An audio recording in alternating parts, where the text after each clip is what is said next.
Can you believe I'm actually on time? Well, I think I'm on time anyway. Probably not, but there you go. How are we all doing? How are we all doing? Lots in today already. Lots in already today. Lots of things to play with today as well. Lights in the shop for some reason. A bit of a collapse up on the top there the other day, and it's knocked me light in the shot a little bit. John's in. John has sent me one of these radios as well. So thank you very much, John, and we'll show you what one it is in a bit. Afternoon, Aaron. Overcast, and it's been nice here today. There is a bit of cloud about. It's a bit of 50-50 today, Aaron. Hi, Tim. Hi, Chris. Joe's in. Hi, Joe. Still winter here, really. KW, how are you doing?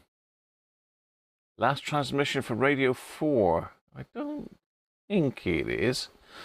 So yeah, Tim is saying that they're closing the split programming. I'm not sure what the split programming is, Tim, so you'll have to enlighten us.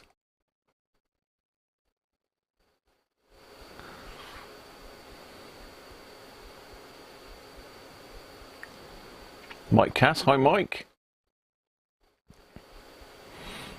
Should be fun today, Mike.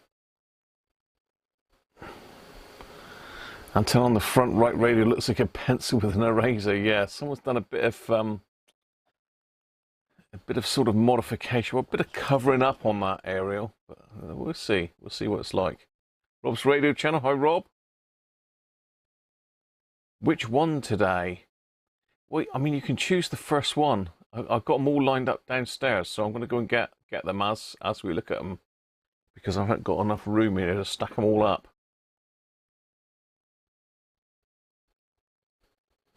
Michael Hyde, hi Mike. Nick's in, Petronics, hi Nick.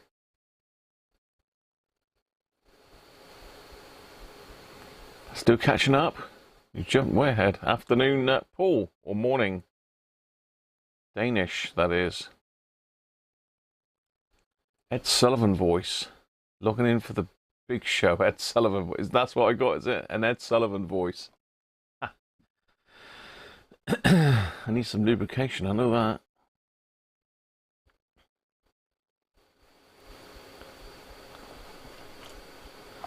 Oh, it's jumping, it's jumping. It's jumping. Whew. Flipping heck. There's lots in here today so far. Harvey's in. ZX, how you doing, Harvey? No GTA V today. Oblivion. Oh, this is all news to me.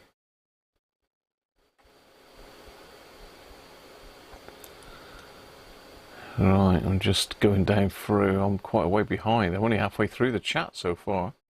A lot of radios to look at today. A lot of radios. And we've also got a Mercedes battery management module in. Or BCU or I don't know what the hell it is, but it's a pain in the backside, I know that. You wish it would snow where you live. A snowaholic.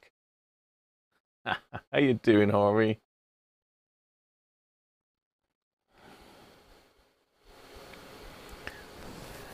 Yeah, he's gone back up in the loft, Rob, this year. Mrs. Cruncher had him right up there. We've still got some Christmas decorations stuck on the wall downstairs. They won't come off. So we still haven't got our decorations down. That's bad luck, isn't it? Harvey's doing the membership count. Rob's radio channel member 1 year. How do you know this? Do you hover over the store and it tells you, Harvey? Rob Tiverage, hi Rob, how are you?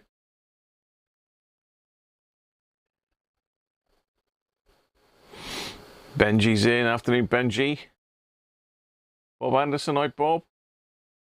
Christmas coming, yeah. I bought a couple things. I've been given things, and I've got things to repair, Bob. So I've got a bit of everything here today. I'm sinking fast under the amount of repairs, though. So I've had to sort of start turning people away at the moment, which is not great. Don't like turning people away. I don't like saying no, but unfortunately, I've got to the stage where I've got to now because I've literally only got 1 day a week at the moment where I can do any work, and that's a Saturday. Afternoon, AD. How are you? Daryl. Morning, Daryl.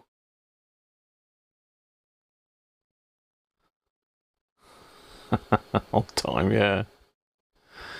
There's not very often that I'm on time, are we? Hi from Tom and Susie. Oh, hi to Tom and Susie, not from. How you doing? It's a bit light here, isn't it? I think I've did the old lighting the camera up. Yeah, it's a bit light, that camera. Let's just darken that down a little bit. That's a bit better. A bit bright, Christ. So too much shine off my forehead. Maybe 2 months. Or if he's on one today. Oh dear. Afternoon, Multi. How are you?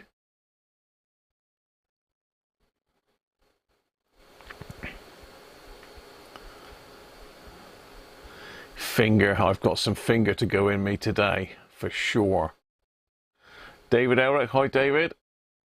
GT Jeff. How you doing, Jeff?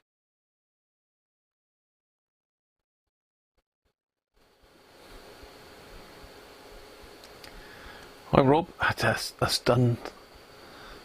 That's done like a super chat thing, Rob. I'm not sure how you did that.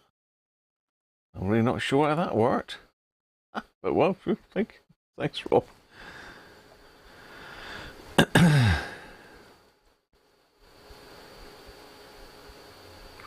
Off to Spain on Thursday to escape this misery.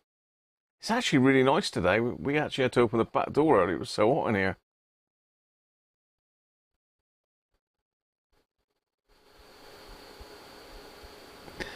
You've got David saying you've got an SWR radio D808. Is that realistic? Light showing off the top of my head. Yeah, it's getting a little bit loose on the back there. I've got to stop combing it. Hey, Chris. For finger and cap fun, I've got 2 of Chris's radios here today, so I'm sure he'll be pleased to see what's going on with those. They just notified you, Benji, did they? Excellent. Afternoon, Anthony. So we have today got the legendary. This thing here is not looking too good either today. My thing, it's... Look what we've got to go in me today. We're going to take in the Bishop's Finger today. Back by popular demand. This wasn't happy. It wasn't happening, so it's going in the Radiocruncher beer pot very shortly.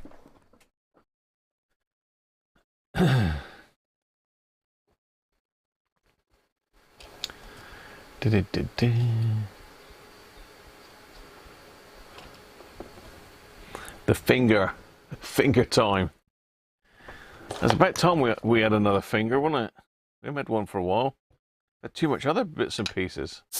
John very kindly sent me a load of London Pride. Well, I think I may even have one bottle of that left. Probably not, but I've got some old speckled hen left as well. Still drinking stuff left over from Christmas. I've just drunk all the good stuff now. All the whiskey's gone. There is no whiskey left in the house now. There we are. Finger. Oh. Let's pop it in me then. Cheers, everybody.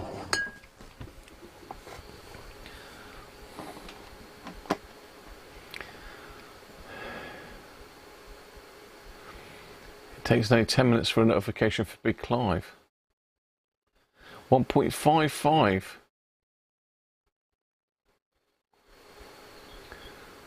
What's 1.55, Mike? I'm missing something here, probably.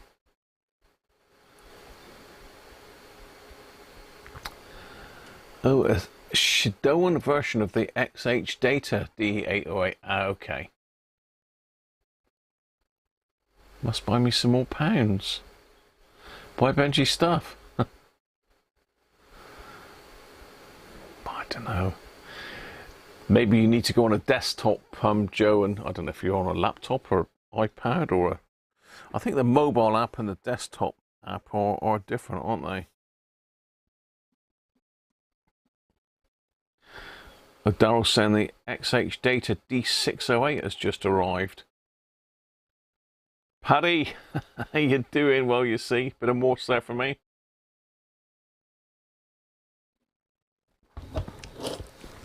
Sadly, I let my Morse training lapse, but I've got absolutely no chance of finding any time to do that at the moment, unfortunately. Oh, the finger price. Oh, I see. It's gone up. It was 130 something from Tesco's. I don't know what I paid for it. This is from this was from Aldi, I think, and I've got a rather interesting beer there to slide in later, which I've never had before from Aldi. So yeah, this was in Aldi, of all places. Someone's buying your stuff. One of your items has got bids. Well, there you are. Yeah, if you've got the notifications clicked, Joe, and you've clicked the bell to all notifications, then it should be fine. If you haven't clicked all notifications, you won't get the notifications, if you know what I mean. We might get them, but you won't get them straight away.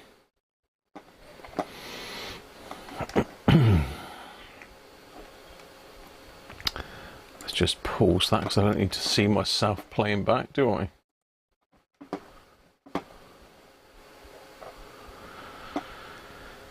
What was I going to say? Yeah, in the description there's some links. If you remember last week we looked at a few bits and pieces, so I have put the links to the razor saw and a few other bits and pieces in the description this week. So if you click on the description of this video and scroll down through, you'll see all the Amazon links to a lot of the stuff that I use here. It'll get me 1% commission, in, am I?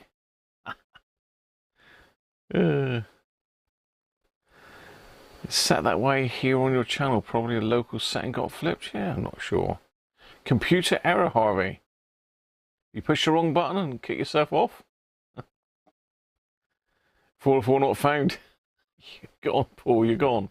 So what are we going to look at first then? So you've seen the picture of what I've got. Can I get that picture back up? I might be able to. Let's get the picture back up if I can. I should be able to get to it on Google Images. Google Photos even.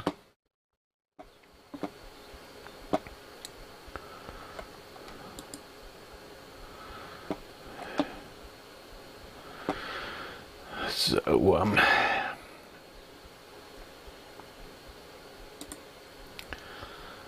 let's download that. Yeah, scanning. Yeah, we don't care. It's okay, that's downloaded. Right, okay. So now I need to add it in. Add image. Browse.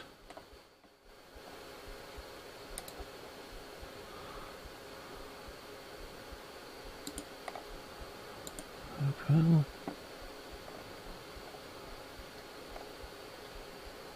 Okay. I should have added that in. Here we go then. Here we go. So this is what we've got to look at. So if we go from the back, we've got a very nice 6001 Grundig satellite, the amateur version. So this is the amateur version, which has kindly been sent in by John Turner. So we've got the amateur version. So John has actually sent me that as a gift. I'm going to look at he's got a radio cassette he wants me to have a look at, so I'm going to do the repair on that and the radio's in payment, so to speak. So yeah, really looking forward to looking at that one because it's got the amateur bands on this one. And next to it, you can just see just behind me. If I where shall I go? If I slip myself over the other side a minute. If I put myself over here, so up. Over here to your, I don't know if you're looking at that on your right or your left, but I've got another another, yeah, I've got 4 of these things now. I've got another one that I bought one night, so I may have had a couple jars. I'm not sure, but right at the very back there in black, I've got another 6001 satellite. This one, it looks like I've picked this one up because it's actually got the outer case with it. So I think what I did with this is I put a bid on it and forgot all about it, and then it ended up saying it was on its way. Because I think now if you put a bid on it or an offer on it on eBay now, what happens is if you win, they automatically take it out of your PayPal and get it underway. And I didn't even realise I'd won that one. It's been there for a while. Hi Santosh, how are you? I'll catch up with the chat in a minute. So that's that one. Now just down below my picture, we've got 2 in from Chris Milkey. Now these are unusual. I've never seen one of these before. I can't remember from memory whether they're working or not. Chris wants them both restored. I think he wants them recapped and aligned as best I can. I did put in the description what they were, I think, but they're a very unusual brand. See if I can zoom in on my picture. There's sound design, so there's not only one D in them. Sound design, and they look like 2 slightly different versions because one's got the manufacturer's logo one side of the radio and one has got it the other. So whether they got slightly different bands on them, I'm really not sure. Then next to them at the front, you'll see I've picked up an ICF 7600 DS. Now, after working on the one for Jim Gordon, actually, no, I must get that back, but I have got his other radio here today. So if we get time, after having a look at all of these, if we got time, I'm going to do the upgrades on Jim's 2001D. So I can get it back to him because he is waiting for this one, and I've already fixed it. So this is mine. I seen Jim's and I thought that's a lovely little compact radio. It had sideband on it as well, so I thought I'm going to grab one of those if I see one for a decent price.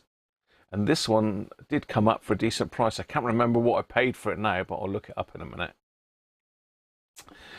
Then in front of the black satellite in the case, we've got a Sharp radio cassette. Now, if you can remember, I'm actually restoring one of those in that I've cleaned it all up, pulled it apart, had a look at it, looked at what's wrong with it. One of the problems with it is the aerial's broken. So I thought this one was going for spares and repairs, cheap on eBay. I didn't pay a lot for it. Basically just bought it for the aerial. The thing is, it's in a lot better condition than the one that I'm trying to fix up. So I'm in a bit of a dilemma now. It's probably going to be a case of making one good radio out of 2, because this one's got a little bit of a few dinks and scratches on some of the aluminium parts. So it's going to be interesting to see if it works. It's even come with the power plug for it, the power lead. And in front of that, we've got another Sony ICF Pro 80 in a very strange case that doesn't seem to fit it unless I'm doing something wrong. I can't work out how the case is supposed to go on it because this right hand side of the case is all stuck up in the air. And then finally on the left hand side underneath Chris's 2 radios, we've got another Mercedes battery control module. Now, I did say I didn't want to do any more of these, but the chap is sort of fairly local to me and asked if I could just give it a once over as a favor, really. So what I intend to do today is get the lid off of that, stick it under the microscope and just see if I can see anything visually wrong with it.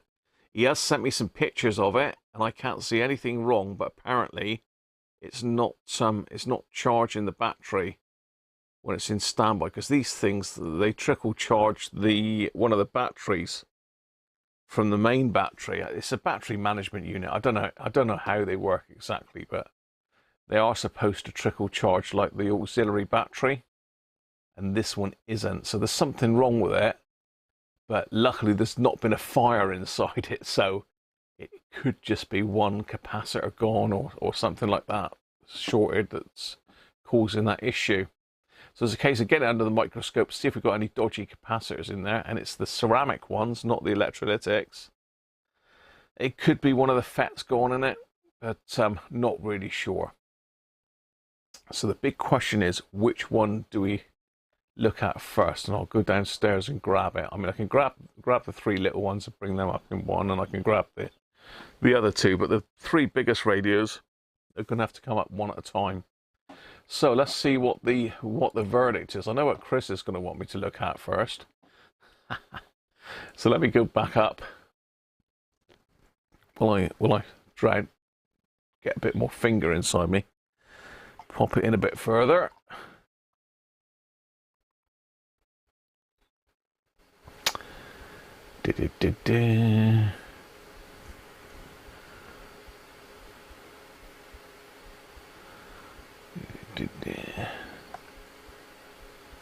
$671 Spaceology.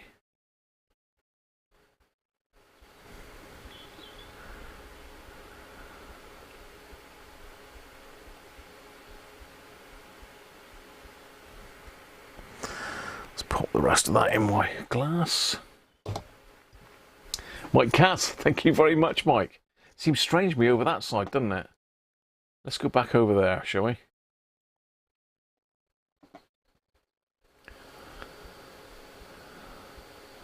Sound design is very popular in Canada in the 70s. You've got one as well. Interesting, Daryl. Never seen one before, mate.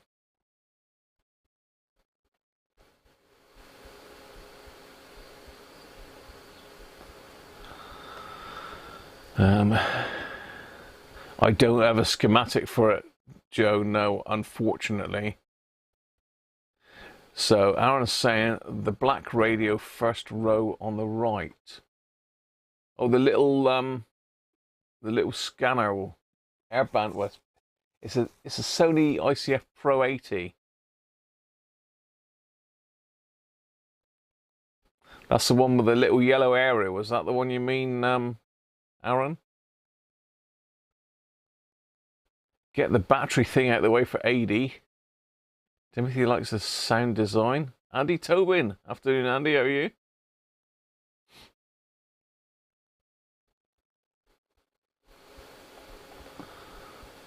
And Chris says his.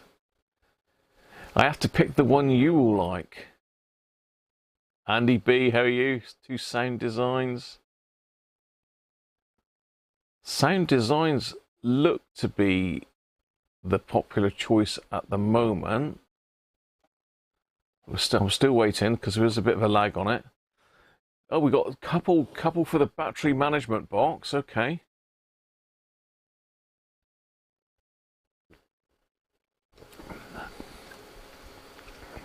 Oh, the right at the back, that's the Grundig satellite, Aaron. Got you. Sony in the middle, which is the 7600 DS. Chris is saying the sound designs have schematics inside behind the black panel. Vote 3 for the BMU. I'm losing track now. So we've got, I don't know if Daryl said for sound design, he just said that they're popular. I don't know if that was a vote for him, Daryl.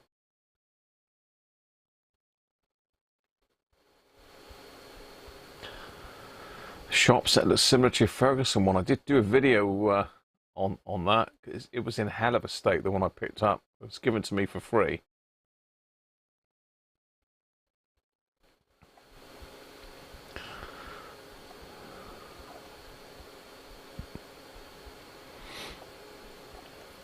Simply saying sound, battery thing.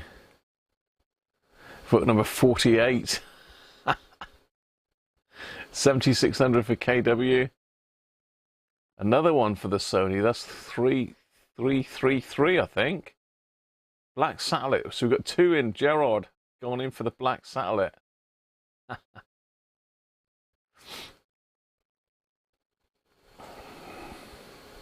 Mike Atlantis, how you doing, mate? You vote for the hacker hidden under the bench. Have we got a hacker under the bench? I haven't got a hacker under the bench. Got one over there, maybe. Or over there, but no, there's no hacker under the bench. We've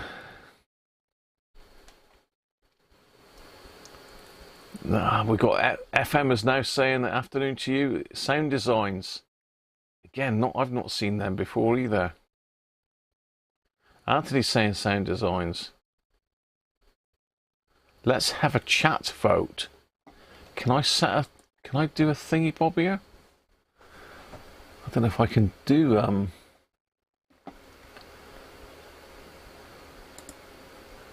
Oh, start a poll. Here we go. Here we go. Right.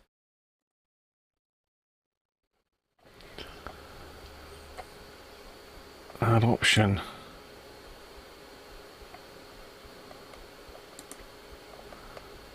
Option. No, I can do a poll, but it's just a yes/no thing. That's not much good, is it, really?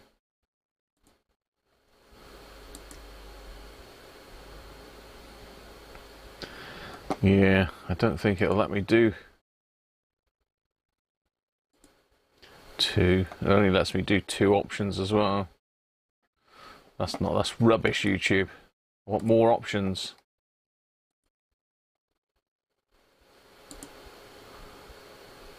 Q&A. Let's start a Q&A session. God knows. I can only have two. An ABC selection. Mac Vision, how you doing? Don't think so.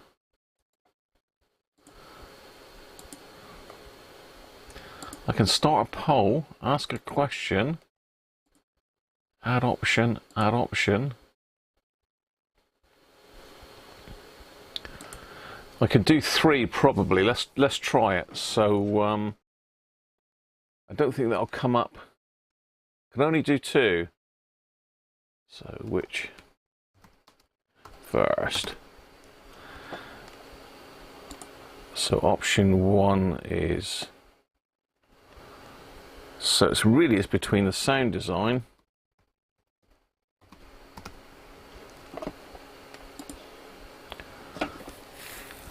and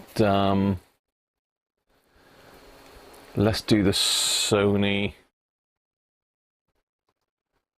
ICF SW 7600. I think it's the DS.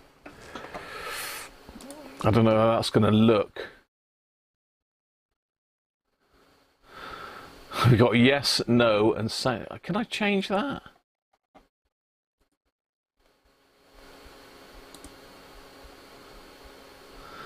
Okay, so yes. We've got a yes. We've got 33 for the sound design, 50 for the Sony. We've got a yes and no. I don't know what the yes and no is. I don't think I can alter those. Don't think I can alter the yes, no. So at the moment then it's the Sony. Sony's winning.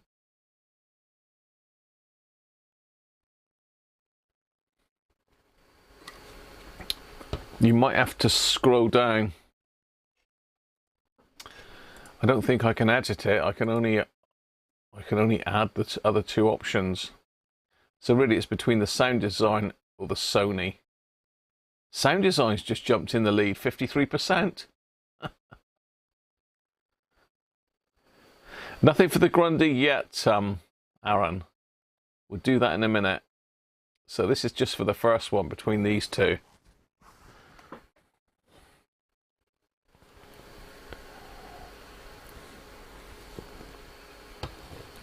Oh, another one for the Sony.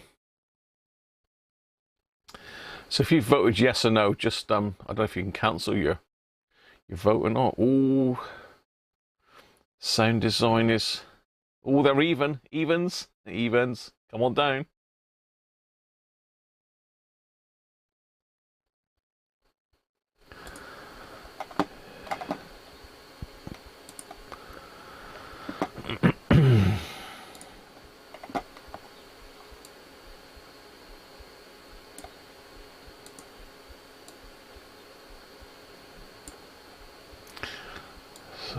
go there.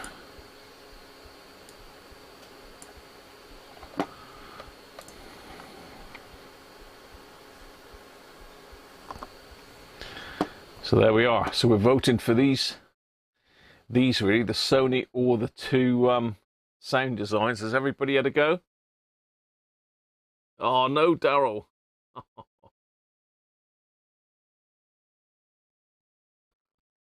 Yeah, we'll still be here. We could then have a playoff between the Grundig and the Mercedes battery management unit. So it's still 43%. We need some deciding vote here. Oh, hang on, the sound designs jumped up to 46%. What a mean.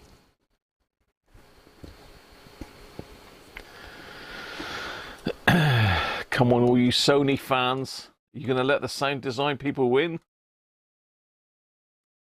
Sure. Oh, it's gone back to evens. We still got a yes, no, so someone don't want to see anything.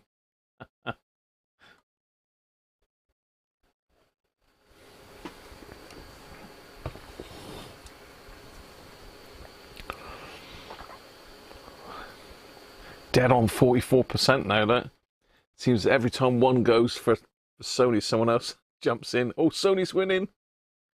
46%.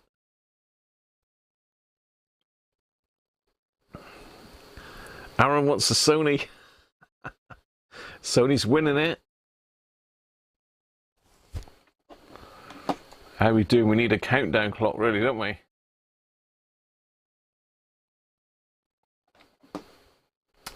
We need a countdown clock. Sony's still winning, 46%.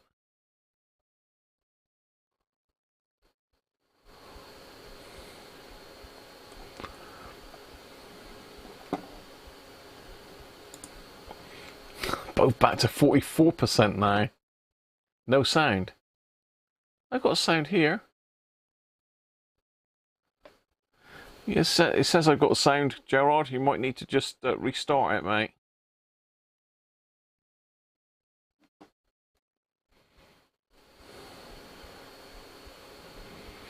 Gerard's saying no sound.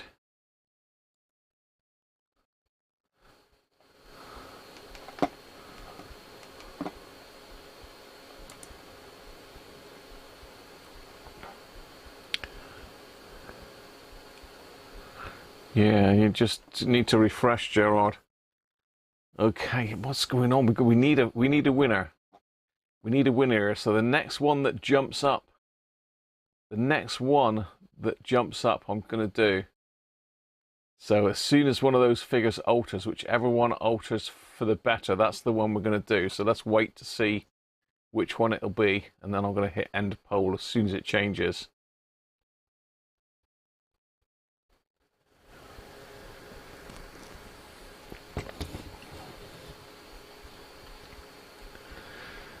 Someone somewhere must want one of these two. Yes, it's a Sony. It's Sony. Well done, Christian, if that was you. Right, let me go and get the Sony then. Let me go and get the little Sony. I'll bring up some of the other ones as well, but we'll just do the bigger ones one at a time.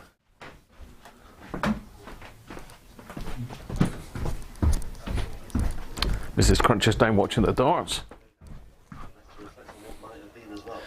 Rob Cross and Danny Nopper. Right, okay, so I've got three big ones. I'm going to pull up the small ones.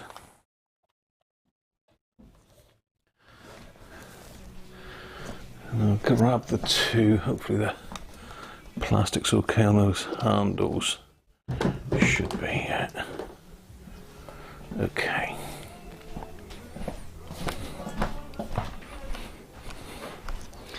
So we've got our first and our second place. So we're going to look at the Sony first, and then we'll look at the sound design second. In the meantime, I'll pop a poll on for. See if I can do second, third, and fourth. See if it'll let me alter the the wording on it. Whew. Bit of a puff on gun down there.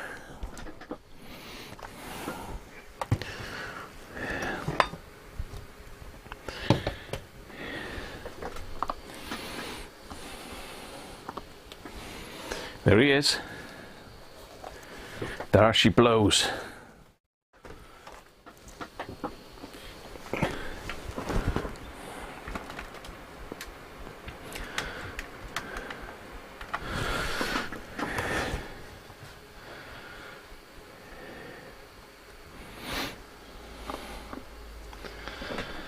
Whew.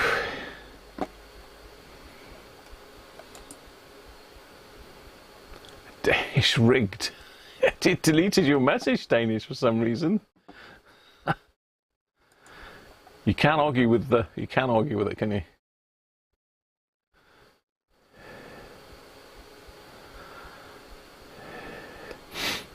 Right, let's see what we're doing. You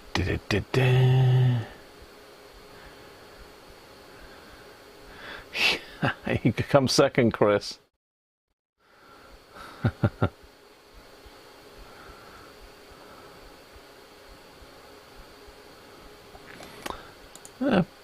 I think. Oh, unfortunately, I think Paul hit the caps. That was the thing. Unfortunately.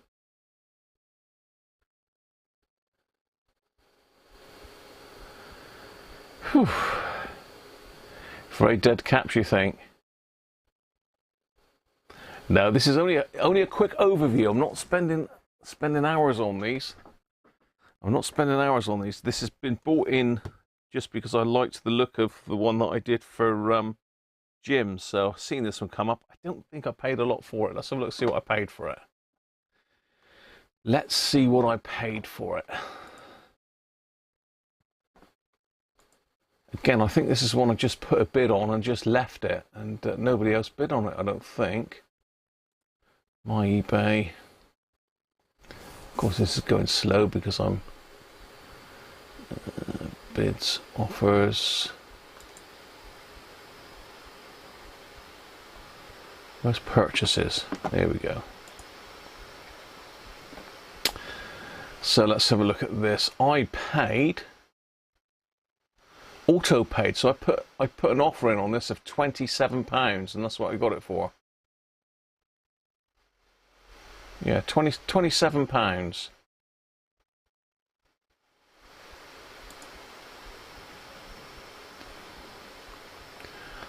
Let's have a look.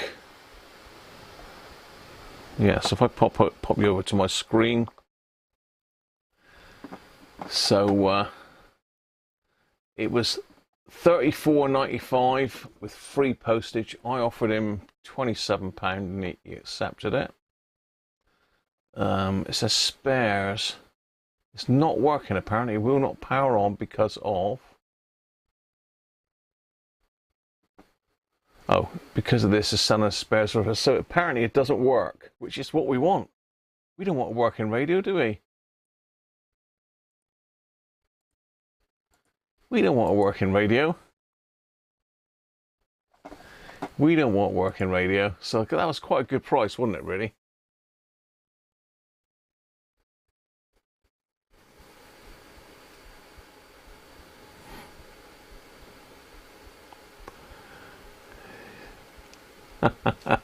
We'll do it. Have you ever seen the National Panasonic radio? TV and black and white. Yes, I have, Aaron. Nice. Good value if it's not kaput. Well, let's have a closer look at it. So it looks a bit grubby. Certainly it needs a damn good clean. It's really pretty manky actually, if you can see it. Look, if you look at all the gunge in the grill, it's either been I think it's been well used, you know, because it's got, I mean this, I don't know if you can quite see that on the camera, but yeah, you can see if I sort of shine the light on it, it's really grubby around the knobs and that. So it's been well used, I think.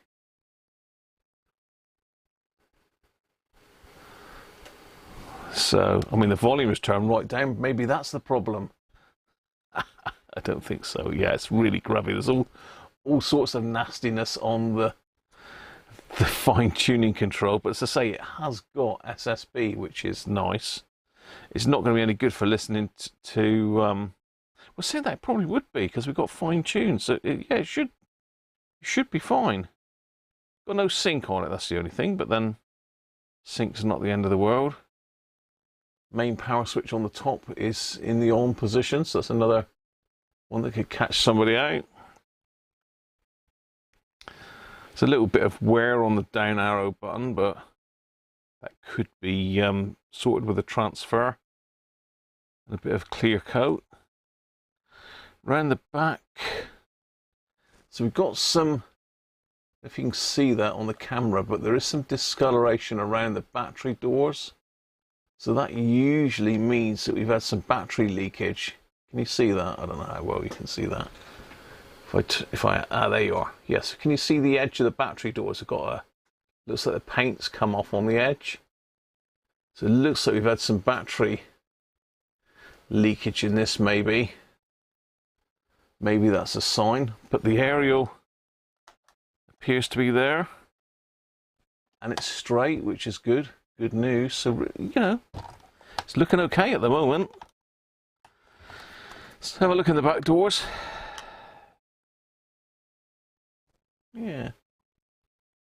As I say, there's a little bit of sign of leakage there, but the terminals look okay. And this one? Yeah, that one's not looking great. That one there's not looking great. That one, you see that? Let's see if the camera will focus. See, that one's a bit rusty. Now let's have a look at what this takes. So this is 6 volts, center pin negative. So I wonder if my Sony power supply will work on this one. Where's that gone to? Let's go and grab my 6 volt Sony supply and see whether this is center pin positive or negative.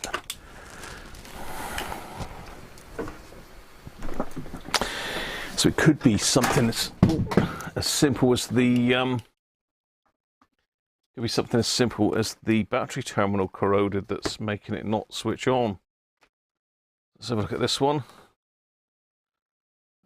6 volts, 300 milliamp, center pin positive. So that would kill it straight away if we tried that, wouldn't it?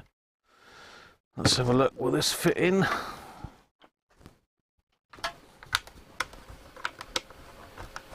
Yes, it will. Right, okay, so let's swap that over to center pin.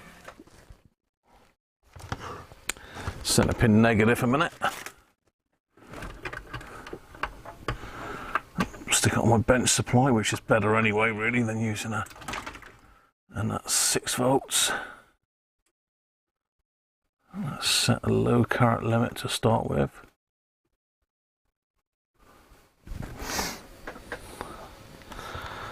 Let's switch it off on the top first. Let's plug it in. Flick it on the top. Sure enough, nothing. Unless I haven't quite got the right connector. It might be that my connector's not. It's too big for that. Yeah.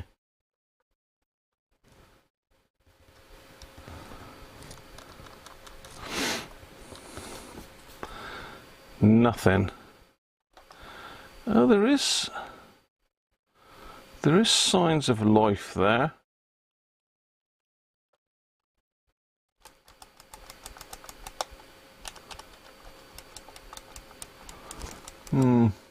I thought I did see a little bit of text coming in this window here.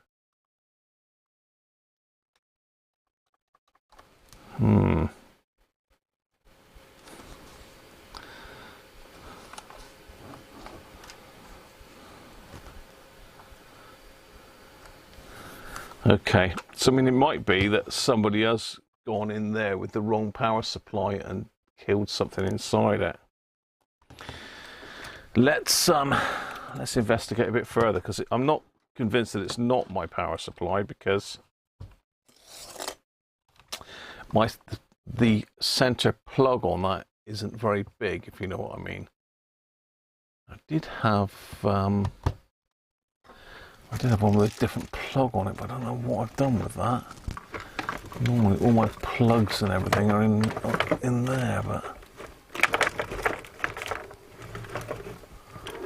18 volt, we don't plug that into it. AOR. No. Okay, let's pop it apart then. Now I can't remember how I took it apart last time, but definitely looks like someone's been in there.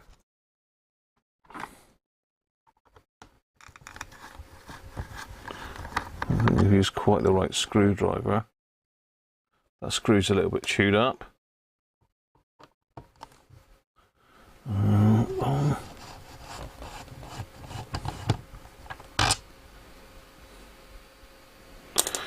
Now I don't think these have got the capacitor problem. Someone's definitely been in there with a screwdriver. I can see it.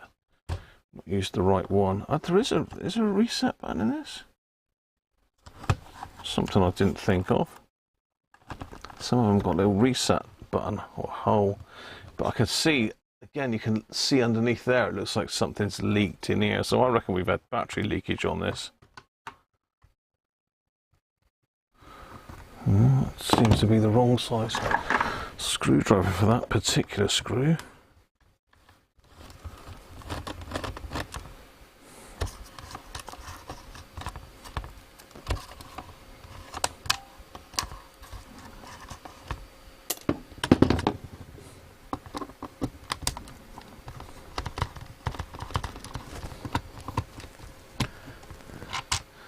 No, I don't think these have got SMDs in them.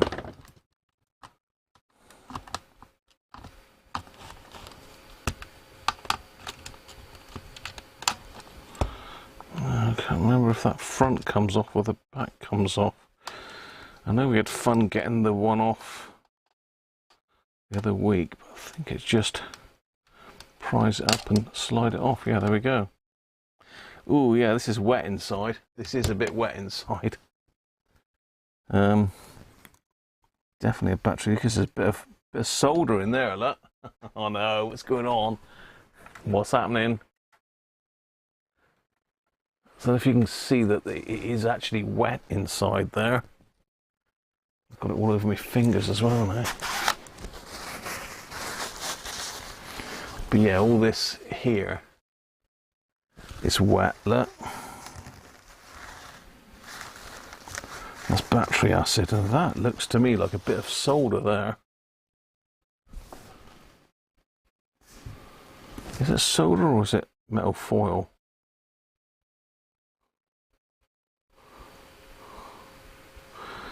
Sometimes people, yeah, that might be tin foil. Yeah, I think that could be tin foil, that.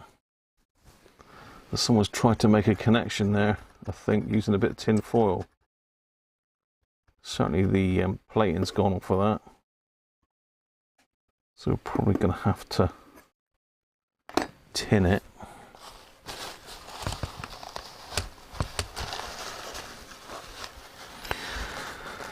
So what damage has it done? This is the question. It's clearly going to have gone onto the board underneath. I can see some damage here on the board. Let's see if we can get the microscope out and on it.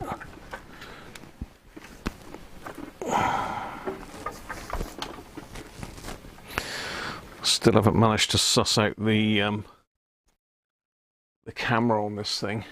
Unfortunately, it isn't great, but it will give us a close-up view of it, hopefully. All right.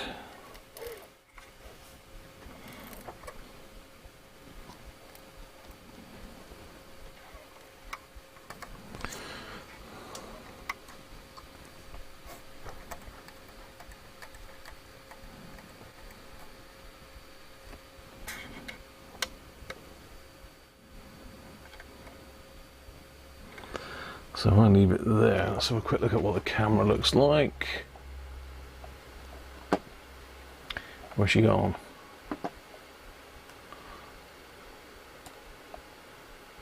Oh, there we are.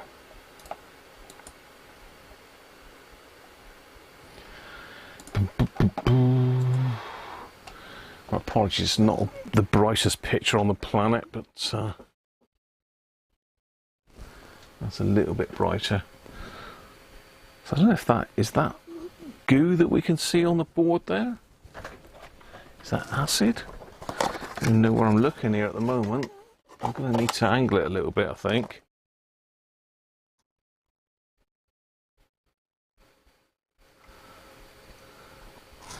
So where am I looking? Am I here? Yeah.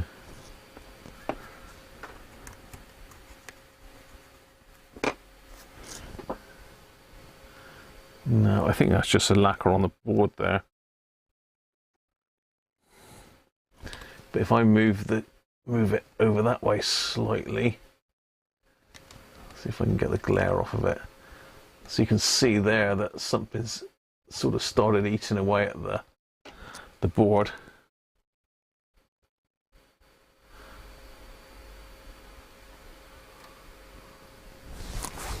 Yeah, it's difficult for you to see, really.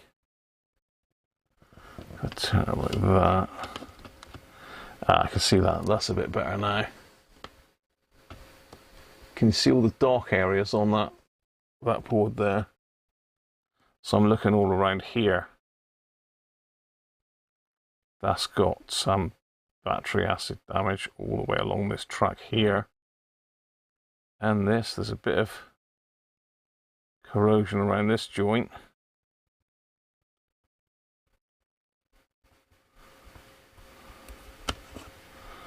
That's not great. Okay, we've got more on this one. Look through here.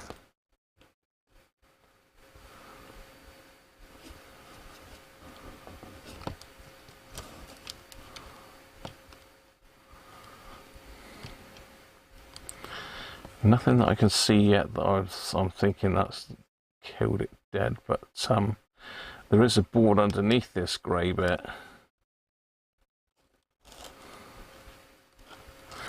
So at the moment it looks like it's cracked along this bottom edge here and then up through here. It may have got into the switches. I think the corrosion is not on. I think the corrosion is on the board underneath here more than this one. So let's pull it a little bit further apart. I think we've got battery damage on this one, which is good in a way if we can spot it. But hi Rolf, how are you? Duraleak. Hi Jim, I've just been talking about you, mate.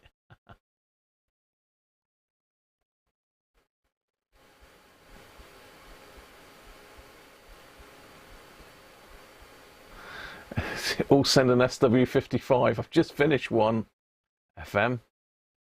Still got one to do, which is Clint's.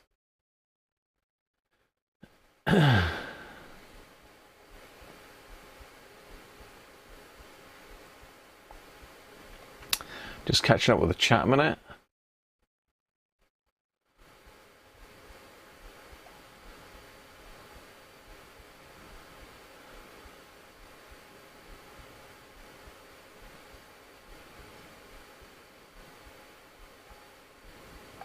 Dids, you've missed the finger, mate. Look, it's in. We've got the finger. It's actually on. It's nearly gone. Right, let's crack on and get into this a minute. I'm going to just take this front case out of the way. So I'm going to just unscrew that.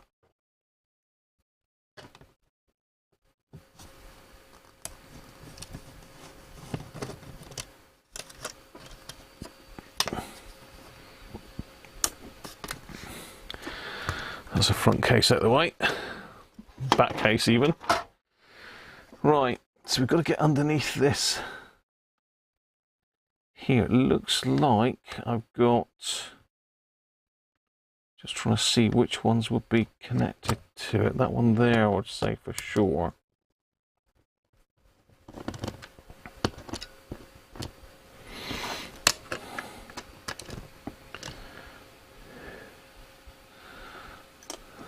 Gold. That one. Oh. So that's that. So let's just disconnect that. It doesn't come unplugged. So we'll disconnect the speaker wires. Just take a quick picture of those.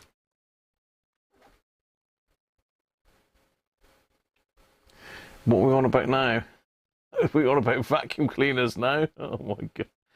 You just never know what's going to happen on this channel, do you? Alright, let's take a picture of this if my camera will come up. Yeah, there we go. I need to replace my phone, unfortunately. It's got to the stage where it's not taking photos on the app. I've got an external app which I'm using to take photos, but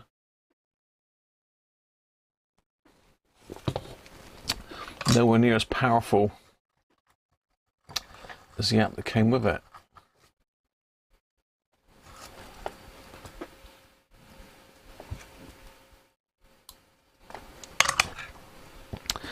Right, let's get rid of the front panel. And to be fair, that needs to go in the ultrasonic cleaner. That's a bit rank. Okay. Oh, we got corrosion here as well. We got corrosion here. There's corrosion everywhere in this thing.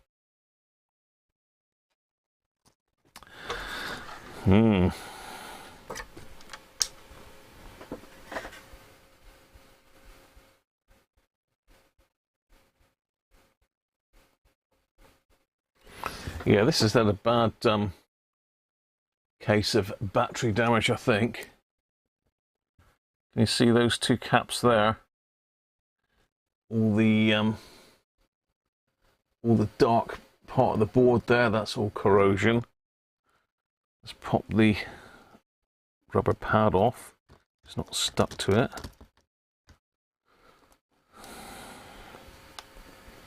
It is sort of, it is just in that area, but there is, we've got more. Oh, there's lots of corrosion along here.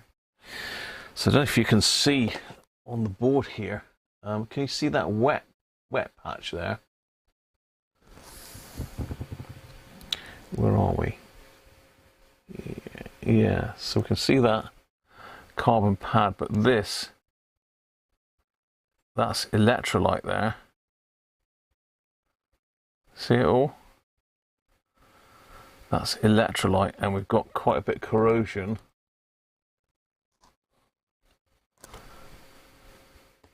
on these terminals here. That's badly corroded. Corroded. Corroded. Corroded. Manky. Quite a lot of corrosion there. Which is the on-off one then? That was...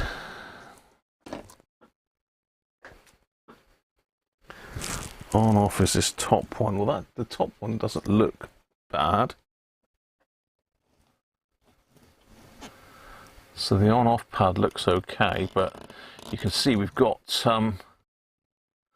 loads and loads and loads. I mean, it's soaking down here, look.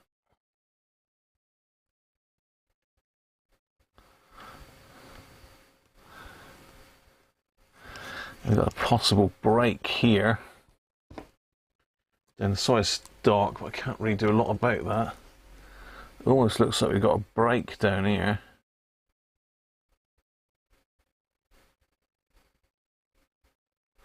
Potentially. Not sure. But any break in any of these traces would stop it turning on. So I think this is the problem now. This wet stuff is coming through from underneath. That might just be flux around these connections here. But this is all wet here. I don't know if you can see if I move it, look, you can see it's soaking wet.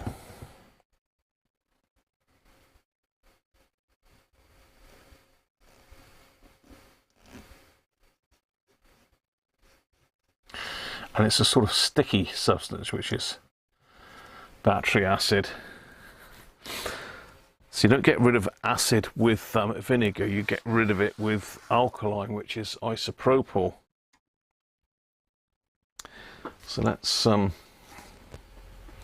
get off of that a minute and let's go back to the normal camera. It's dark now. It's so bright under that. Let's get rid of some of this acid before we go any further.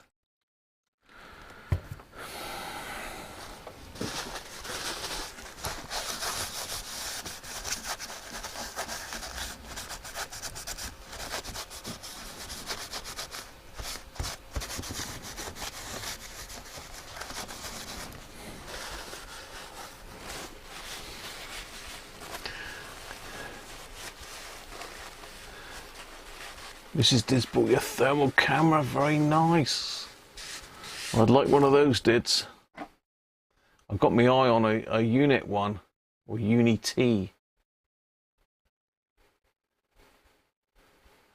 You like the bishop's finger as well, Jim? We like to get the finger in on a Sunday.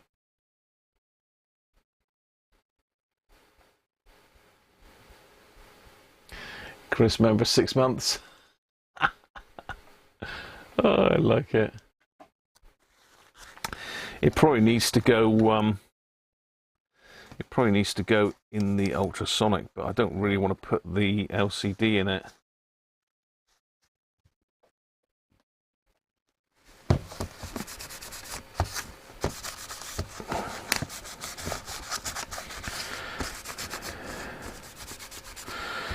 Well, that's got rid of all the acid there. I mean, it's even pulled up. I don't know if you can see it in there, but I've actually got a little puddle of it in there, so God knows what it's like underneath this board. I think there's a ribbon in between there, isn't there? From memory. We need to get underneath this thing.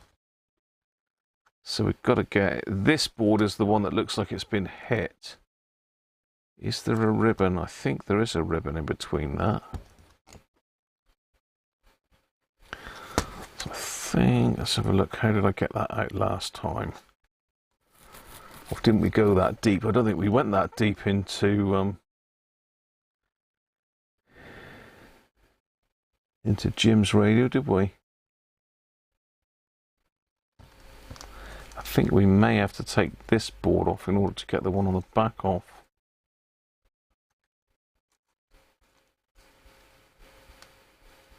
Or is it just clipped in? It might be just clipped in, you know.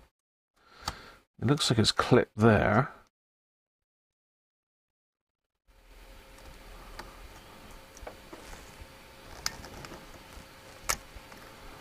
Yeah, it's just clipped in. And we have got a ribbon. Ooh, nasty, nasty. Ah, dear, oh dear. Yeah, we've got a ribbon cable. Let's just undo that one a minute. What we're going to do, what we're going to use for that? Just pop that one.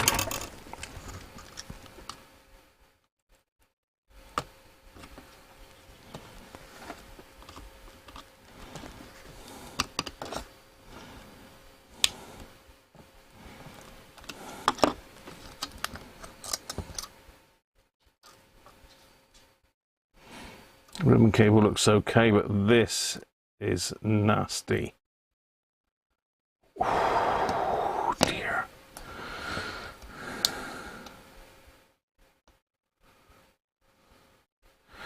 Doesn't look to be a massive amount of corrosion down here. I can't see any green on this board inside here. But let's have a look at this board.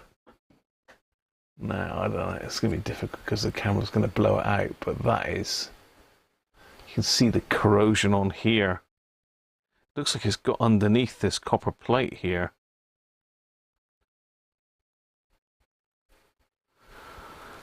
So we're going to have to take that copper plate off and see what sort of muck is underneath it.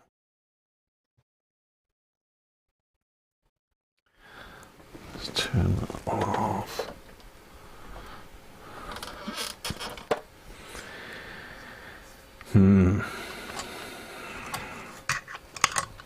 Let's just take a picture of where this connects to.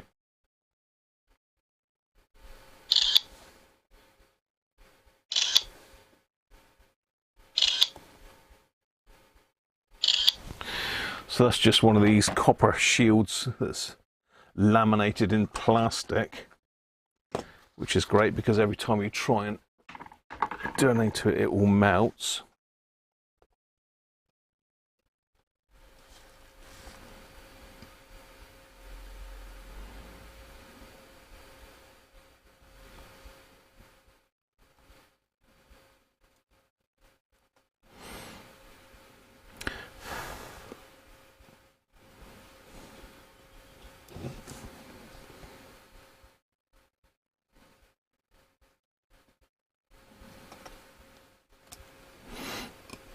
Did say I wasn't going to really work on any of these, didn't I? But I've got to get to the inside of this just to stabilize it, otherwise I'm not going to have anything to work on.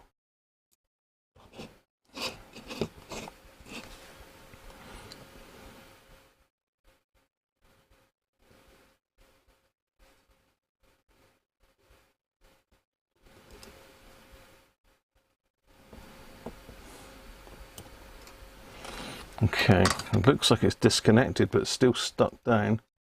I think that's the corrosion is sticking it down.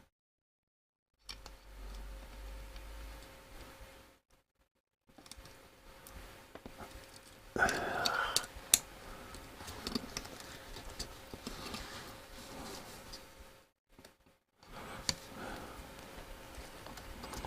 pop that one up on his top. Well, it's not too bad on the underside of that. You can see there's a bit of muck on it, but it's mainly the top side that's eaten into. Okay. Let's get the microscope in and have a closer look at it. If I can get it to focus. Come on, man, focus.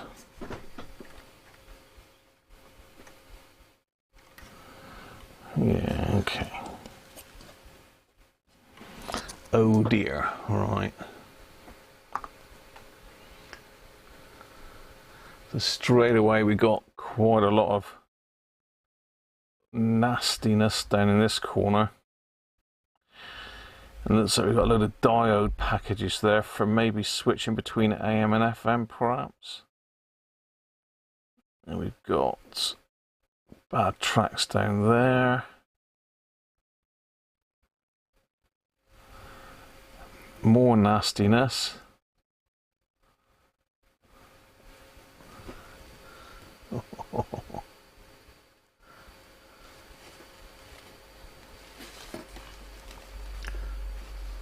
There's more there.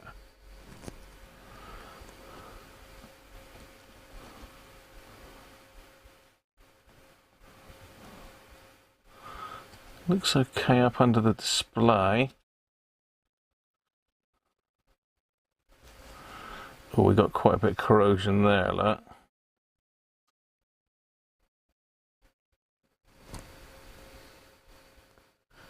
Got a lot of corrosion there if I can get it to focus on it. Sort of a combination of not enough light and too much light in there. Yeah, you can see it there.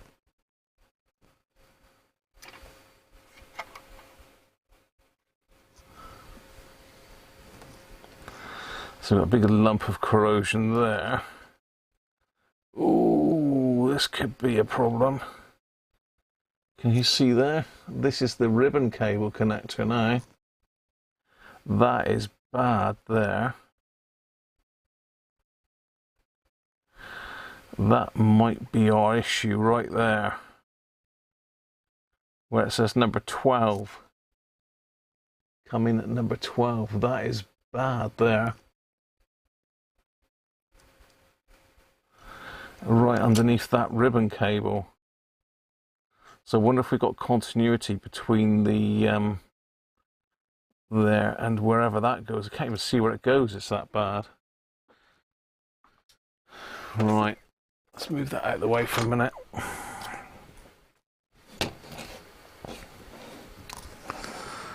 Let's get get it where I can sort of work on it about there. Zoom in as close as I can get with this one.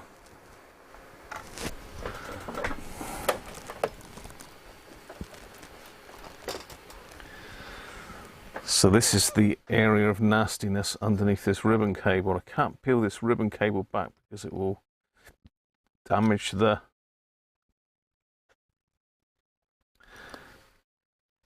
connections. So I'm going to have to just be really careful.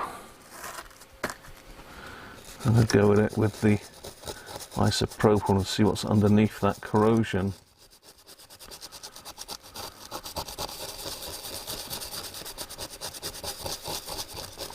Might be that it's all right underneath all that mess.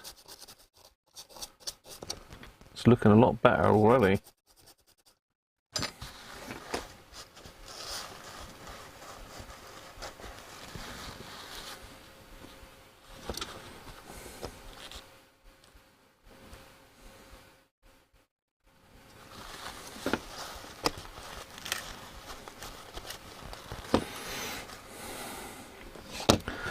Give it a go in this area as well, where all these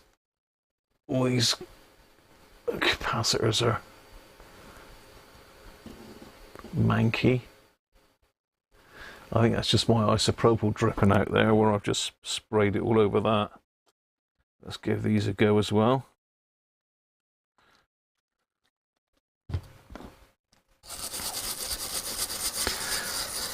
There's some more of this nastiness.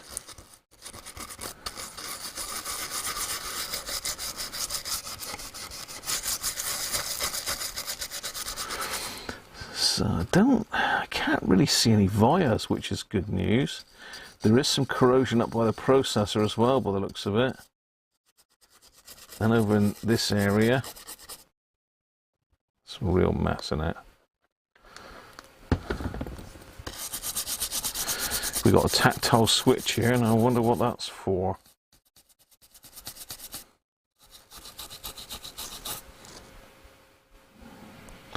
That might be a reset there. It looks like that is a reset button. I'm not sure where you access it. Perhaps there's a hole in the back somewhere.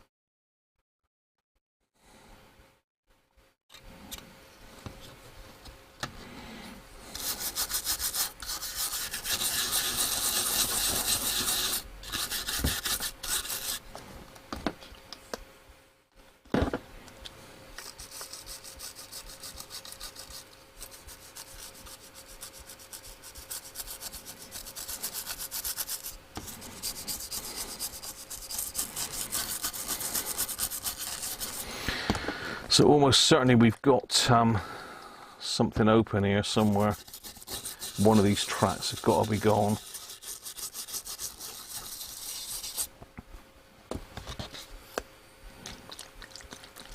Just trying to sort of rinse it off onto the bench here at the moment.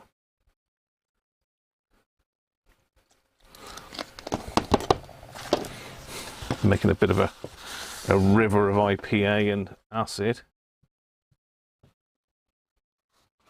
Let's rinse off the front as well.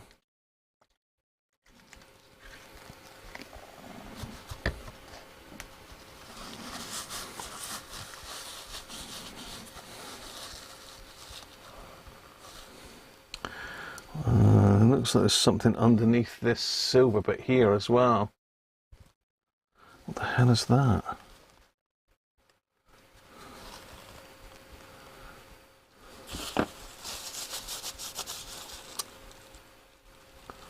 So we've got a bit of corrosion underneath it. There's an IC underneath there by the looks of it.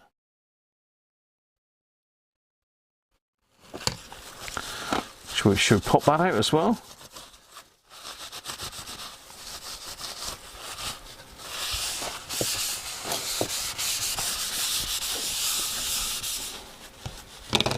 Just get a fresh piece of blue roll on it. Wally, how you doing, mate? You've got a Sony power supply of a Sun SPAR station IPC crusty as well. Well done, Rob, for gifting everybody a channel membership. David Malik, been gifted twice. Andrew Pitt, Simon Smith, and Anthony.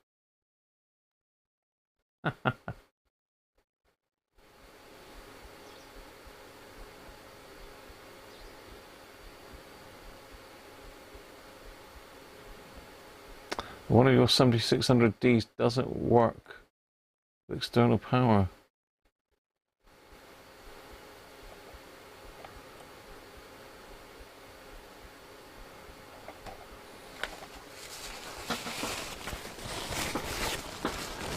You poured a pint of Doom Bar. Yeah, it's not looking good, Tim, is it? I mean, I've just cleaned all that off, but it still looks really dull. It's been eaten into. I mean, we have got wires on this radio, but they're soldered through wires. It could be that one of those up in this area is not making contact.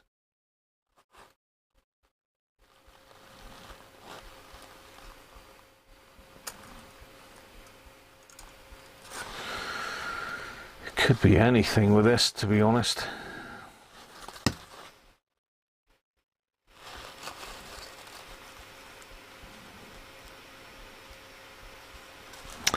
So it does look like that display unsolders. Comes right off. I've just got to take the buttons off. Just wonder if there's anything underneath that display as well that's causing problems.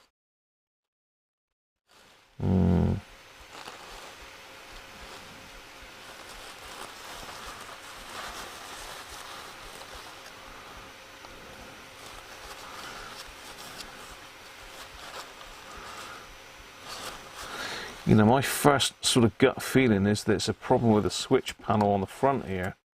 And one of these is not making contact. One of these is open, which is not letting it switch through. Let's see if we can buzz any of these out in a minute. I'm not going to spend a lot of time on this. As I say, I've got loads of others to look at, so we don't want to be here till midnight, do we?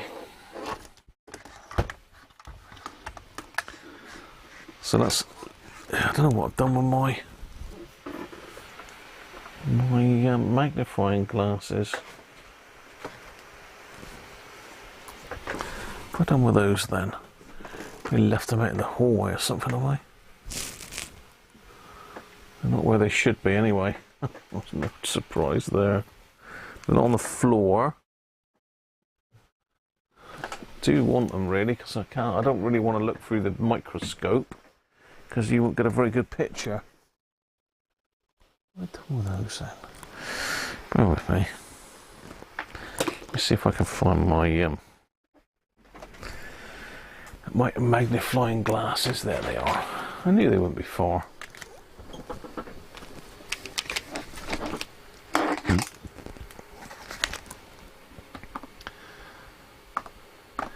I have put a link, I think, to some of these that I found on Amazon that were a lot cheaper than these.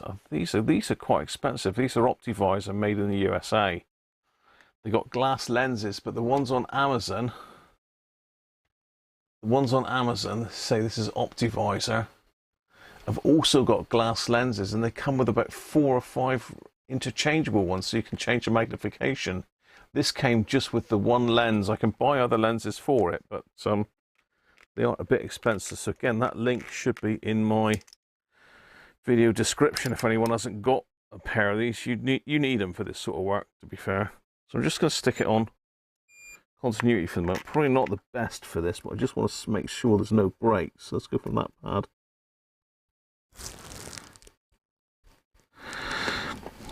This is quite high ohms on that. Not enough to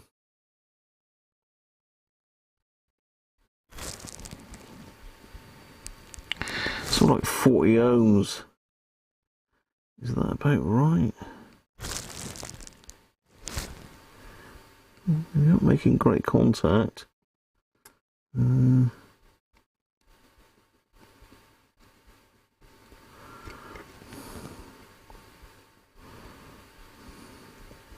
So that one goes there.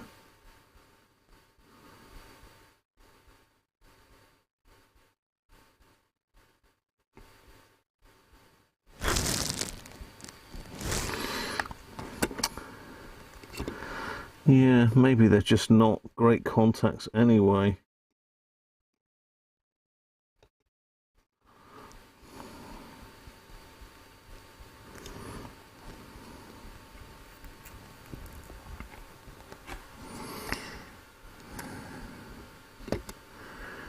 But there is some very dodgy areas of the board here, that for one. But I am getting some continuity through it. It's not great, but I don't really want to push too hard because it's carbon pads.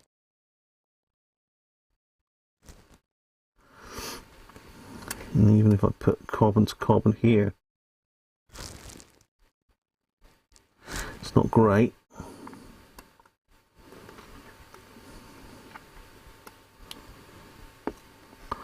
So I suppose it could be that the acid has washed the carbon off, maybe even. Not a problem because I can paint that back on, but could well be. I have got corrosion underneath this here, which I'm not overly keen on. Let's pop this, I'm going to pop this bit here off a minute. I'm not getting any real continuity through here because, as I say, these are badly corroded. Yeah.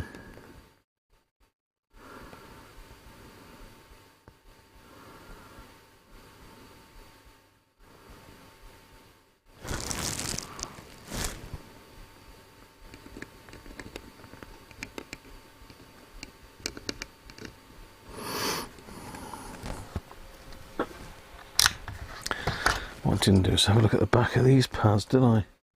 Ooh, yes, you can see on the back of this. You can see the acid that's got onto the back of the carbon pads. I don't know what sort of continuity you get off carbon pads, really.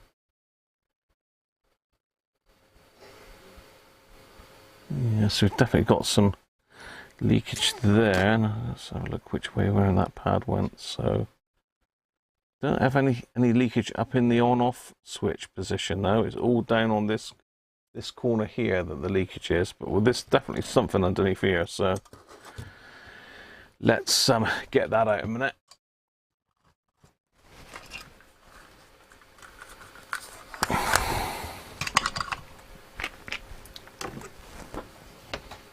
Sandra, how you doing?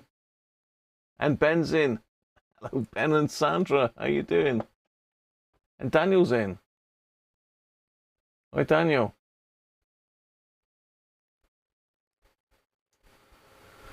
Derek's in. Derek Cooper, hi, Derek.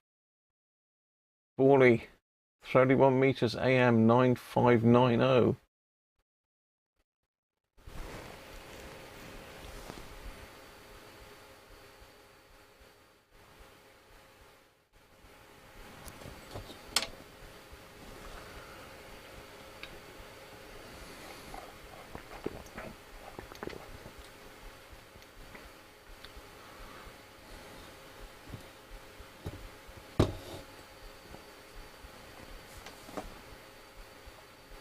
Hi, Gio, how are you? A few hundred ohms, yeah, I think that's about what we got, Nick. So thanks for clarifying that. I thought that was about right, but if in doubt, ask, isn't it? See if I can get this wire off using some braid to start with.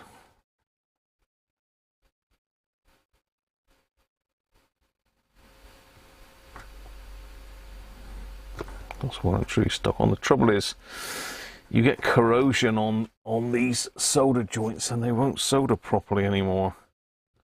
Let's put a bit of flux on that and we'll try running some fresh solder in it, then I suspect it'll come off.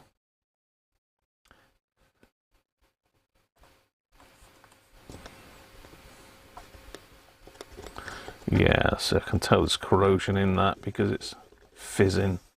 Ooh, you can hear it. It could be the, what am I trying to say, the isopropyl coming through from underneath.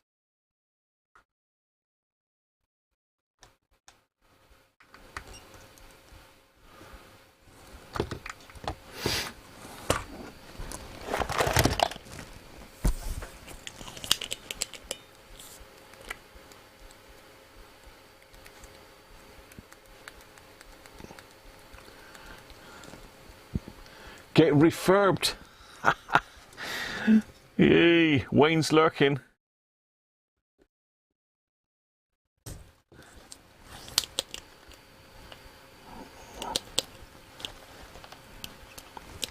Wayne may have said hello, but I may have missed it.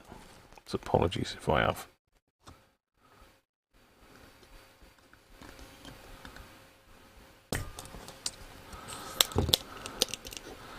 Tell you what, this is not coming off very easily at all.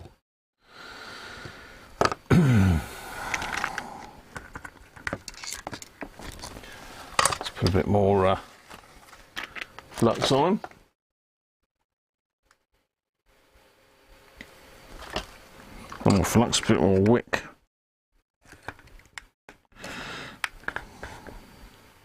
I might have to stick a bigger tip on actually, because this one's...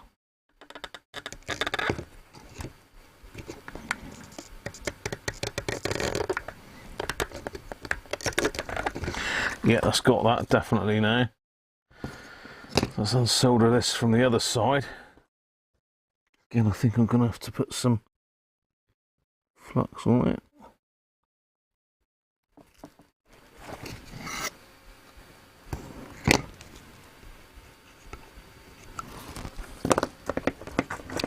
Let's put a bit of solder on.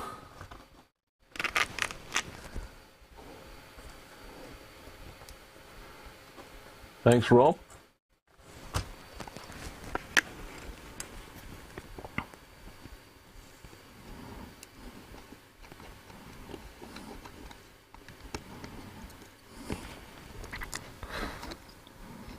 There's all brown muck coming out when I'm soldering these. It shows that there is corrosion in the solder, which is not good.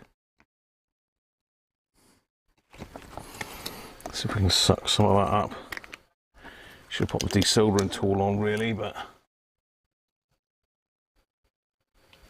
where am I? I'm down here, aren't I?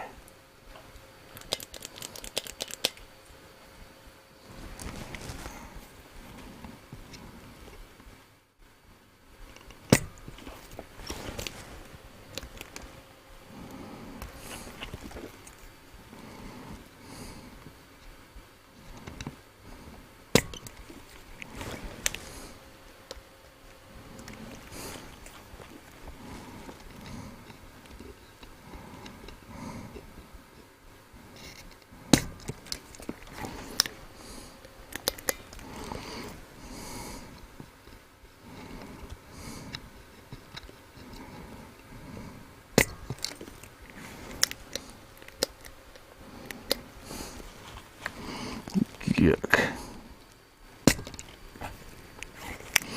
So if we haven't sucked up any SMDs while we're at it.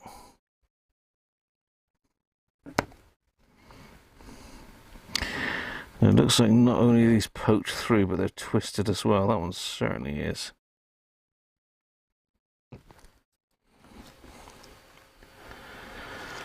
See if I can prise that up then.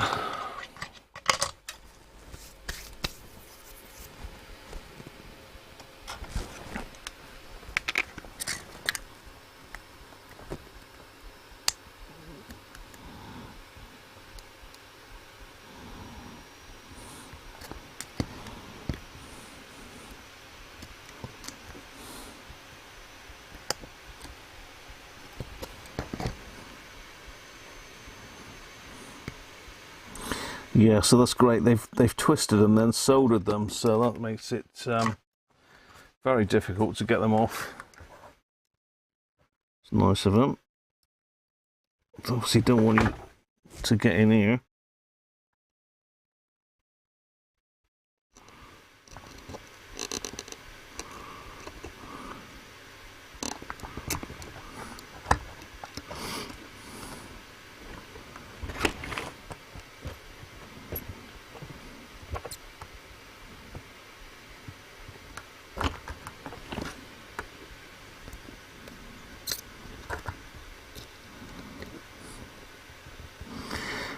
I'm really taking this off because there is corrosion underneath it. I really don't want to take it off, but it doesn't seem I've got a lot of choice. Apologies if you can't see what I'm up to at the moment. I'm just poking around. poking around.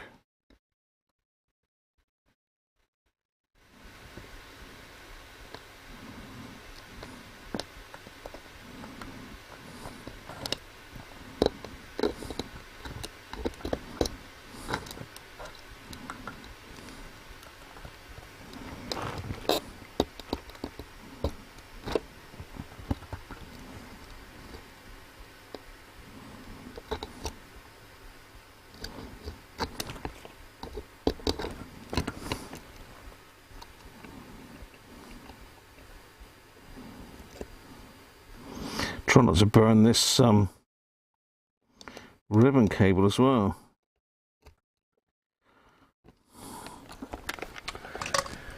Right, let's see if I can twist any of these around.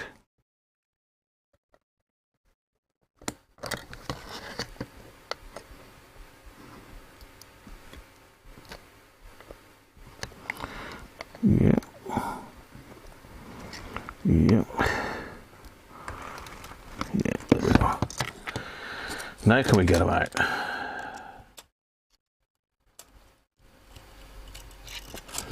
Yes.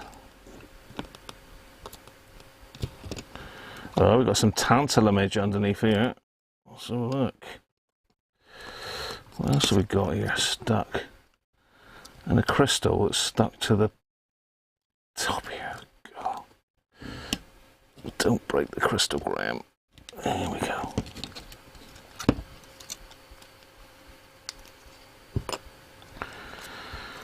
Right, we're in. Thanks, Anonymous, for tipping. From Ben and Sandra, thank you, Sandra. So there it is. So that's that was stuck to it. Looks like we've got a couple tantalums there.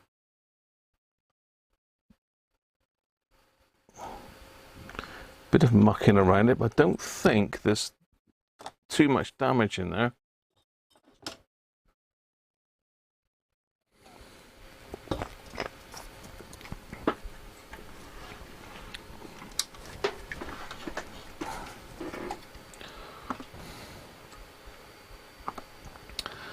Let's just get you focused.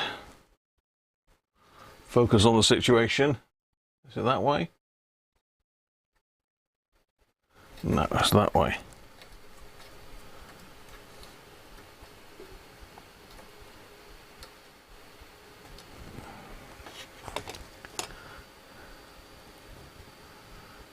So that's just where the flux was, I think. So we've got a couple, looks like tantalums there, doesn't it?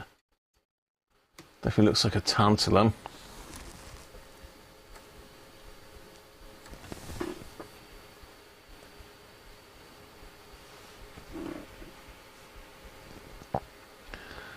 Christoph, how you doing, mate?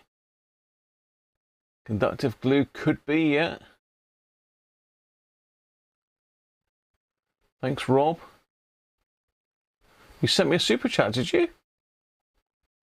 Oh, where's that gone then? It says you've gifted 5 people, Rob. I'm not sure. Let's have a look. Let's have a look. Fan funding. No, you didn't, Rob.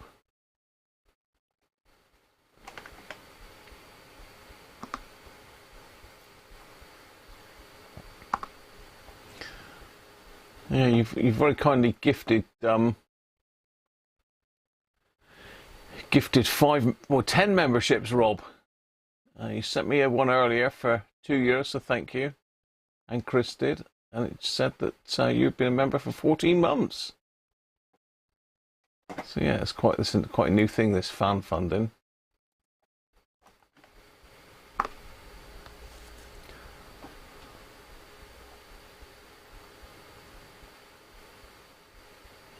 Yeah, I can see that. It doesn't, I mean, it is on the board, isn't it, in places.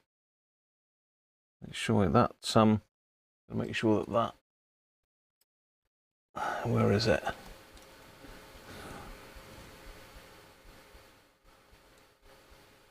That crystal there. Make Make sure that's still attached.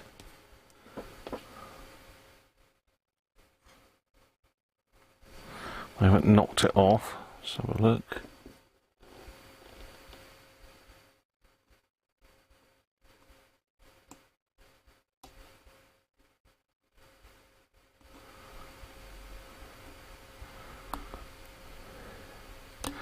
Seems quite loose, but it's still attached.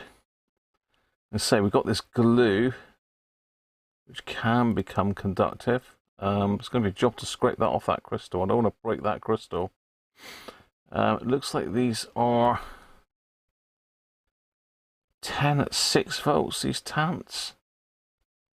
We've got more of this conductive glue on the board here, look.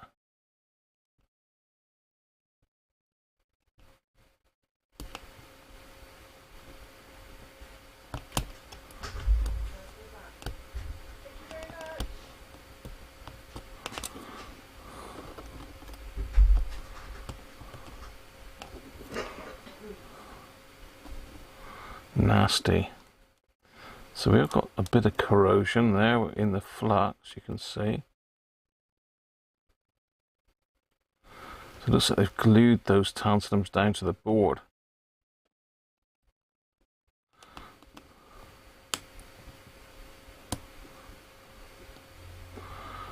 That sounds like that's Amazon, maybe with my insoles to stop my poor old feet killing me at work. Could be a Mother's Day present from Mrs. Cruncher's son.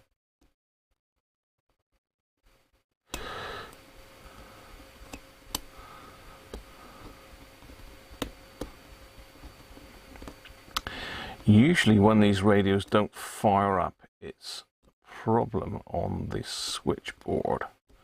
You know, on the tactile, well, in this case, conductive switches. It might be that the battery acid has eaten away the carbon pads. Difficult to tell really, because they still look like they got carbon on them. Just trying to dig out this glue from underneath that component, because it would be short in that leg if it was conductive.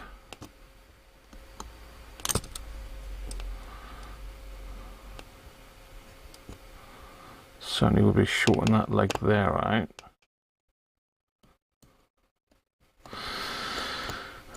Yeah, I don't know if that holds any memory, that thing. I mean, it might be that these caps are holding some memory in this. I don't know if I could. I was thinking of just taking this completely out to get rid of all the glue underneath, but you can see where the glue's taken the print off the board there, so there's corrosion but got in there. Look, I don't know if you can see that or not, just here. Definitely corrosion there.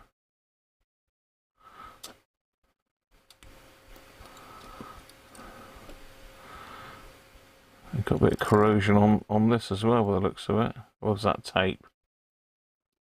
We've also got that nasty glue underneath this one.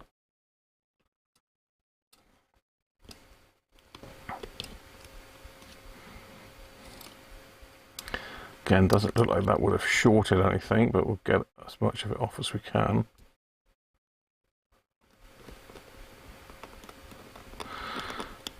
Yeah. Okay. Well, I think that's probably enough exploration of this for the time being. I can see I've got to solder through a lot of these wires. That may well bring it back into life. All of these here that are corroded, I'm going to have to solder all of those back through with fresh flux. All of these, all along this edge, these are all corroded. All of these. That one in particular is really bad. I reckon just reworking these joints here will get it back and running, you know. There's another one there that's quite bad.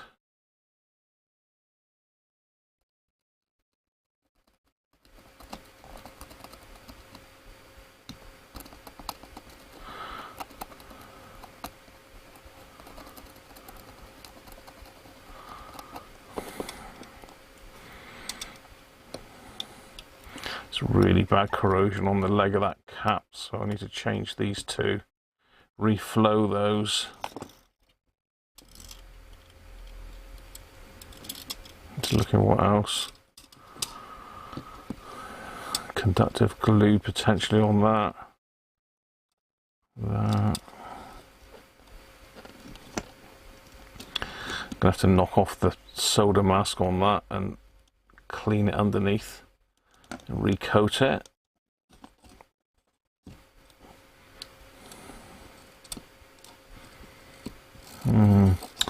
So I think this is the board that's got the problems. I think once we get this board done, no, we don't want to fade there, we want the main camera. Yeah, I think once we get this board cleaned up, then I think a lot of our problems will be solved. I'm just going to reflow all those joints. And that'll be that. So let me put this one to bed a minute then.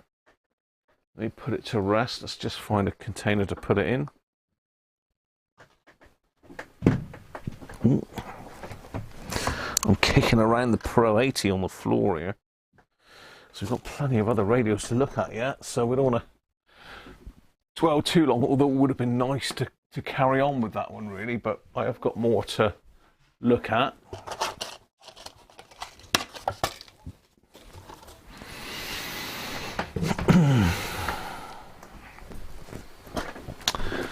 Let's zoom out a bit.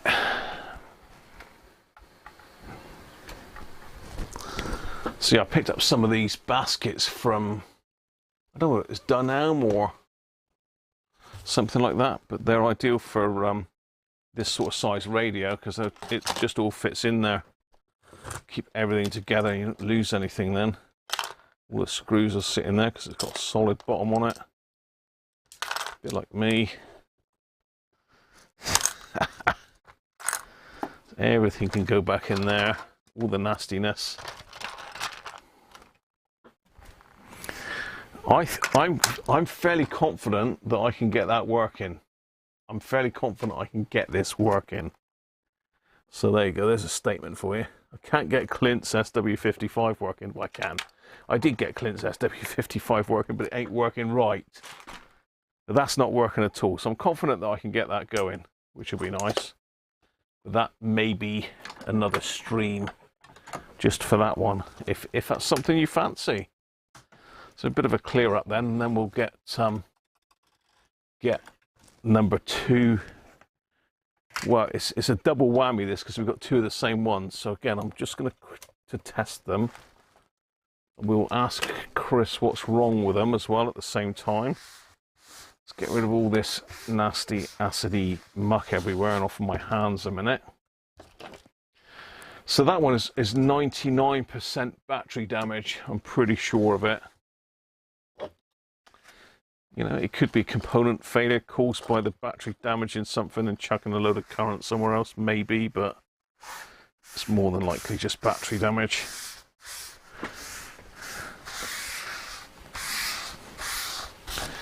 There we go. Yuck. Thanks, Mike. Just in time, yeah, I reckon I can.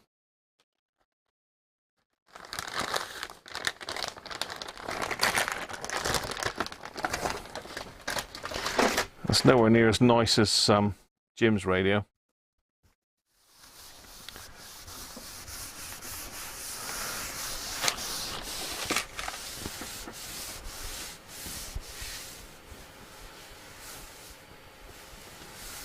Yeah, this conductive glue thing, I personally have never found it.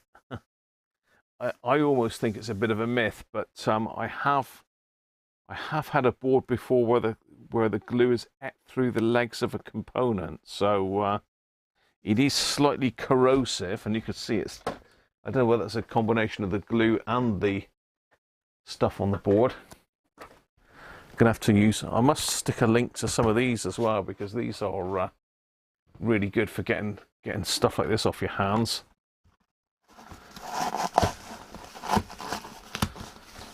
I use these at work all the time for getting paint off my hand. Big wipes.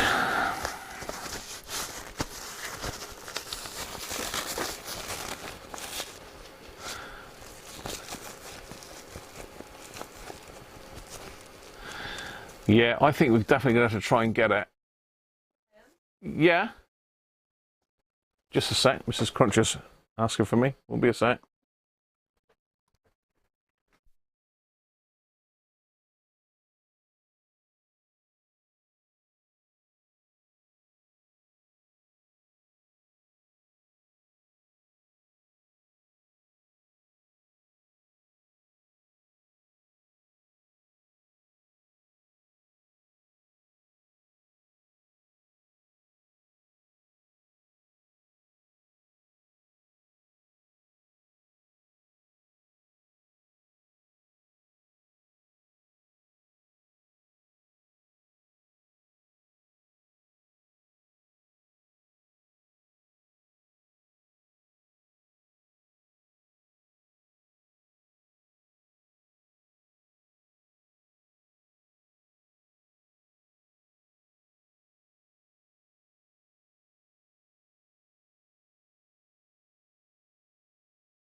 Sorry about that. This is Cruncher's looking at an auction site today, and there's quite a nice, very old radio. Been after one for quite some time. It's a Volvo as well. A Volvo. You got a 2100 in pieces on your bench today, Gier. Yeah. You're using insect cleaner, Borley.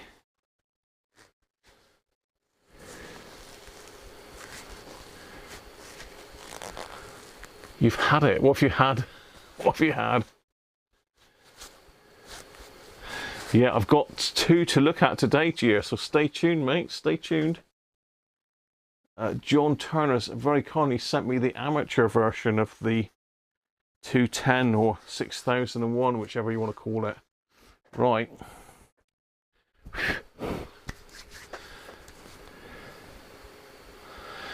Still struggling. Yes, I am, FM. I'm going to try those modifications that have been mentioned on that Italian site. Right, so let's get the poll up and running. We're going to look at the 2 radios from Chris next. So let's go back to our picture.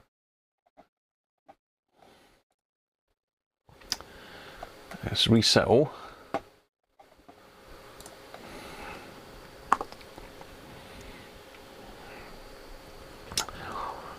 So here's our collection of radios today. So far we've only looked at the one in the middle, the little Sony. We've got loads to do yet. Christ.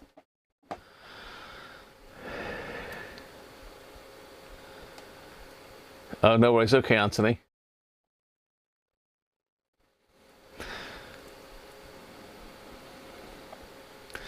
Yeah, it is a known issue at FM apparently, and there's an article about it that I've read that was very kindly sent to me.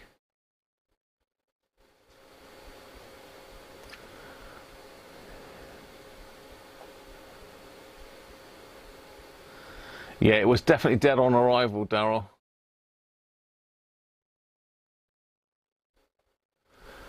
You have an Optivisor. It is excellent. As I say, there is one on my list that's on Amazon. If anyone wants one.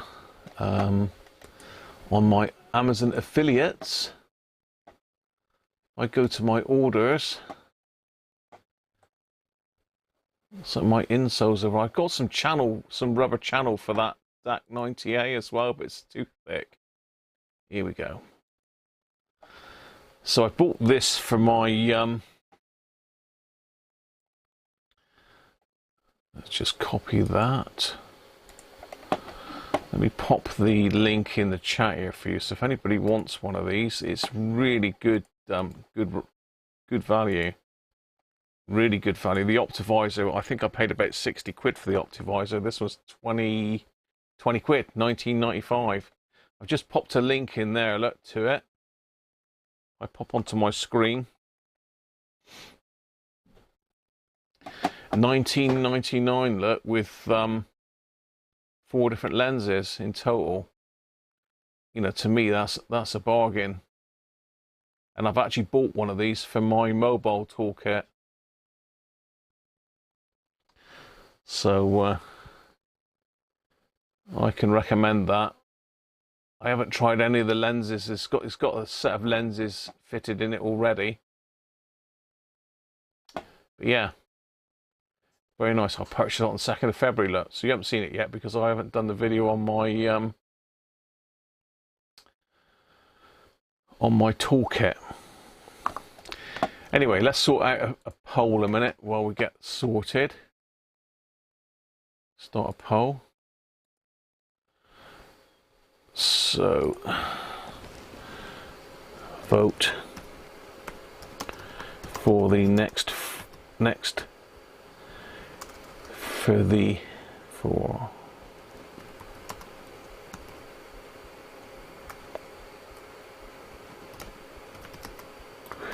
which item next. It looks like I can change it to it from the yes and no. So we've got the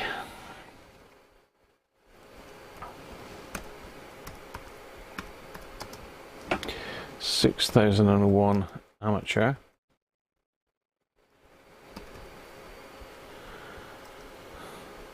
Satellite.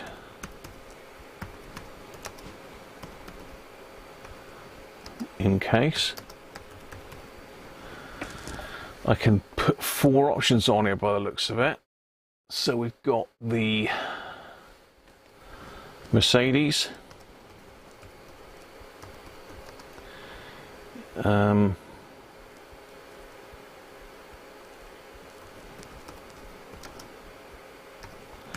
module,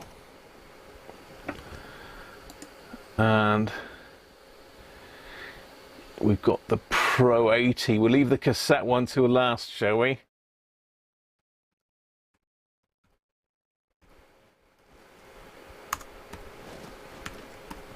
So I'm just popping a poll on here for you to have a look at.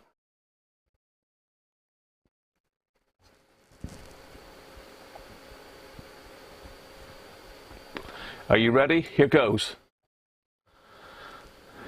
Poll is live. So we're going to look at the 2 radios from Chris next, and then we're going to look at whatever you vote for. I don't know on the Sony 80. I've not looked at any of these at all, Anthony. None at all. So so you're voting on the 2 Grundigs that you can see in the back of the picture there. If I get rid of me a minute. So the one on the right is in the black case. They're both the same radio, apart from the one on the left is the amateur version. You've got the Sony Pro 80, which is the one with the yellow aerial, and the Mercedes battery module is down the front there. I'll have a look at the thing in a minute. What was somebody saying? What's the radio at the back on the left? They're both Grundig Satellite 6001s, Aaron. Both the back ones. Just the right hand one is in the case. So keep on voting. Let's stick that over there a minute. Let's pop the main cam on.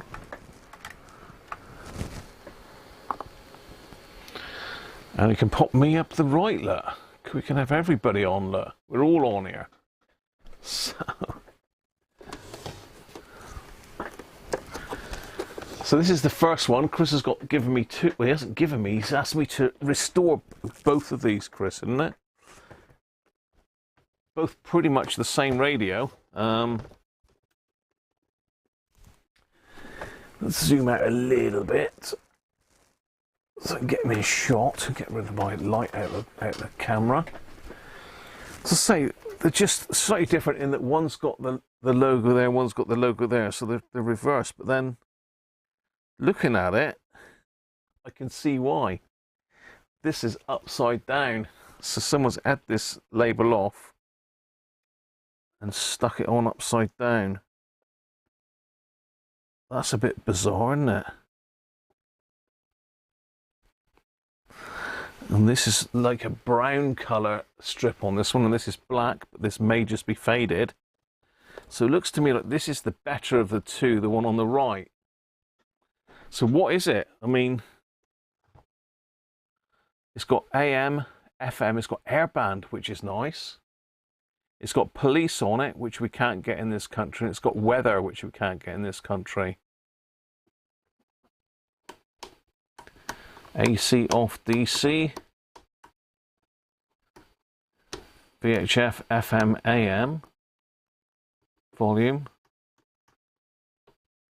Tuning. Feels a bit stiff, but it may be that they are stiff. Yeah, it's the same.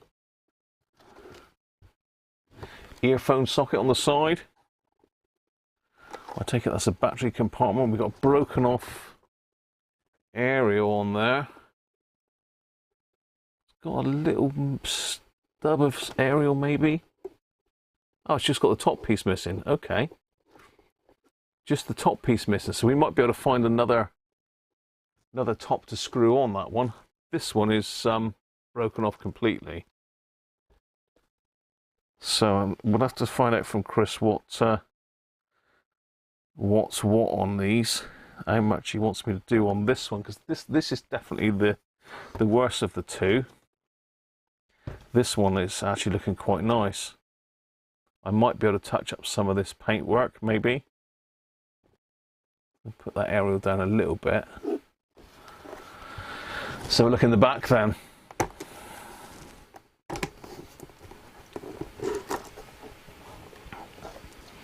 We've got the old American 2-pin plug. So that's going to be, yeah, 110 to 120 volts. So I have got a transformer up there, AC to AC converter, so we can run this one up on the mains. But as far as we're concerned, we're going to be looking at it on the battery.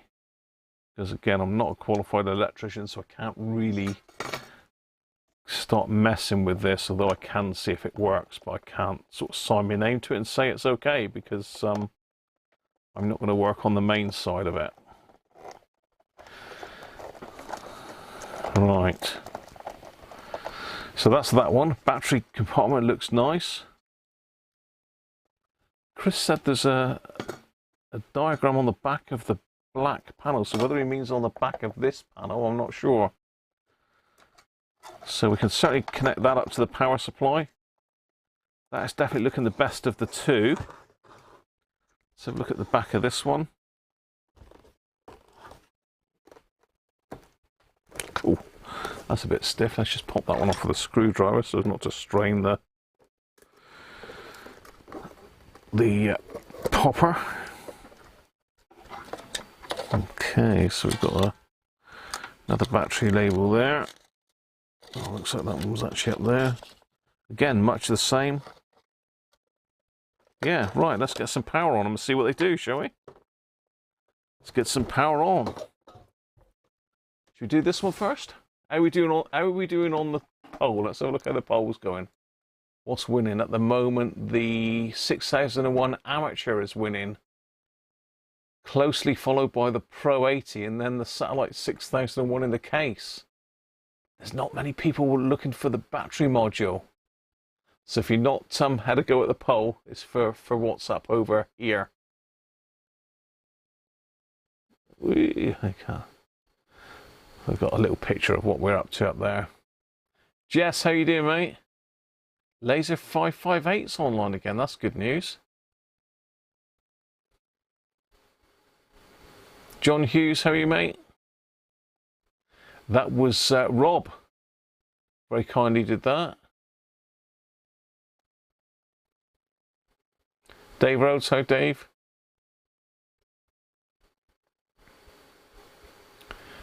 Short boombox. No sound design.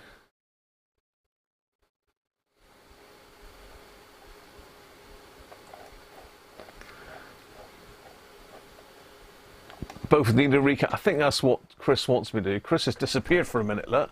He got his radios out and he's gone. You got the Cobra 21 GTO transmitting. Missing diode. Someone's took the idiot diode out, did they? Or someone blew the idiot diode up.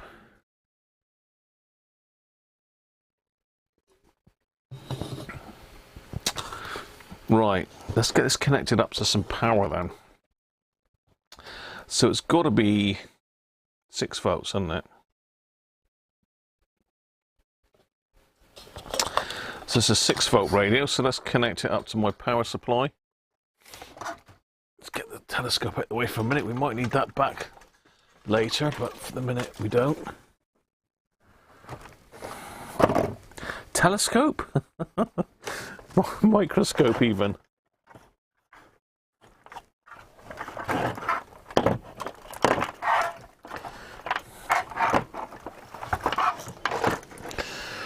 Okay. What have we got on this side? In 12 volts, so we want that down to 6. Set a bit of a current limit on it.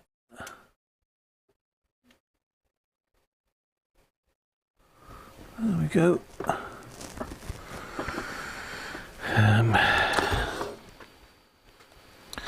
Power's off at the moment, so we're going to need to go across to DC. So that's a positive, and that's a negative.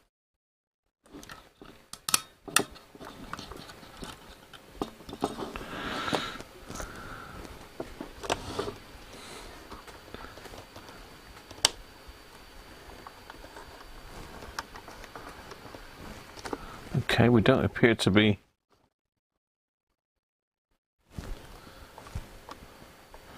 drawing any current whatsoever.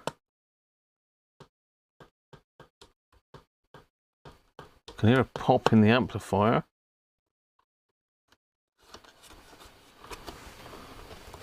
So if we're on FM, we should get a decent signal around there somewhere. I can hear something that's really quiet.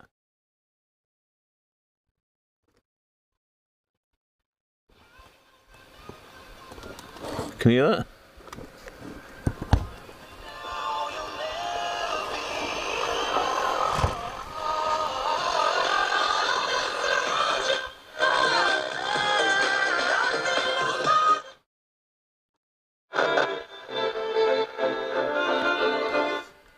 That's at full whack volume wise, so we've got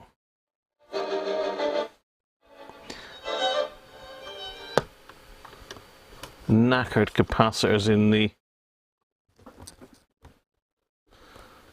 I can't hear anything on AM. AM is the medium wave band. I can hear a bit of hiss.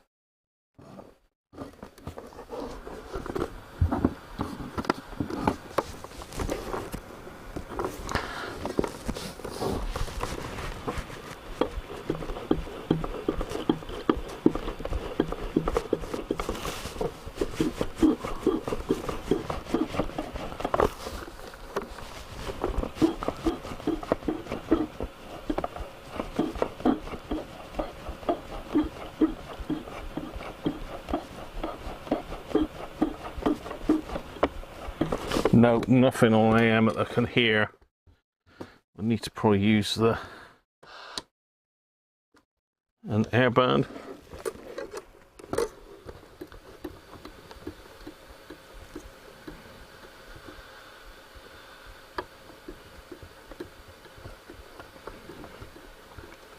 Airband is a bit hit and miss.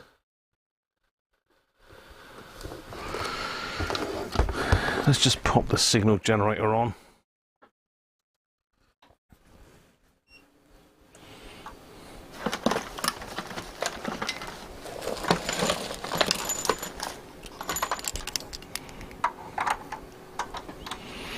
Let's pop in a frequency of 130 megahertz, 100 millivolts. Where's my coil? Where's my coil? Keep knocking it off. See if I can just induce a signal into the telescopic a minute. See if we can pick up 130.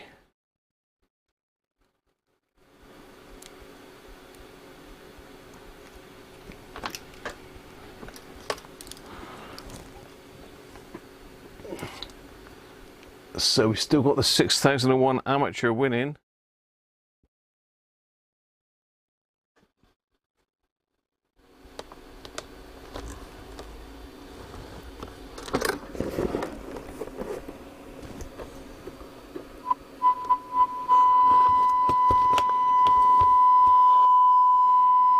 Okay, so it's picking that up.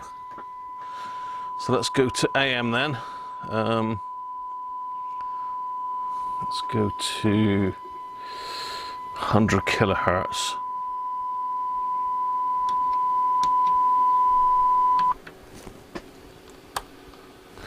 AM.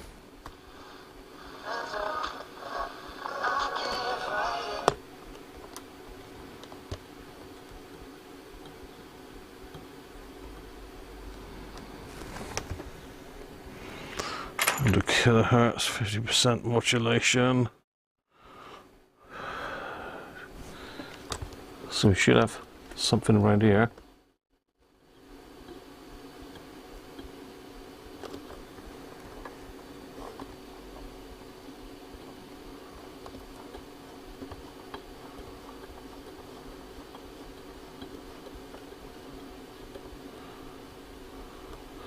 Now let's try.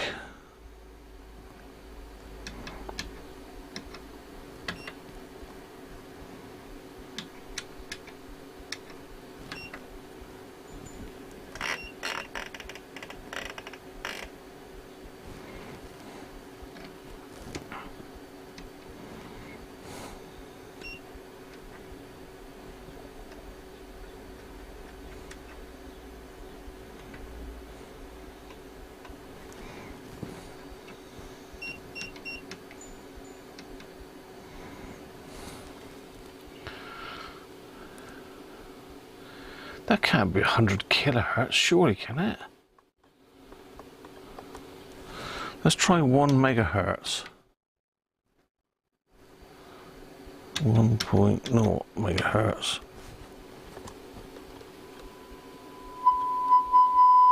Yeah, it's not kilo, it's a thousandth of a kilohertz.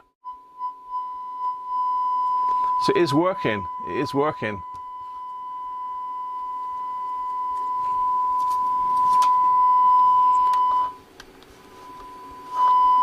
But really weak. Well, that's a good sign anyway. So that one is working. It needs a top on the aerial and it needs new caps in the amplifier stage, for sure. So let's try the other one then.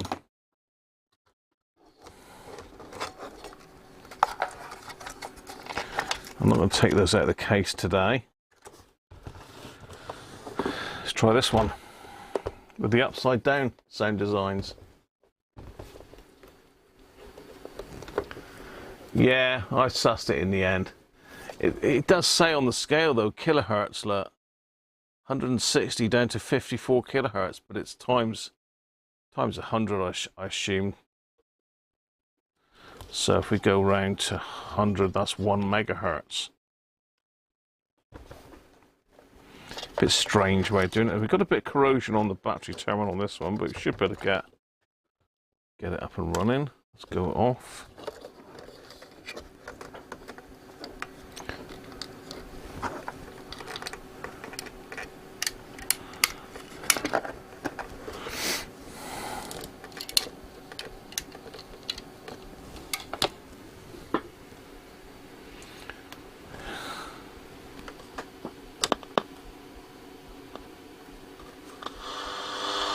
Well, this one's better.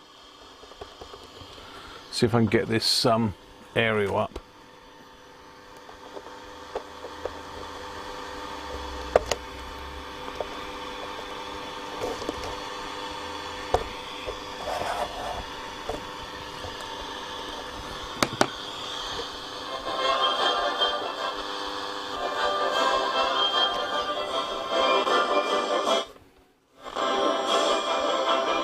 Definitely got more volume on this one. Let's go AM first.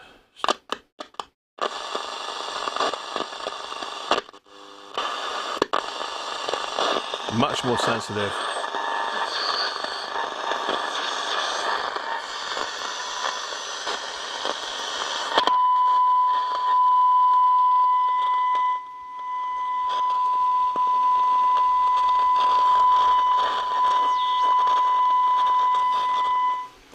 Let's try airband then. 130 megahertz.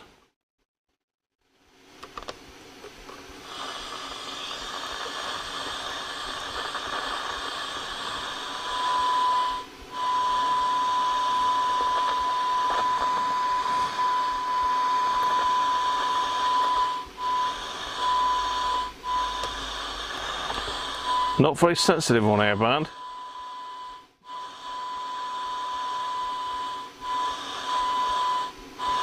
Yeah, so sensitivity seems to be down on airband for some reason, but...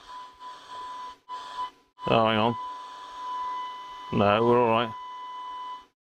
Got a harmonic a bit.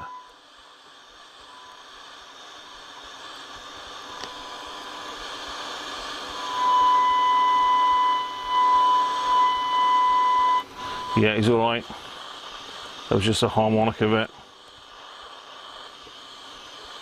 A really sharp tuning wheel there in one spot as well, just there.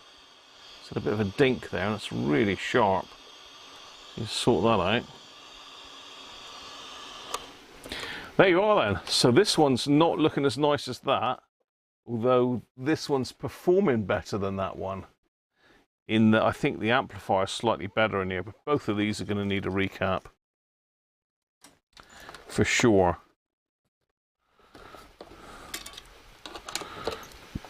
This one needs a new aerial. This one needs a new aerial. And that switch there's a bit dodgy as well on this one. So the switches are all going to need cleaning. General service, we need a new aerial on that one, top on that one, new caps in both of those. So really that's a more of a capacitor job than anything else. Luckily it's not transistors.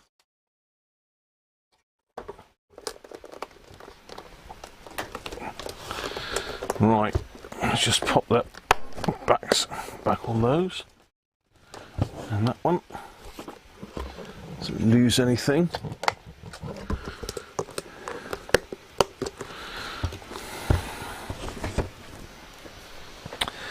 Right, so we need to sort out... Oh, someone walked over my grave then. We need to sort out what's going on here then. We need to sort out one of those. So the pole is still there. At the moment, the satellite 6001 amateur is winning at 37%. I'm just going to quickly go to the loo. And when we come back, I'll close the poll and we'll have a look, see who's won. So if you haven't voted, then vote now. I'll see you in a second.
Right, have you all voted? Have you all voted? As I say, the last one on the list is not on there, but it's the Sharp cassette player. So again, I'm not really going to do any work on these two today. I just really want to see what's needed to be done, and I'll get the note that John's very kindly put in there for me. So what have we got then? This looks like we've got a clear winner. Battery module's not got any love. Okay, so it looks like we've got the satellite we're going to look at first. Then we're going to look at both of the Grundig 6000 ones. Then we're going to look at the Pro 80, and very last, the Mercedes battery module. Well, and of course the cassette player. There we go. Let me catch up with the chat then a minute. Got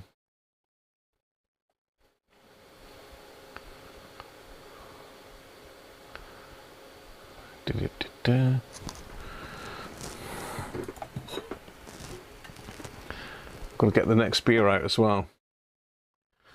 So John's saying thank you to Rob for gifting in some membership.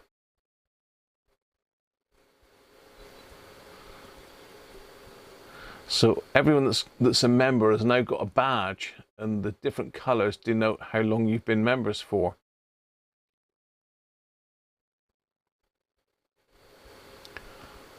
I was missing the AM detector diode. Some rig doctor on eBay. I bought it off.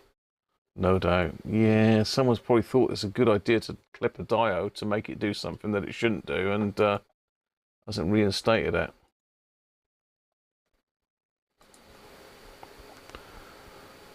You listen to Johnny Kidd and the Pirates. Good stuff.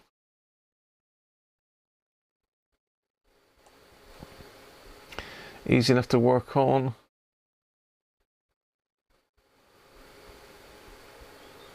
You saw the Pirates live. Oh, Johnny Kidd and the Pirates.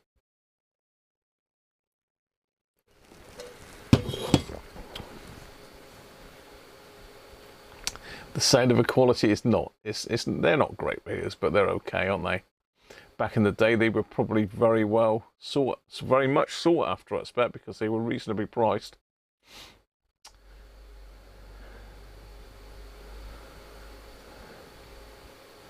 Pat Jones, how you doing, mate?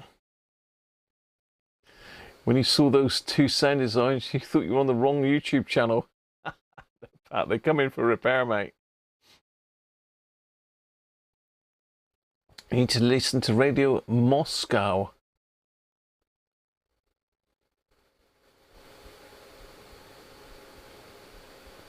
Johnny Kidd sadly died when you saw the rest of them. You just saw the Pirates, son. YouTube chat causing high CPU usage. Could be. Could be.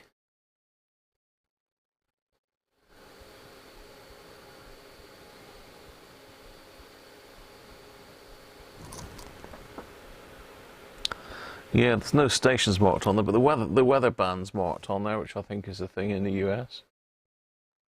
Yeah, you're dead right, Jess. It's a shame that we've got nothing left on medium wave, long wave. Cheers, Rob. Same problem as your music, boy. Really quiet. Yeah, it's the amplifier on this.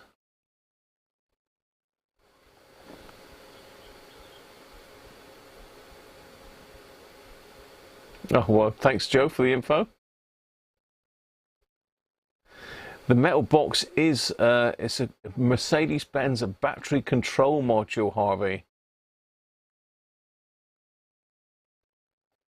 It's in the Mercedes-Benz SL30s, is it? And sort of around that era. They've got two batteries in them. They've got a main battery and an auxiliary battery. And the little module has got like a trickle charge thing from the main battery to the auxiliary battery, I believe. And that's what's wrong on this particular one. They've got a habit, unfortunately, of burning the car down. Because there's some caps in it, they're short across, and they're short live and neutral. And they have caused fires in these cars, although Mercedes is still not acknowledging it. So How many cars need to burn down before they acknowledge it? You know.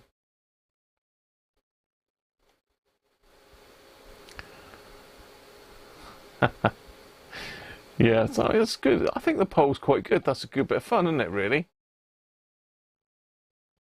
So we could have a vote on which one to look at in next week's stream, couldn't we? Do we go with the Sony? We'll do that. We'll do that at the end, shall we? We'll have a poll at the end as to what we're going to do next week on the stream. How about that?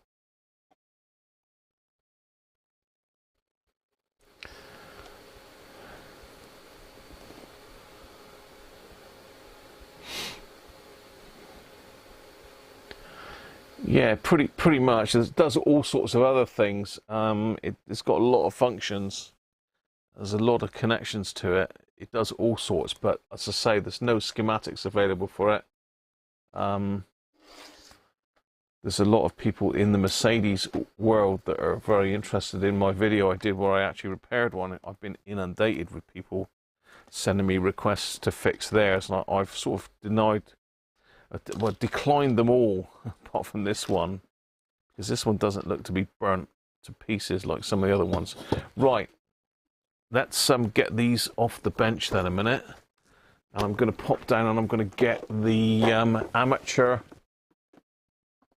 6001 satellite, which is the top left in your picture. So one on the right is a 6001 in the case. The one on the left is the amateur version, which is quite rare, I believe. I don't know that for sure, but they don't come up for sale very often. John knew that I was looking for one and very kindly said he had one that he'd let me have if I could sort out a cassette deck for him. So I've very happily agreed to do that. Oh, Maddie, all right.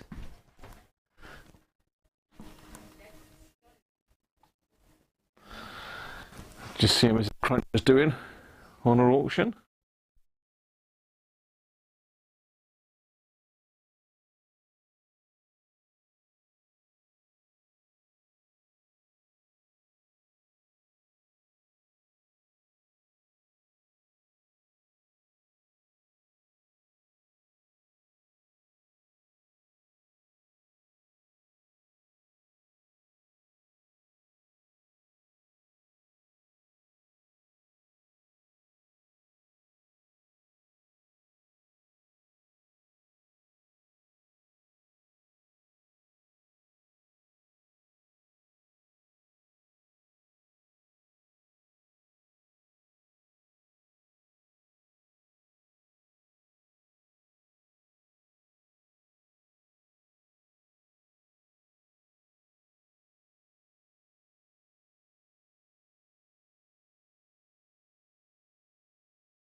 Right, sorry, I was just checking in with Mrs. Cruncher. It looks like we've won this Volve radio.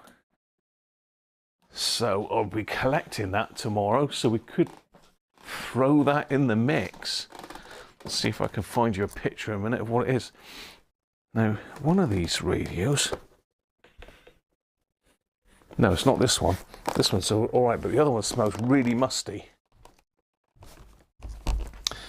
So if you can remember, I bought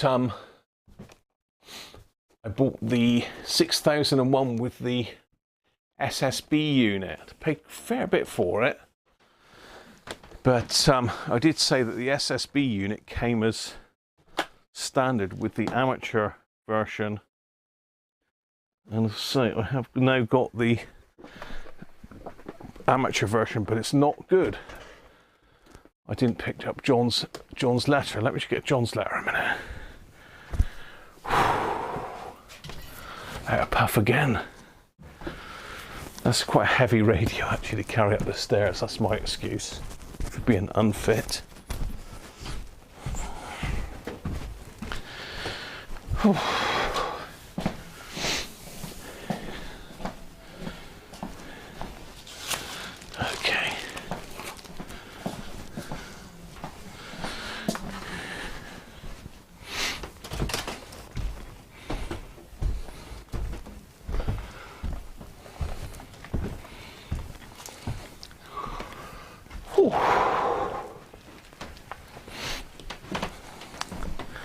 What I need is some more beer, which is coming shortly.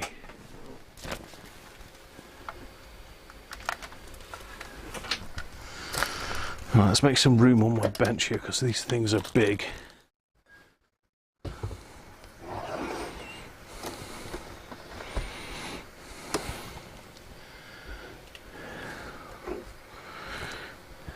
Right. Here we go. This is the Grundig Cassette 6001 amateur version.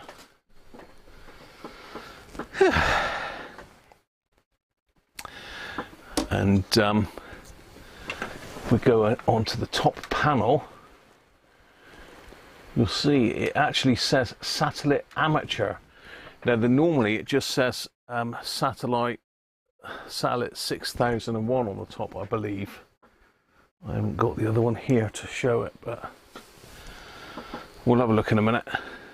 So yeah, so you've still got your narrow and wide bandwidth, your stereo mono switch, although we've got the, yeah, so basically one speaker or two speakers. That's slightly different. I think in the other one there's a one speaker over there. But the difference is the turret tuner on these has got the amateur bands on it. If we can get that in shot.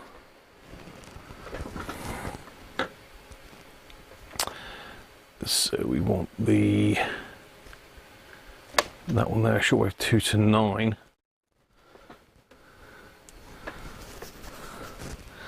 And if we bump it around with a turret tuner, if I can get the thing out, so it's on the wrong side of the radio for the camera, really.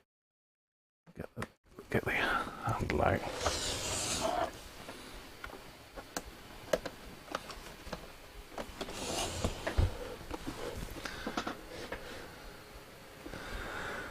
So we've got, where are we? Where do we start? So we've got two 10-meter bands. We've got the 10-1, which looks like it goes from 28.4 up to 29.8. Then we go from 27 to 28.2. So we've got the CB band in this one as well. I'm not sure if we had that much coverage on the other one. Then we've got 15-meter band.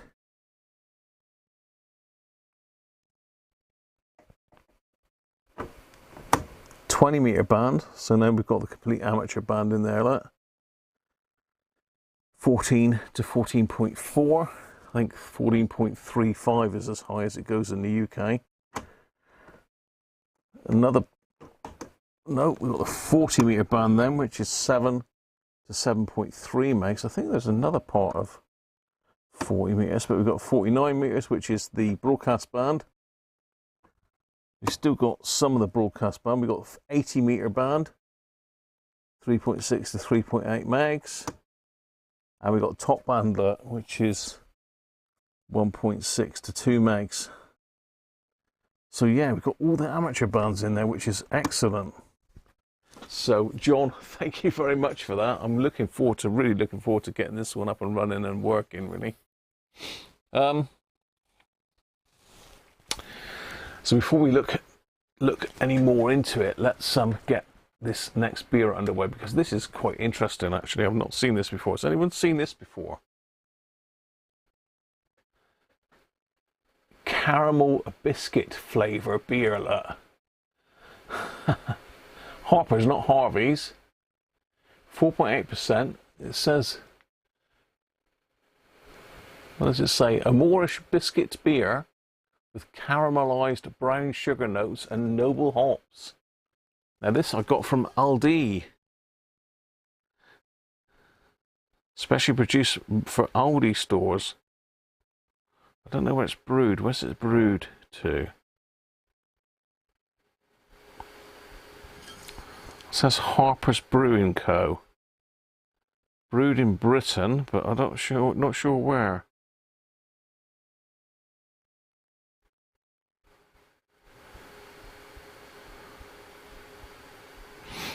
Trying to see if I can see what it's brewed. It doesn't actually say.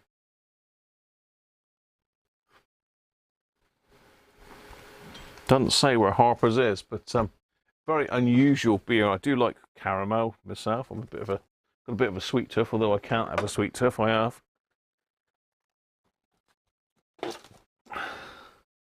Noble hops, yeah. Looks interesting. We'll say oldie. I don't know how much it was. It wasn't mega expensive, but it does smell like caramel. Definite caramel smell. This could be very nice. I did buy a coffee stout as well, but I'm not going to have all three today. Brewed in China. It could be, Bob.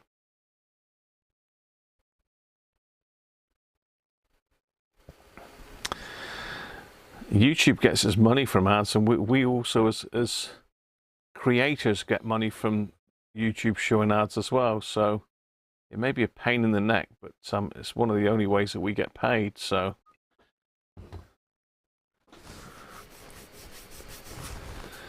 let's have a look then.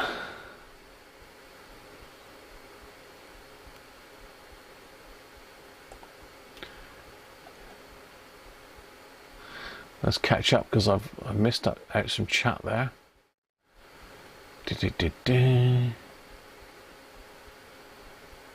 Martin, hello, how are you, mate?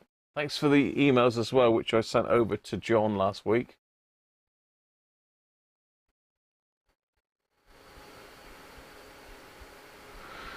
A 1,000 kilowatts Radio Moscow and 41 meter band. Whoa.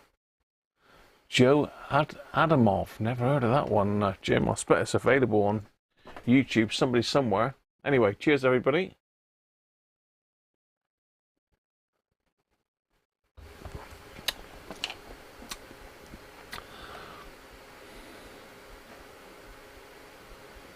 Wildermat, never heard of it.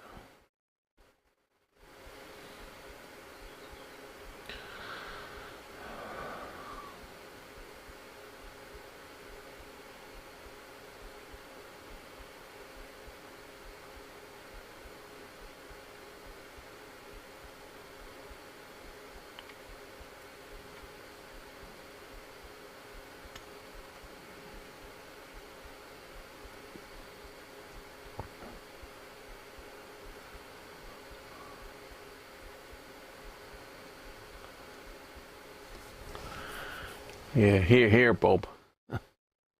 Has the radio got narrow FM? Which radio, Aaron? This one's got wide and narrow, yes.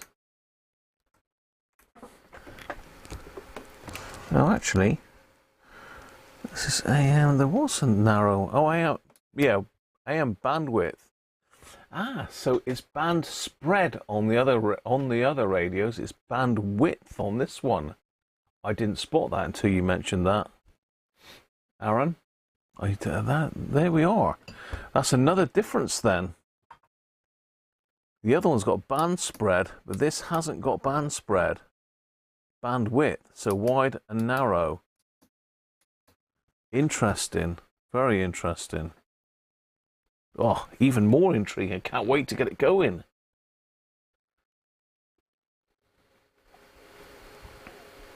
It certainly does, Jess, so thank you very much.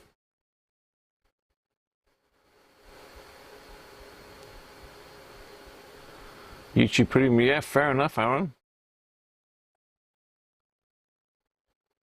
It looks awful. What the beer does, Bob, or the... What looks awful, Bob? The beer, the radio?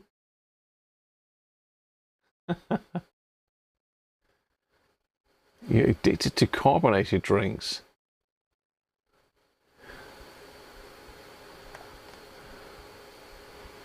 You're here making a pizza, Rob, boy. Very nice too. I could quite easily do pizza.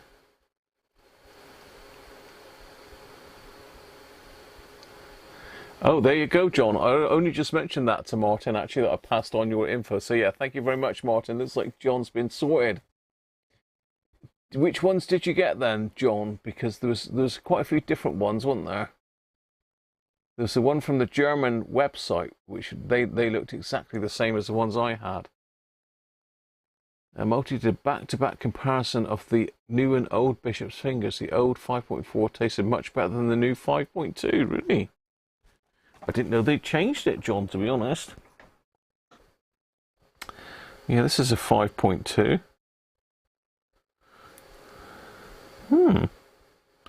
I shall have to look back through all my old finger. Now, won't I? I'll catch you soon, Aaron. Cheers, mate. Oh, the beer label. Right, got you, Bob. So let's have a proper taste of this. Now the foam has died down a bit on it.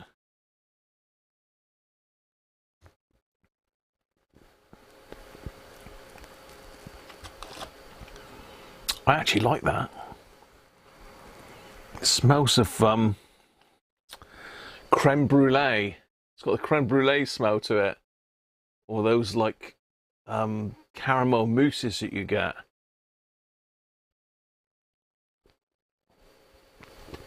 All right, oh, well done, John. Nice one. They came quick as well, John, didn't they?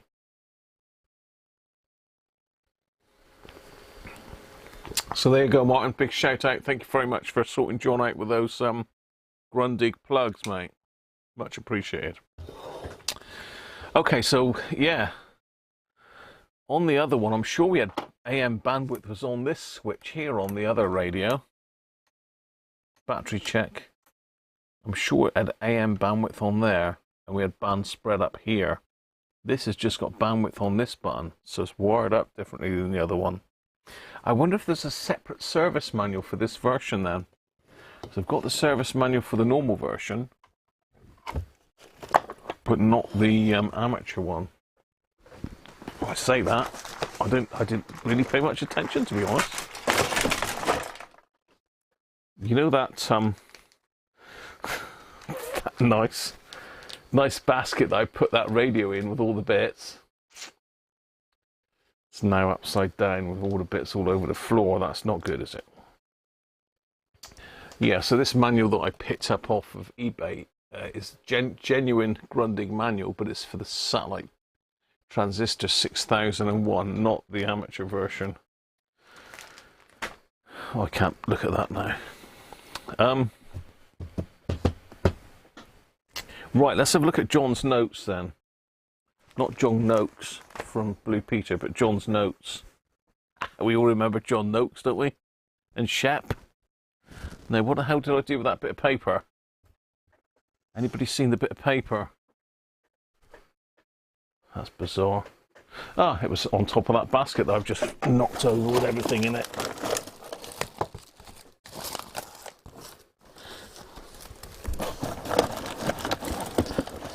Oh, it fell into a box. That's not too bad then. But I've got a screw there that it's fallen into my toolkit. So notes from John on this radio then. So he's bought this in a sorry state for spares, not working with busted area and no battery cover. John had the spares and it turns out the seller has replaced the caps. Has tried to get it working but failed. Says he's also got a hot glue gun. Oh no. A soldering iron with a big tip that's not too hot. Right. No more sad.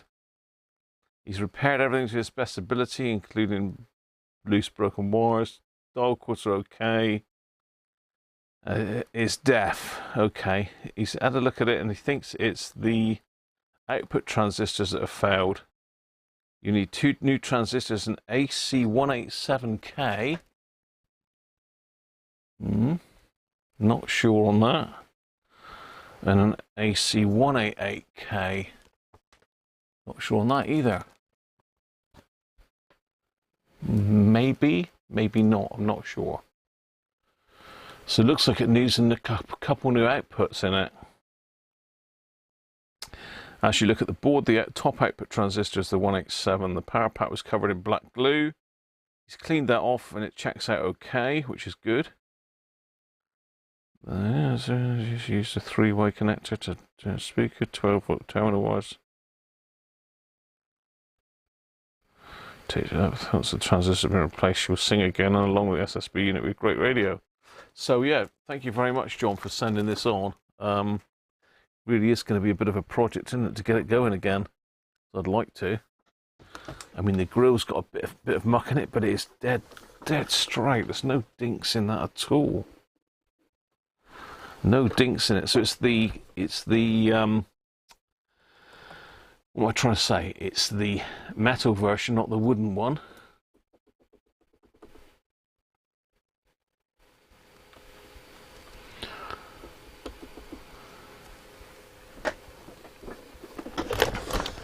Let's have a look around the back. So we've got a new cable on it, which is John's handiwork, probably.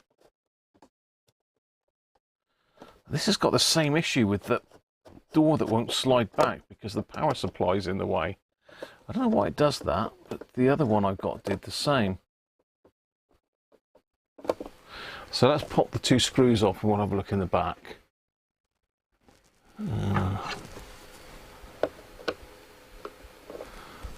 Number 1 Phillips.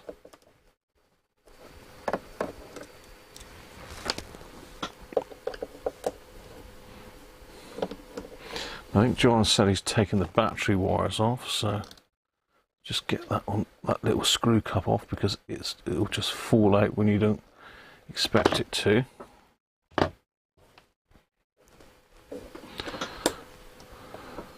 It's actually in pretty good condition, this one. It's a bit of rubbing on the top plate.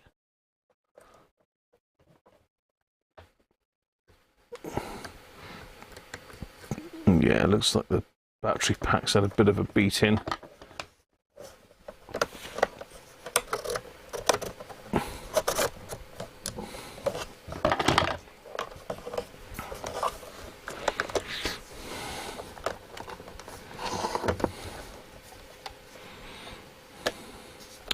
Yeah, someone's tried to super glue the thing back together, haven't they? Don't know why, because it should have a... Oh, I see what's happened. This is broken away here, isn't it? We might be able to fix that back together. I'm not sure. Yes, lots of super glue everywhere. John says he's disconnected the battery supply wires, which is that there. It's okay. So it looks like it's mains only at the moment.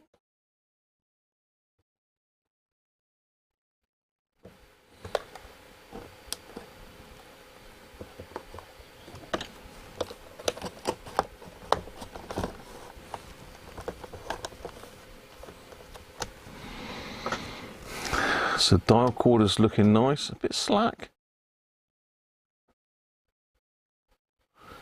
It looks like that's probably been done, I would think, unless it's thicker in this than it is in the other ones.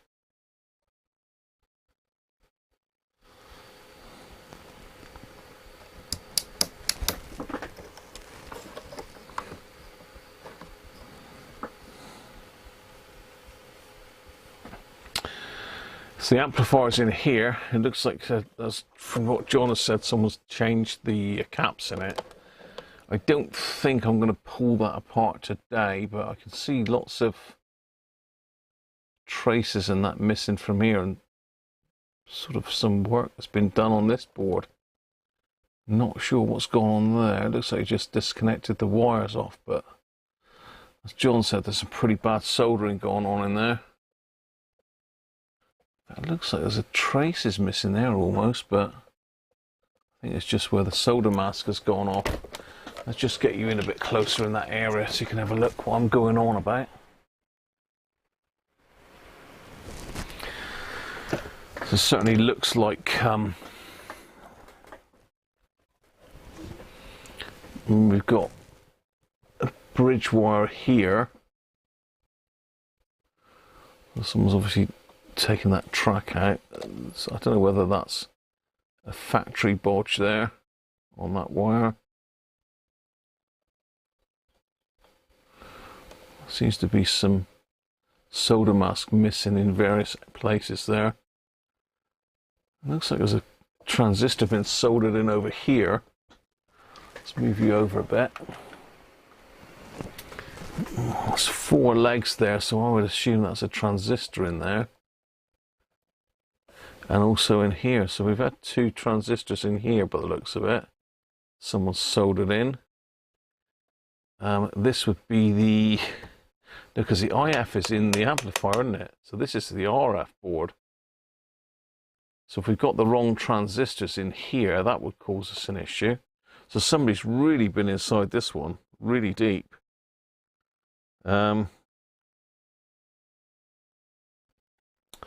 What a pain. But it looks like John has resurrected it. We just need to do the final tweaks on it by the looks of it.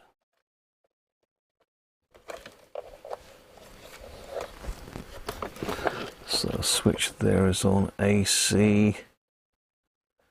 And it should be 240 volts, shouldn't it?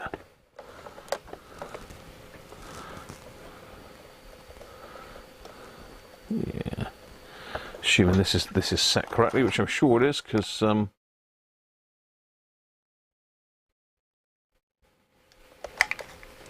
yeah, slightly different than the other power supplies we've got. This is a TN12BE.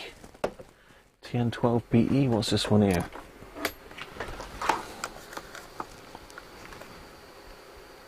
It's a TN12A, so this is the other supply I've got with the other Grundig. Different again.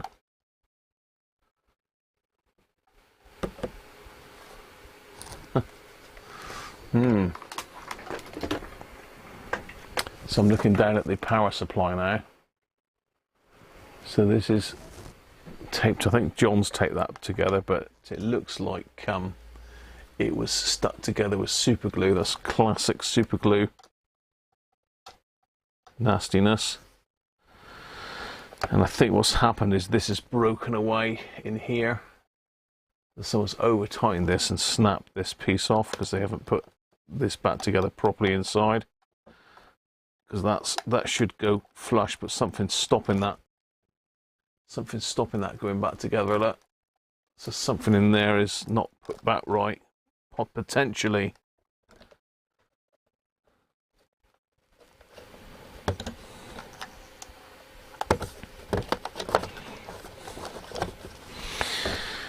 Okay, let's get the quick test out. Plug it into the variac. Let's get this baby on the power supply a minute, because we're running out of time here. We are running out of time.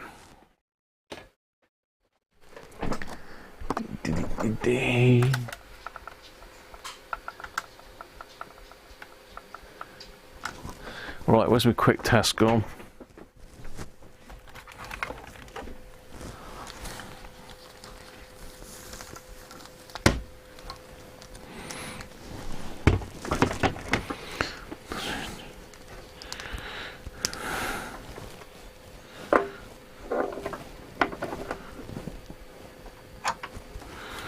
Put that out of the way for a minute.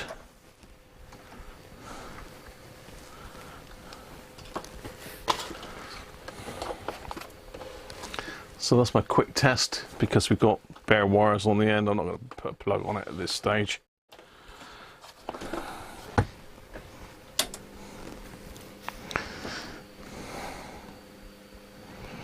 $230 volts. Let's pop the top up.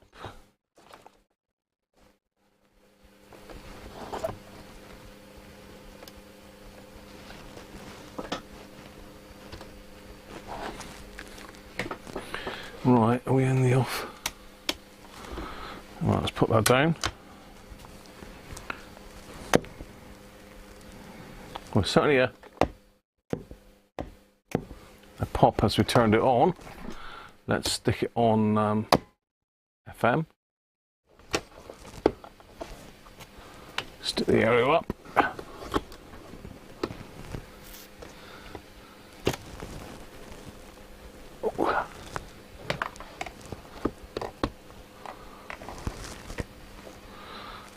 Volume.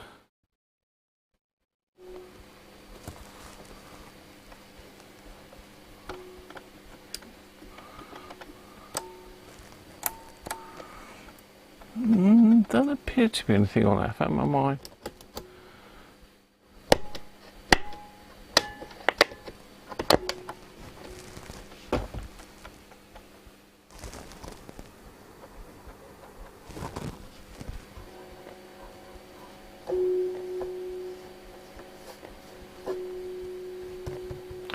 Yeah, something wrong with the amplifier. You can hear this microphonics.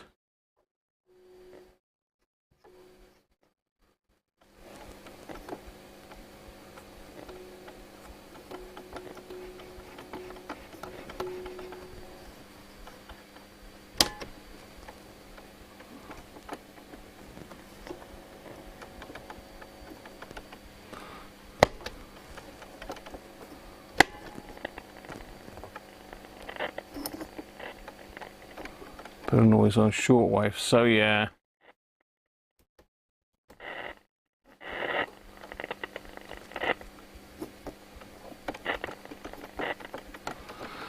Maybe we've got a combination of a couple things then. That we've got problems with the what am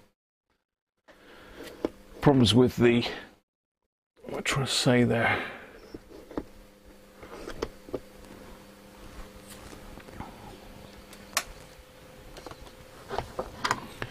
Problems with the amplifier and problems with the RF side of it as well, because someone's messed about with the transistors. So it probably means we've got the wrong transistors. So that one's going to be another one for the queue of my own radios, which never seem to get finished, do they? Because I'm doing everyone else's. I've got to try and do some of my own radios at some stage, am I?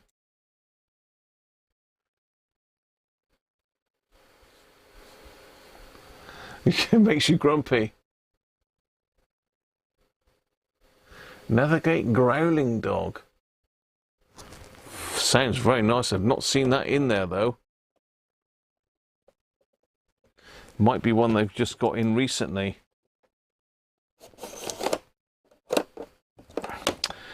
So that one is has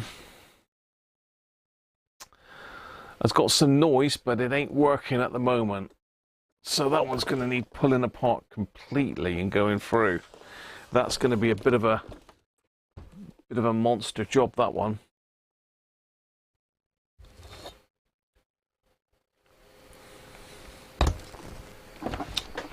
Right, let's have a look at our pole again.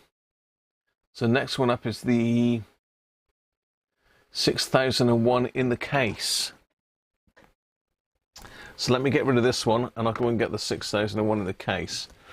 So this is further work, quite a lot more further work and investigations. I'm going to have to go right the way through that, every single little bit. Going to need to do a Manuel job on that one, I believe. It's a Manuel job, pull it all apart. I've got 4 of these now, two woodies and 2 steelies.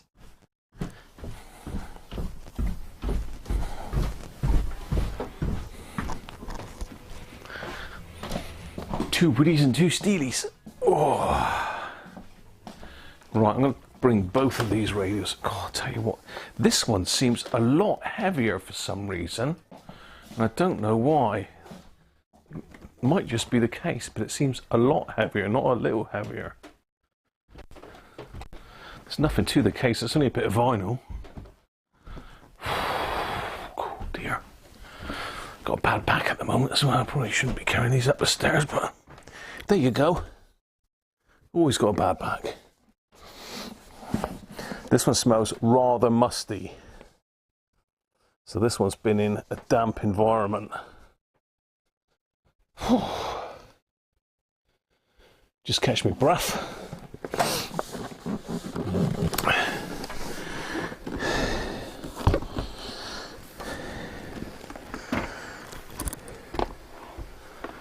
There we are. As I say, I really didn't realise that I'd actually won this until a bit later on.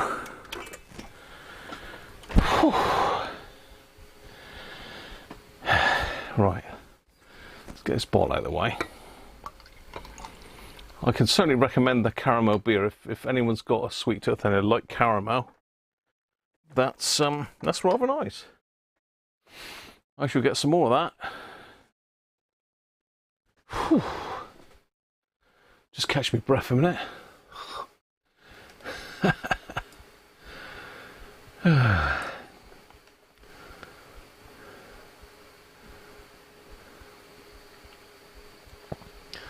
Cheers, Thomas. Catch you soon, mate, and Susie.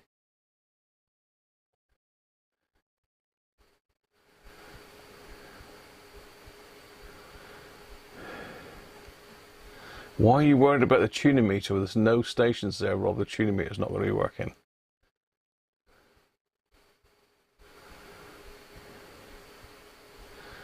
Certainly is. Manuel in faulty towers, yeah. Oh, it's brewed by Marston's. Thanks for that. You missed your radios, Chris. That's what you missed.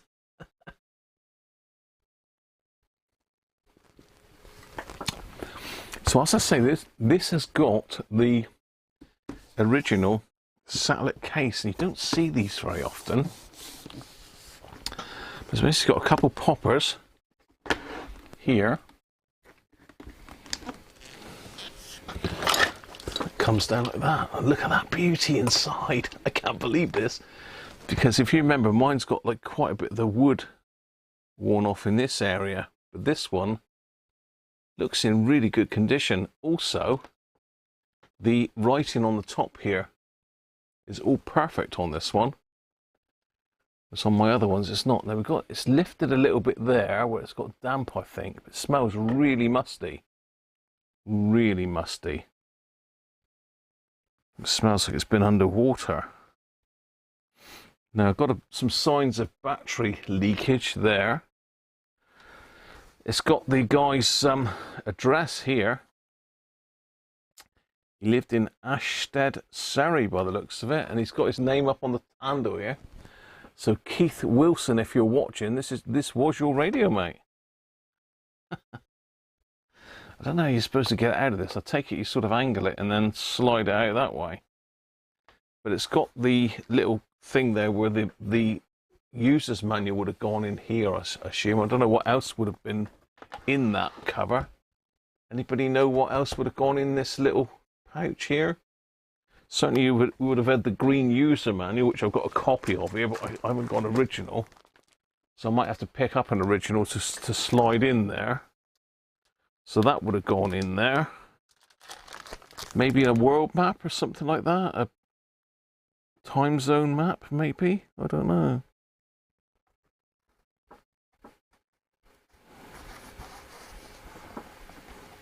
Yeah, so it looks like that's come undone a little bit with the damp.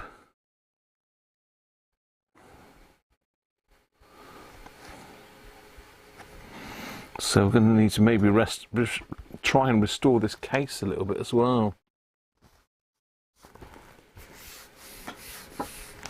But nice thing to have. It's pretty good condition, John, isn't it? It is in pretty good condition. As I say, there's a little tiny bit of rubbing, if I was to be critical, just here. A fraction up in this corner. A little bit of pitting on the chrome, but not a massive amount. Look at all these station markers.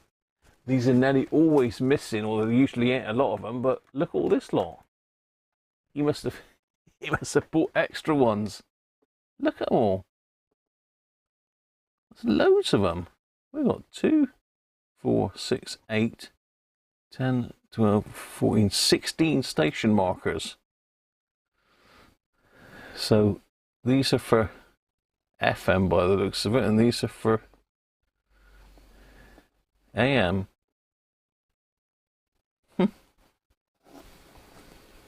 If they pop off or what, I don't know, but yeah, not very often you see that many on them.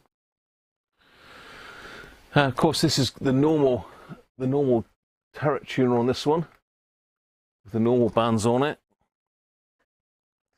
so we can access the handle through the side. We've got a dial cord in the window there. Look, that's never a good sign. You can see a dial cord in the window. Oh no! That dial cord's working. That dial cord's working, but the turret tuner dial cord is broken, so we've got a job to do there. Now, can I get this thing out? Can I get it out of this case? I don't know, it's supposed to come out. It's supposed to angle, I suppose, and come out like that. So let's get that. Zoom you out a bit a minute. So you see what I mean about the battery leakage? It looks definitely like the battery is something that's leaked into there. Maybe someone's coffee. I don't know, but a nice thing to have. They do come up from time to time with the cases, but not very often. I've got a bit of gluing and fixing to do on that, I think. But nice with the satellite logo on it and the Grundig badge.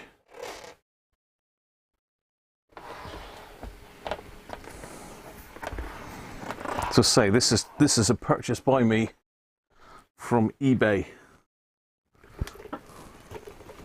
One wine-fueled evening, I think, because I don't know why I needed another one, because I've got loads already. So let's zoom back out again. Dial cord nightmare, I know. It's another dial cord adventure. More of the stout. Yeah, you're just teasing us, Martin, with all your nice beers over there. Christoph's the same. Loads of lovely beers.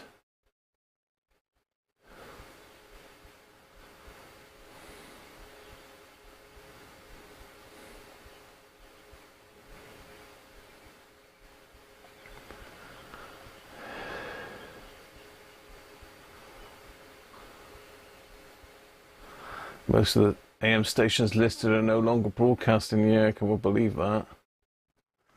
So many gone by the wayside. Let's have a look in the back then. So, I mean, outer wise, it's looking okay. We can obviously see we've got dial cord broken. It smells really, really musty. So, unfortunately, it's been stuck up in the damp loft, I would think, for some years. Got a little bit of pitting on the chrome on the back. It's not too bad. Have we got a power supply in here? I think we have.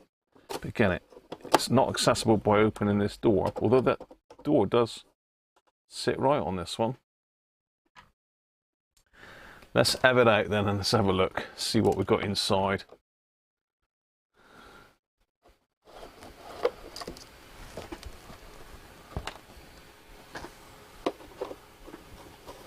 Yeah, screws are rusty. Not a good sign.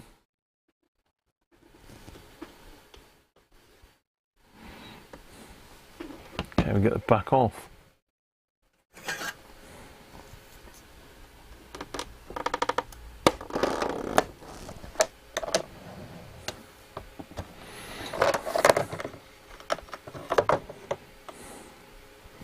God, I smell really musty. Right, okay, so we've got the old two-prong jobby there. Power supply is the same as the one in the satellite lit, in the other one, in the amateur one.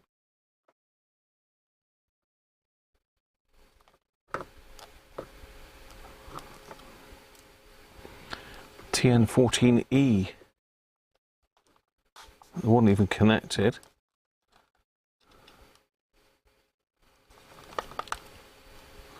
$220, that's right. So yeah, we've got a bit of mould in there. Whew. I think that's been sat in a bit of water, you know. I don't know if you can see down the bottom there, but there's a bit of nastiness down there, look. So that's yuck. So it might be battery leakage potentially, but it does smell mouldy. And you can see the dreaded dial cord hanging off here. See the dial cord dilemma? I wonder if that was on there and it's bounced off in the post. It looks like somebody's tied a knot in it there, so no, that was never working, was it? Someone's tied a knot in that. That's blatantly bad, isn't it? Oh dear. So we've got to restring the dreaded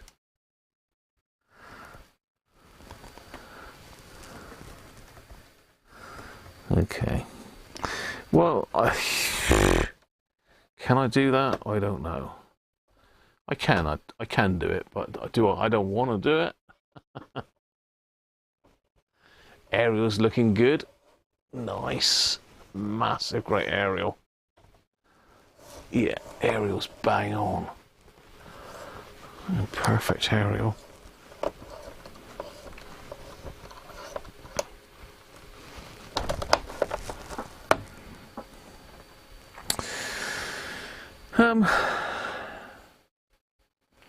So we can turn the shortwave tuning by hand for now.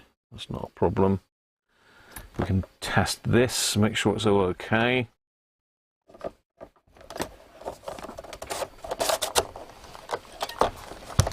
Ooh, I'm twanged the other tuning cord then.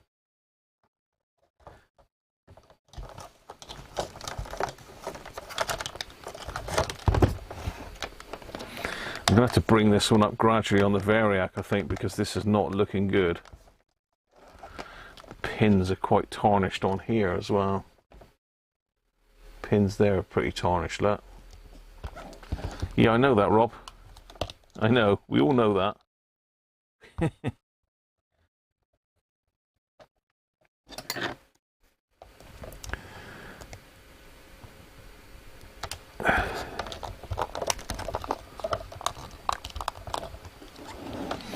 Right, let's it does smell. Stick it on AC. I'm going to give this a bit of a brush up with a wire brush.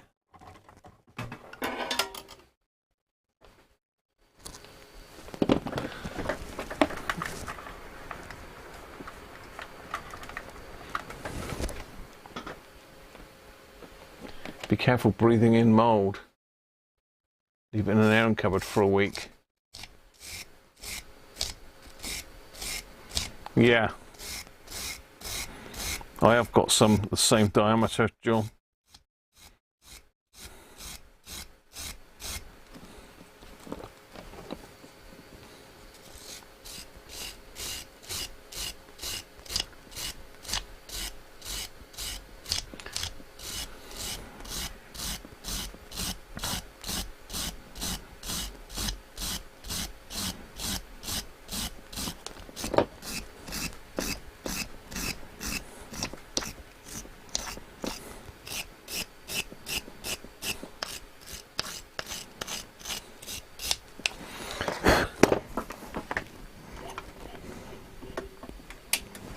Right, I'm going to plug it into my Variac and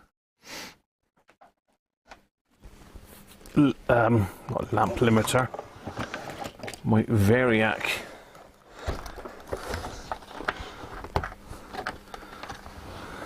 and isolation transformer. So let's turn it. Oh, it's already on. Let's pop it on FM. Let's pop the aerial up a little bit.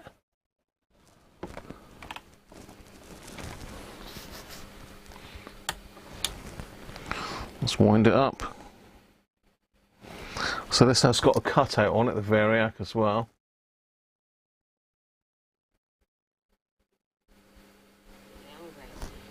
She was really hard to be around. Well, I'm on 100 volts and it's working already. Her behaviour changed and she became aggressive and became hands. At first a couple of days a week and later on a daily basis. Marianne's names to his. Asthma is voiced by an actor, I feel like initially when it started, it was kind of verbal abuse. She'd get angry. But it kind of went on. The boundaries she was crossing all the time with the language she was using. At worst, she could get violent. She was manageable because she doesn't have a huge amount of strength, but it did become a safeguarding issue on many occasions. I think she broke 2 of our TVs in anger. So the speaker doesn't sound great at the moment.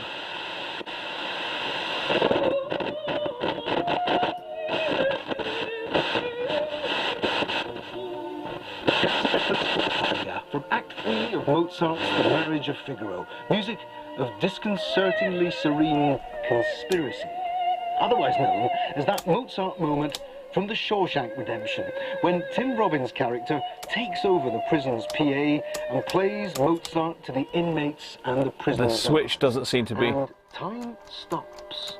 doing a lot. Or, as Morgan Freeman's character Red says, I have no one.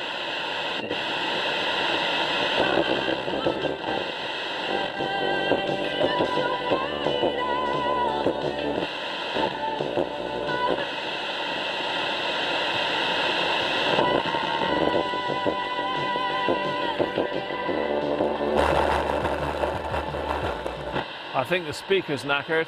Susanna and the Countess.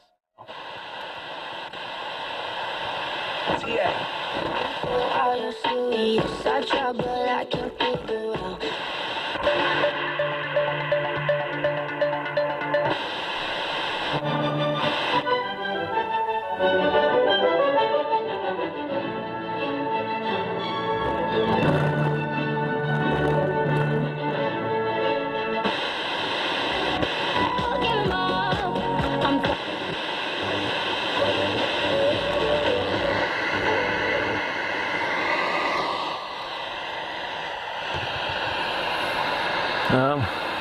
I can't do that one because so I'm on the shortwave band now. So let's see if we can get much on that.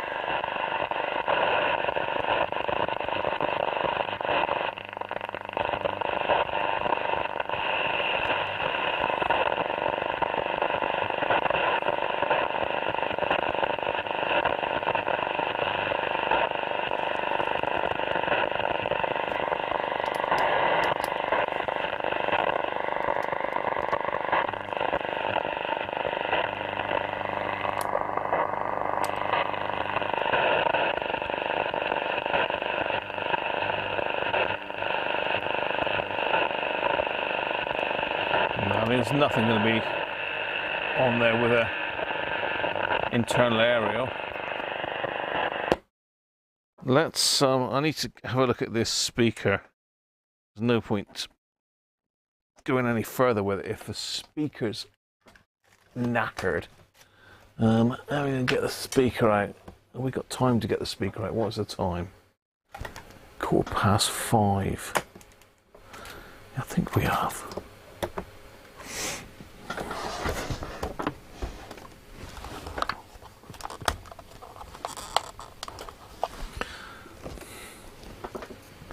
I think we've got time to get the speaker out and have a look.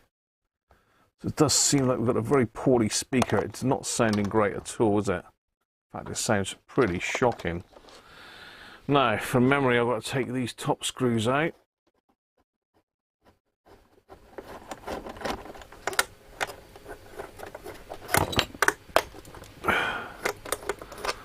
That one. And that one.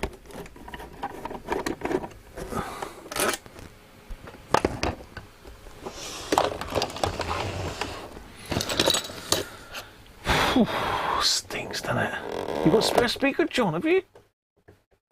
It does seem to be working, doesn't it?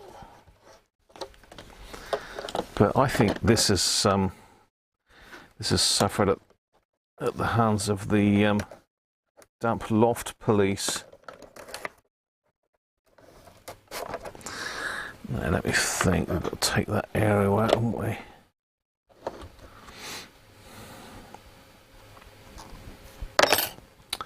I didn't say that was 5.5, didn't I, last time?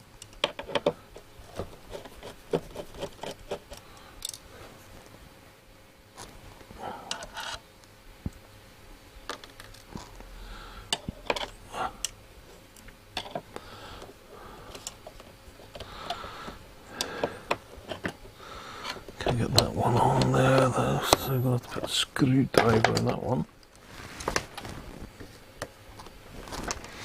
Yeah, so this one's been stored damp. That's the problem with this one. So I think a lot of the issues will be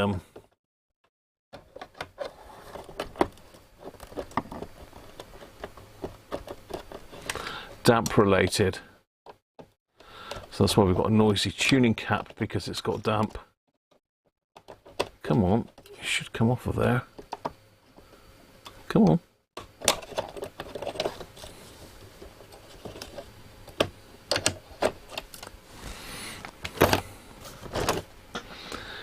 Now we've got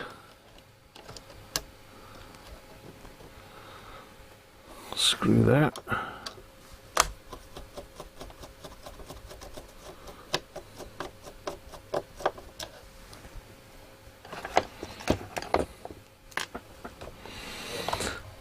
Screw there. Believe.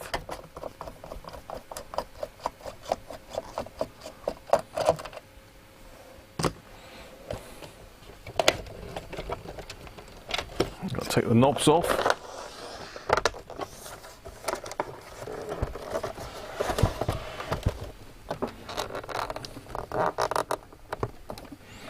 Cool. Lip in a heck. That one's come off all right.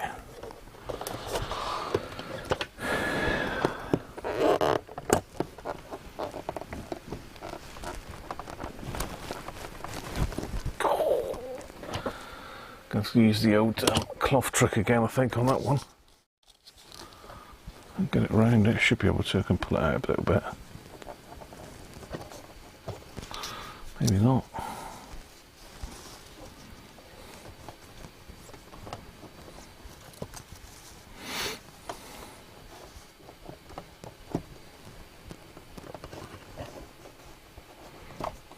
There we go.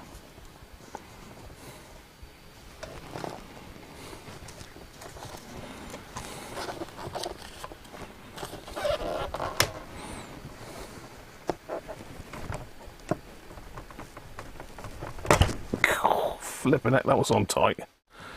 Whew. And this bottom one I think is the same.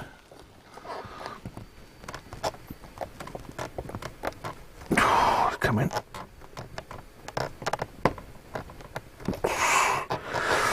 Come on. Yes, got that.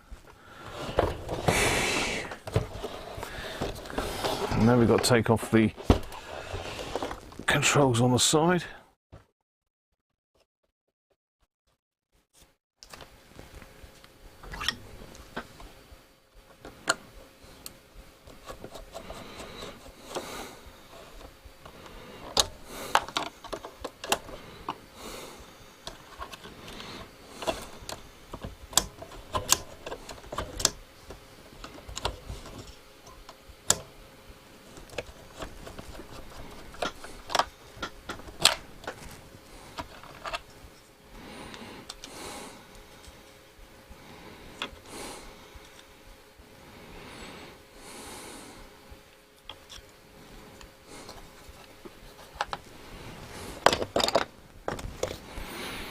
You should.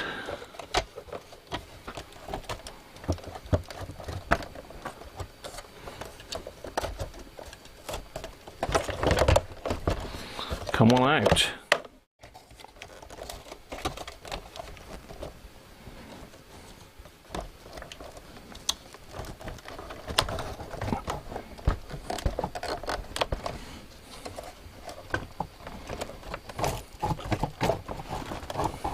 Oh, hang on, we've got to disconnect these wires down here, haven't we? Of course we have. Let's plug the soldering arm back in. Going to disconnect the speaker wires. Not speaker wires, the power wires.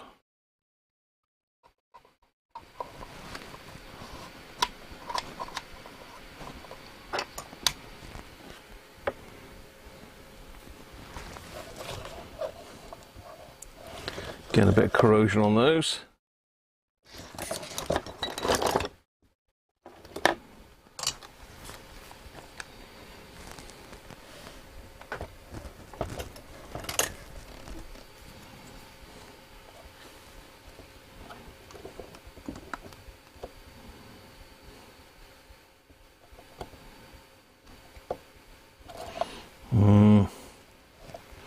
Too corroded to unsolder that first one, the ground.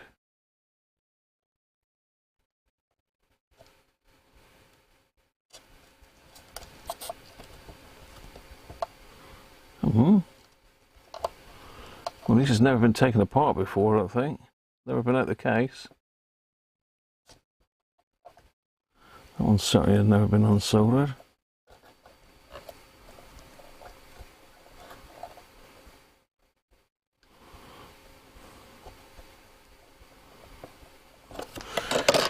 Yeah, that's not good. I'm going to have to put a bit of muck on that. A bit of flux, if you can see what I'm up to here. That. Just disconnecting these wires from the front of the unit. But say there's corrosion on this black wire. 3 wires to disconnect here. Just put a fresh bit of solder on, see if I can get it moving. Some flux. Still don't want to go there. It's really badly corroded. It's gone green, the wire.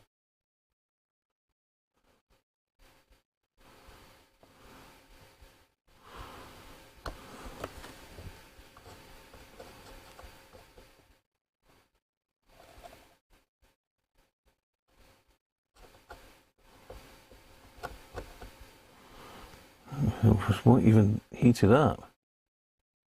I think it's going now. Yeah, there we are. And the yellow one, up near the dog cord.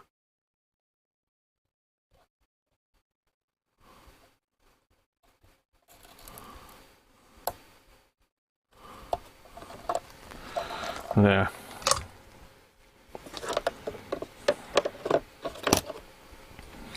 Now it should come out.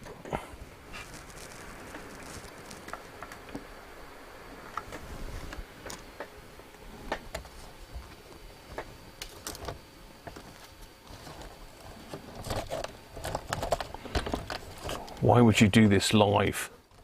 Why?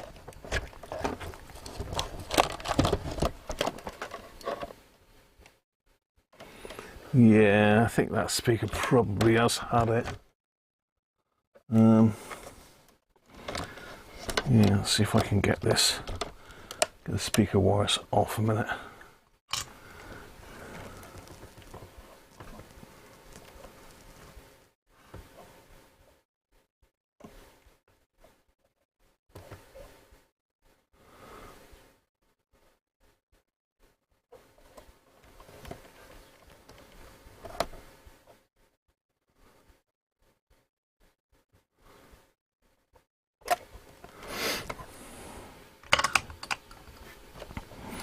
That's the chassis off. Whew. Let's put that down safely over here a minute.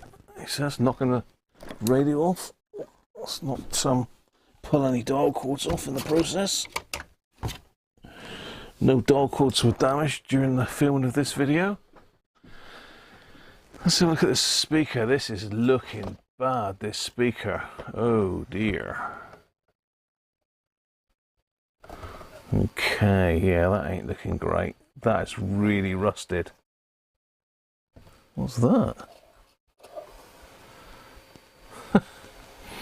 There's a transistor there. That's not a good sign.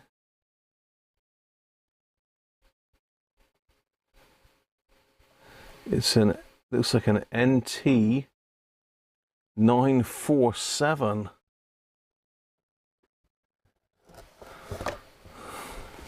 Where the hell has that come from? Let's have a look in a minute. It's totally rotted off. To get the speaker out. Oh, you can hear the cone, listen.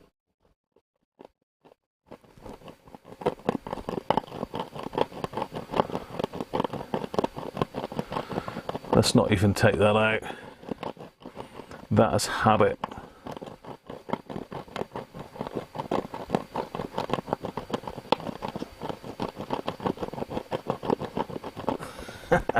That's the cone rubbing the magnet inside. That's why it's so shockingly bad. Now, where the hell has this transistor come from?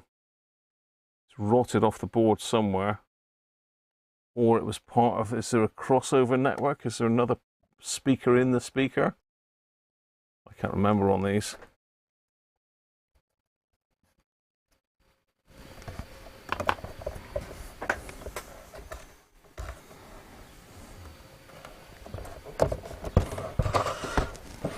This one ain't looking good, is it? Oh dear. Afternoon, Theo, how are you? Tim, thank you very much, mate. It's a crusty speaker. No worries, will do, Chris. Listen to Jim. Better taking malt than malt, yeah.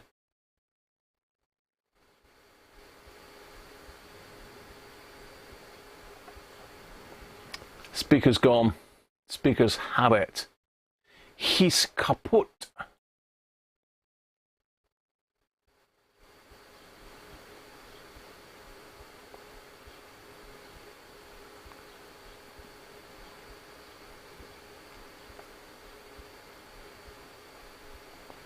So we could be buying John's speaker off of him. This one has got, there's not even any point trying to touch that. I mean, there is people that can pull these out, clean out the rust. You could try it. I think if there was no other option, then I would. But I think there's a little tweeter on the front because you can see the wire there. I'm not sure where this little transistors come from. So let's get the case off the bench and let's get the chassis back up. Because somewhere we have lost a transistor, which is surprising because it was working, wasn't it? Didn't try it on all the bands, mind you. Oh, it's kicking empty beer bottles around everywhere.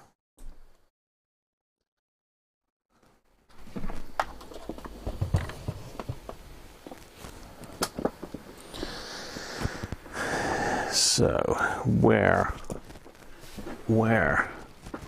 does that transistor come from?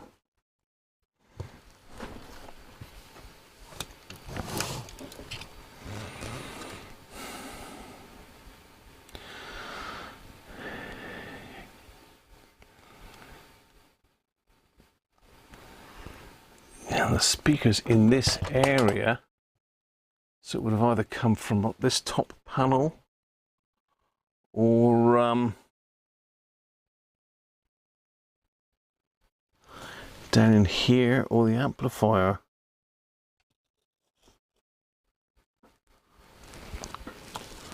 What's this here? It's just a rubber band from somewhere. So look at the amplifier.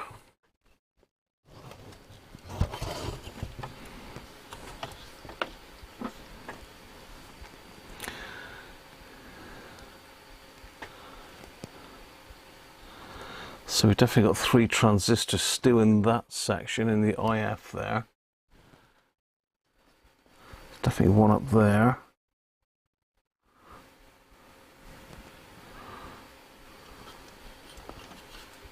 Ah, there's a diode missing off the bottom here. How can I prop this up? It needs to be up that sort of height, really. See if I can use Sean's blocks to prop that up.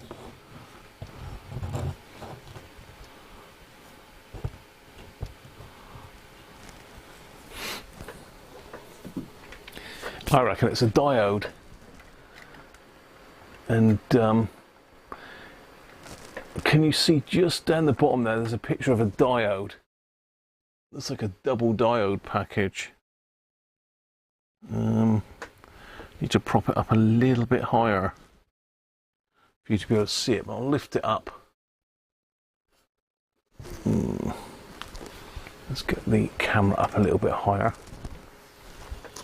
If I lift it up, can you see in there? Just down in underneath this cap, there's a little double diode package. There's two two broken off wires sticking out, so that's where that's come from. Just down in there. So let's have a look, see what that is.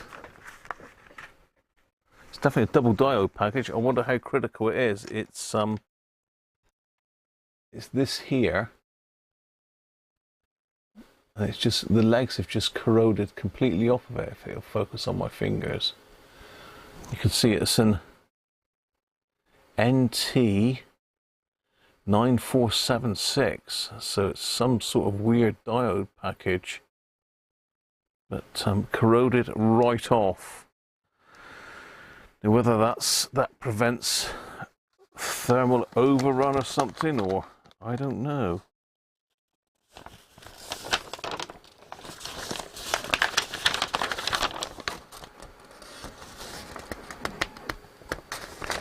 Let's find the layout for the amplifier.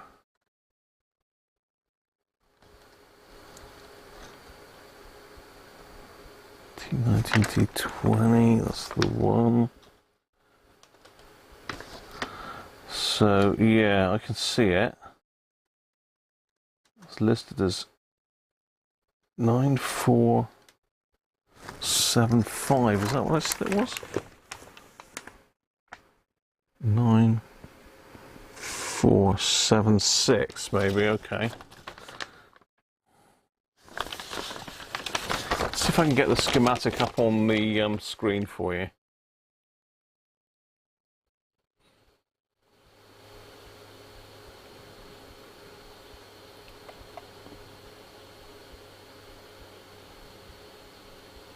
Jim Burns has good with speakers.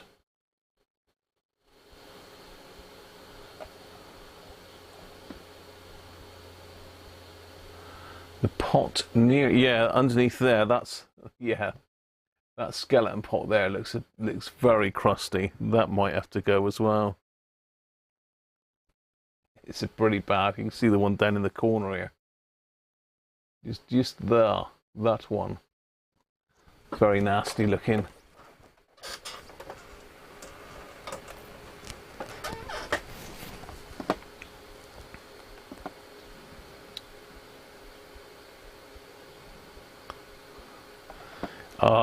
Don't start talking about that, Derek. No, I know what you're saying. IF cans corroded, wires come off.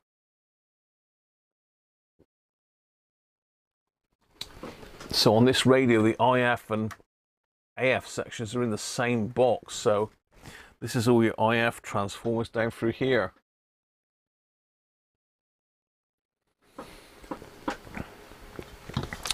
I'm just going to have a look on the schematic. I've got it on the board layout. I just want to see it on the schematic. Just to see whether it's in the IF or whether it's in, I mean, it could be the FM, what should we call it? Flibbity flublar, but it wouldn't work if that was gone, would it?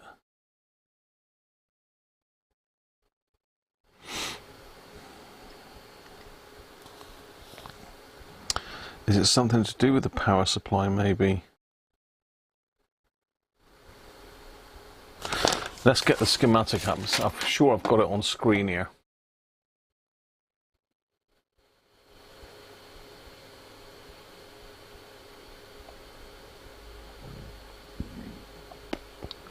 It might be that I can just use normal back-to-back dials and put 1N4148s in it. Might work. I don't know what it's doing in the circuit though. That's what I'm looking at the moment. So let's see if I can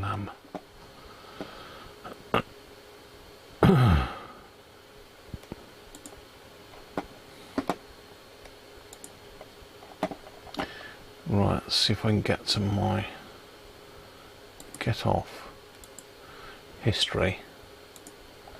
I'm sure we had this up the other week, didn't we?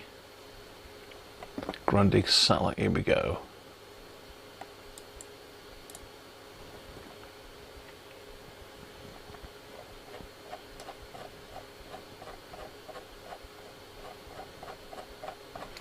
Was that the user manual though? Yeah, that's the user manual, I think. Yeah, that's the user manual.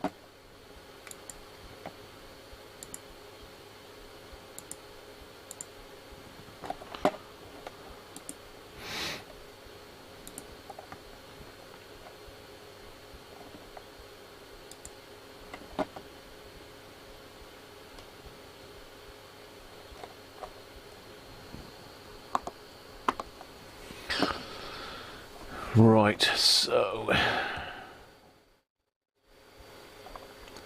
RF board, IF, okay, so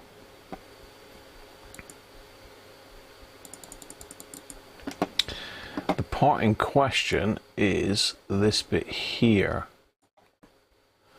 this 9476, this one, double diode package.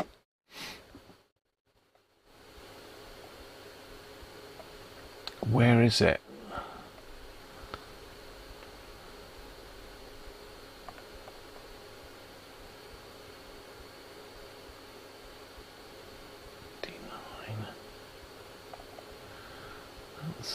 So one side of it is here.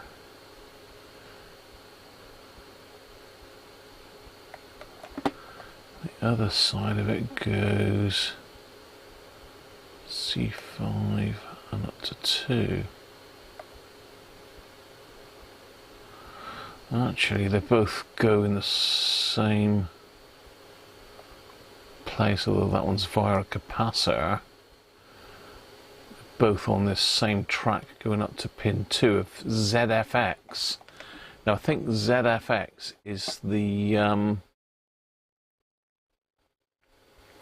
there's an IF transformer in it, I think. Let's see if we can get to the schematic a minute. Schematic is rather massive, so just bear with me. We'll see if we can find where the hell that is.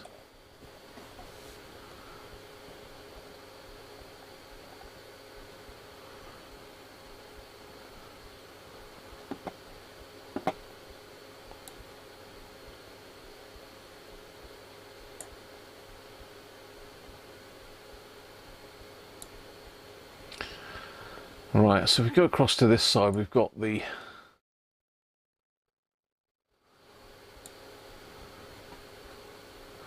so this is our amplifier.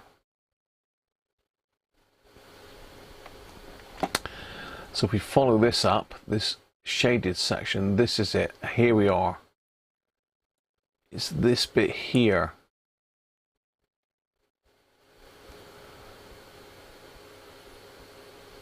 Nortron. What the hell does Nortron mean, or is that just the brand of it?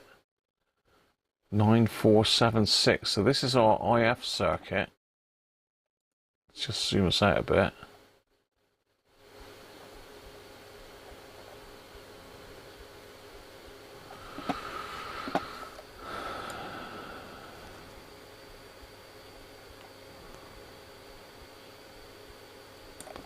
So this is our IFs here. Carrying through IFs. Am I still in the shot here? Let's just get rid of me off of the screen because you probably won't be able to see very well. And then we get the chat up so I can see what you're saying about me. Those.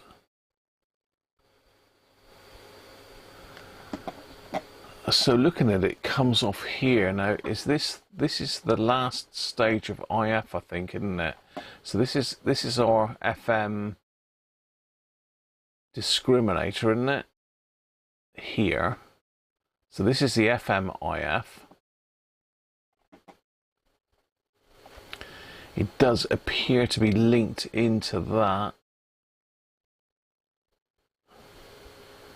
What is it doing though?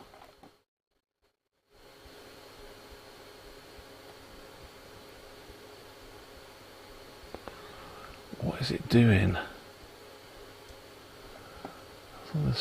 So the signal's coming off of there.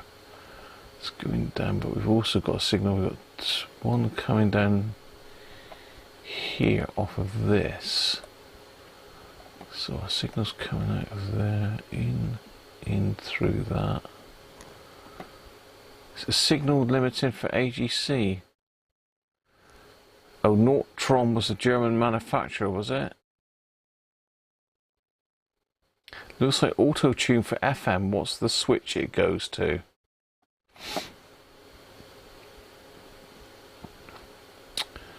Let's have a look. So there's no switch there, is there? So we've got this wire here. Comes across. It goes to there. AFC. It's the AFC. One is on and one is off. So that is on that line. It's coming off of those diodes, off the top of those diodes, down, in, around, up into here. So it's something to do with the AFC, Derek.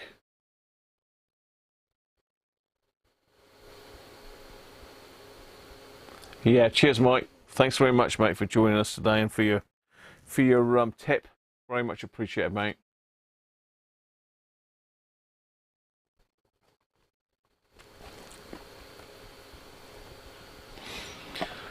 I mean, it's also connected into the S meter as well, by the looks of it, isn't it?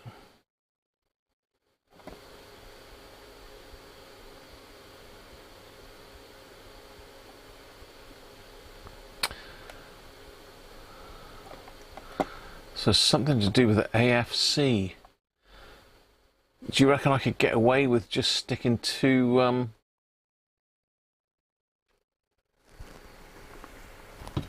4148s across that? I mean, 9476 double diode package. I don't know if there's a parts list on this or not. I don't think there is there?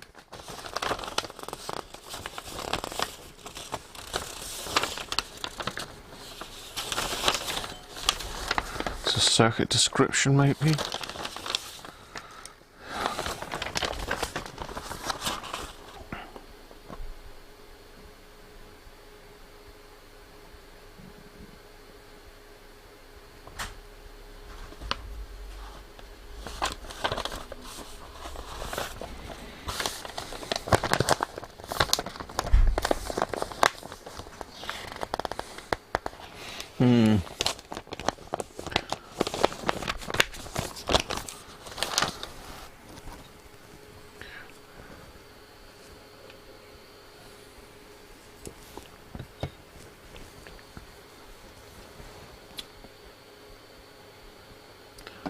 I don't know, Nick. I mean, it's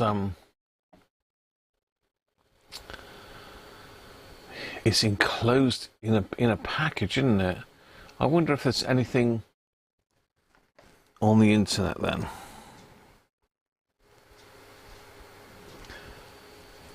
So it's NF9476.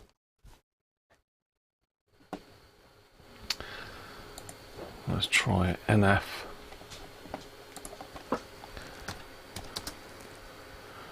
9476 diode.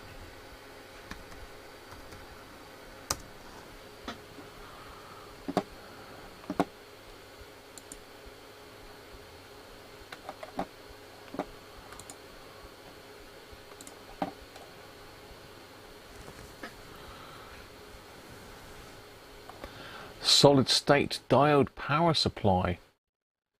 NT.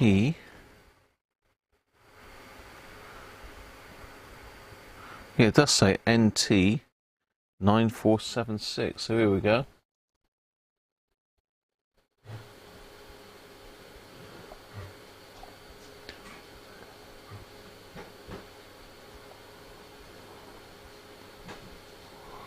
Two silicon anti-parallel rectifier diodes. Limiter.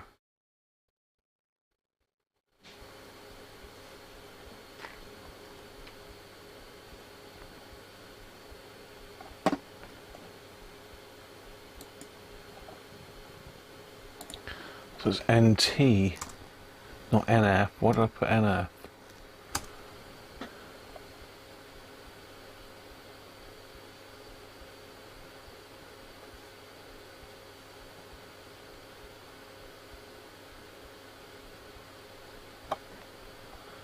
Flyback diode.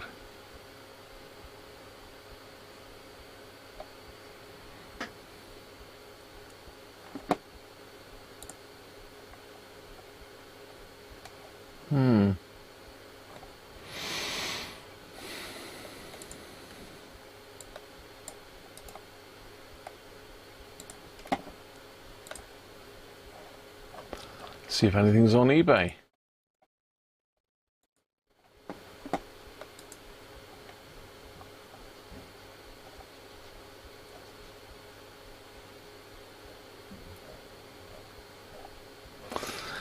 But I mean, it does say rectifier diodes, doesn't it? So I could just stick two 1N 4007s back to back, couldn't I? Or 4001s? Yeah, there's none of those in there. There's none of those in there. What's the verdict then?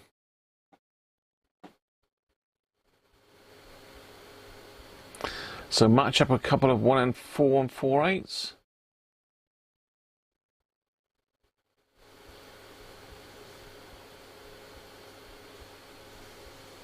Yeah, got there in the end, FM, didn't I?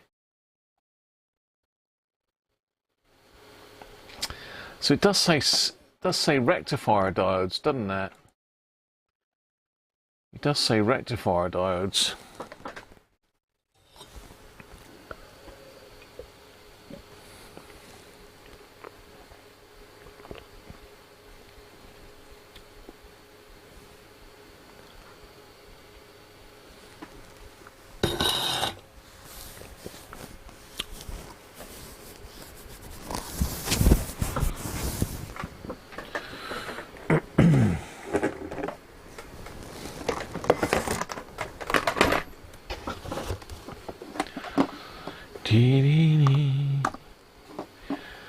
Well, there we are. 1N 4148s. Okay, no worries. Experiment. Yeah. We've got to have something in there, otherwise we'll have no AFC, will we? So we've still got all the original caps in. Some crusty potentiometers. We've still got the lovely tantalums in there. And we've got a knackered speaker and we've got a rusty radio. So again, this one's going to be a bit of a headache to sort, but I think it's worth doing, isn't it? Well, it is worth doing. There's no thinking about it. It is worth doing. These are lovely radios. So we're getting there. We need to get a wiggle on now, so to speak, because we are running out of time fast. In fact, we're probably out of time, aren't we? But let's crack on. We've got a couple more things to look at. A couple more things to have a play with. Let's just put some of these bits in here.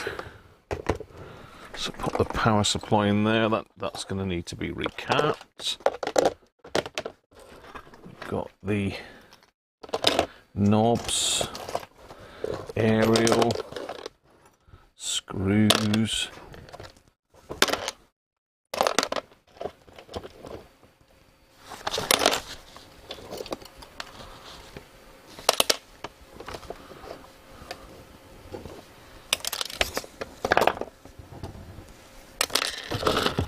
Washers. There we go. I'll stick the service info in there as well. Well, we're ramping them up now. Right, okay, we've still got more to go. We've got the Pro 80. Let's have a look at this one. Again, this is just going to be a test. Question for anybody know anything about these Pro 80s? Because this has got a case on it, but I can't understand why this has got a cutout for the aerial. It's got a cutout for the aerial. Look. Nice cutout for the aerial. It's got a cutout so you can plug the headphones in. But it doesn't go over the fine tune in the page knob. I don't really understand that. What is going on with that? You know, it just looks rubbish. This is supposed to be, those two are supposed to be up, and that's just supposed to reach over there, but it's not. Maybe I haven't got it pushed up far enough, but it doesn't look right.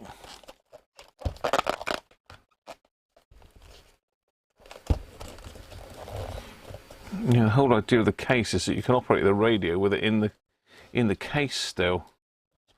So yeah, that's this one I've bought in for spares. So I'm not going to be I'm not going to be very upset if it don't work. In fact, it's not going to work, is it really? Yeah, I really don't understand how they thought that was going to work. I mean, I'm assuming it is the right case for it. Bizarre.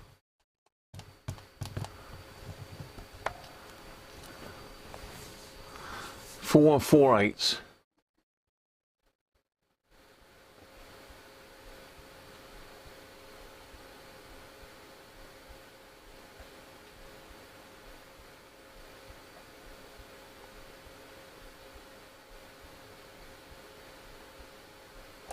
Yeah, definitely worth doing.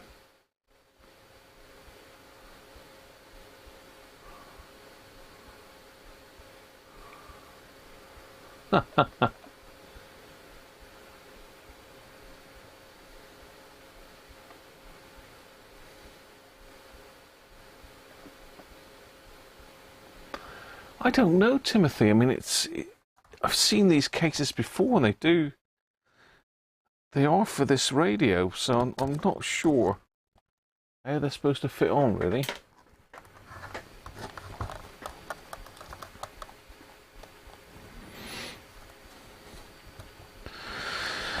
Right, let's have a look then. So we've got DC 6 volt center pin negative. Let's hook her up.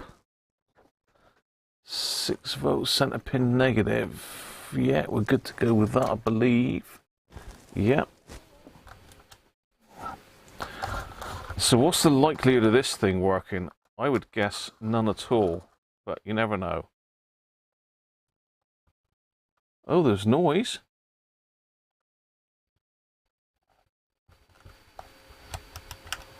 There's a little pop then.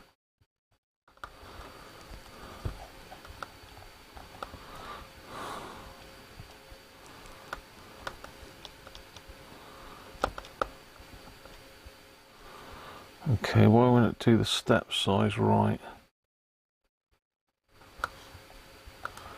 Nothing there. No audio at all. Let's try a pair of headphones in it. Audio whatsoever. Is it drawing any current? It's not drawing any current whatsoever.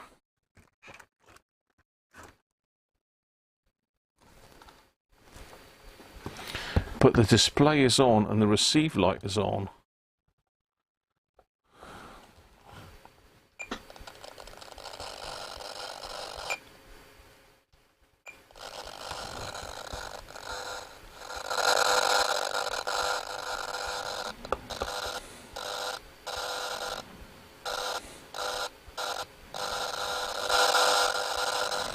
Okay.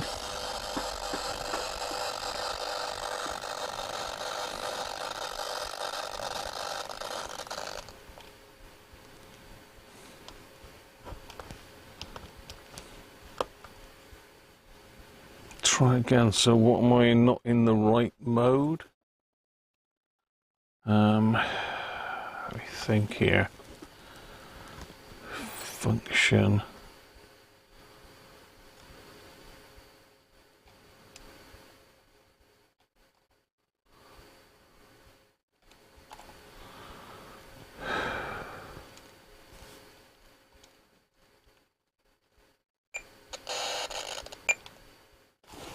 I bet someone's flicked the switch in the back here, haven't they?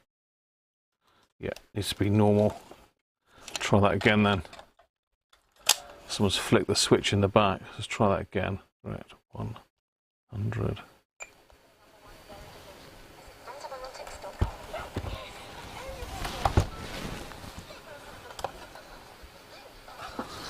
It is working. Can you hear that?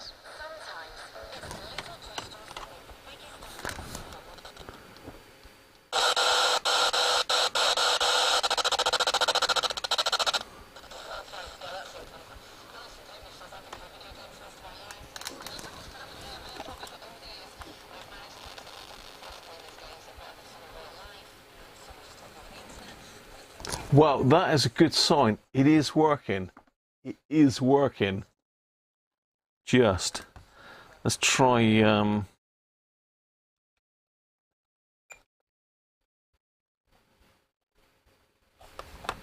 it's pretty non-existent on AM.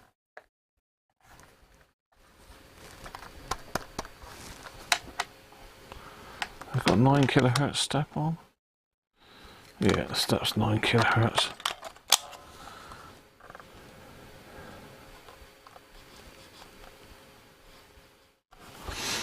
Let's just try this headphones in, see if it's, I'm not sure, I should take it out at the volume control, shouldn't it, the headphones? But I should take the amplifier, it should take an output, not right from the very end. No.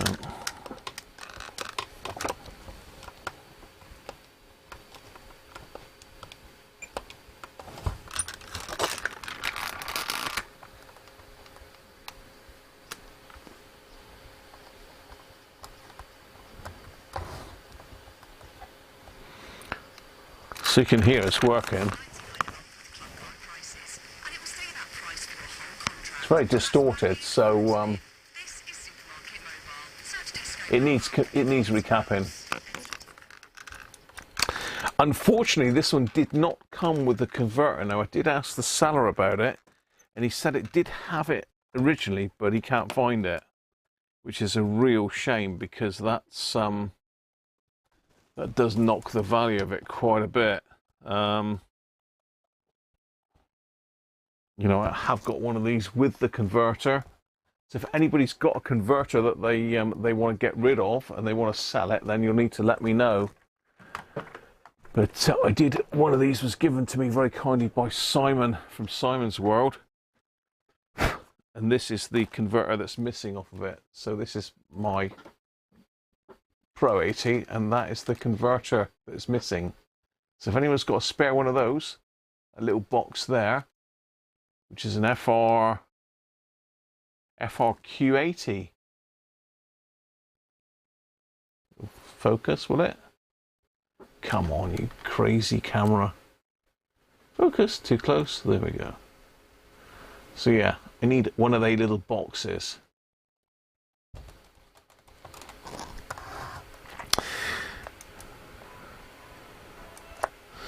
So that needs a recap, that one. That's hopefully all it needs. I have got one in that's not working at the moment, that's in pieces, that's in my queue of things to do. But yes, that one is kaput, with a very strange, weird case that doesn't actually fit it. I mean, I wonder if it's for the Air 7 maybe, but that's the same, isn't it? I've got an Air 7 here.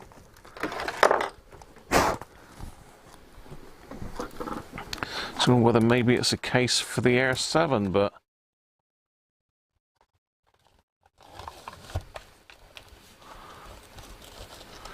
cutout's all the same, but we've still got the same. Yeah, don't know. They both fit, and that fits as well, so I don't know. That's the Air 7 there, but maybe it's an Air 7 case and not a Pro 80 case.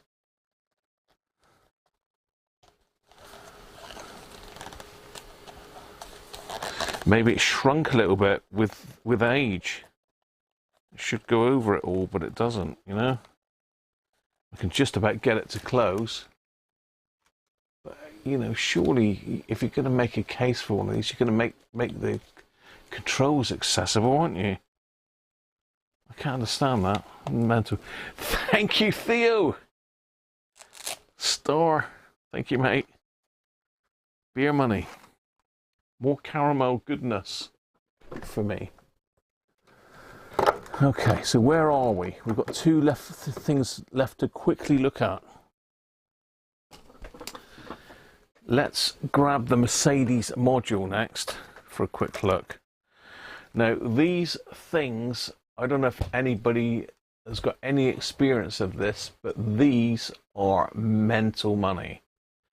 I believe a replacement one of these is around about £1,600 from Mercedes. That's £1,600 for this. I've repaired one of these before and it was a horrible job. It took me an absolute age. I had problems getting the components. There was all sorts of problems I had with it. And the problem is there's capacitors in them between the positive and negative, and they short. And when they short, they don't cut it out. It just keeps going. And it gets hotter and hotter and hotter, and it burns holes in the circuit board.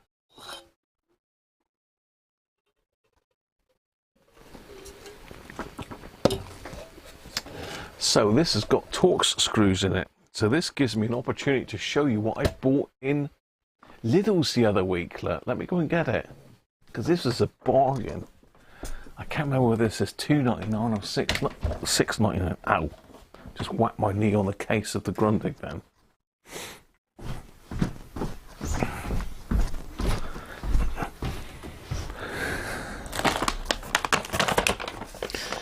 Oh, ow.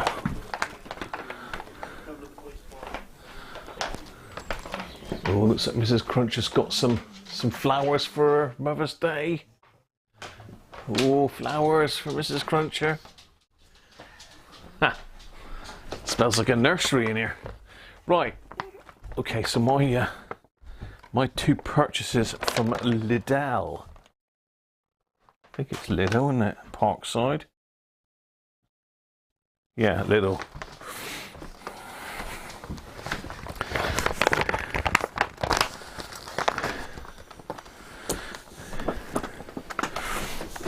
Oh, a set of Torx screwdrivers. I thought these are going to come in useful. I'm going to need these. I'm sure I don't know whether they were £3.99. They were hellish cheap. Very, very cheap. And they got rubberized handles. I thought, you know, they actually don't look bad quality. And the other thing I couldn't resist was this. It's a massive, let's zoom out a bit, cable tie set. There's loads of them in there, look at the size of the thing. I mean, I do use a lot of cable ties. So I think these were dearer than the screwdrivers. I can't believe how cheap those screwdrivers were. Yeah. Yeah.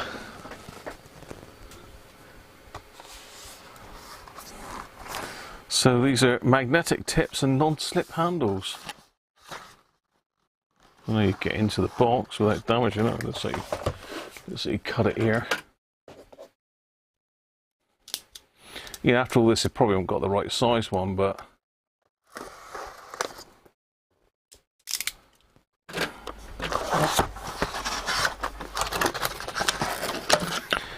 I'll find out the price of it. I've got the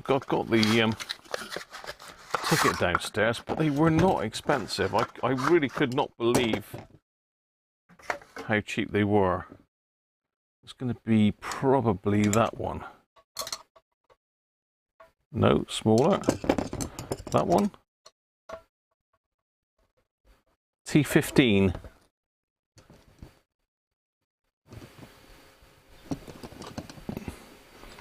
Yeah, I mean, they might not last. They might last 5 minutes and then die, but to be fair, for what I paid for them, let's try to see if any of these fit. No, so it's definitely T15.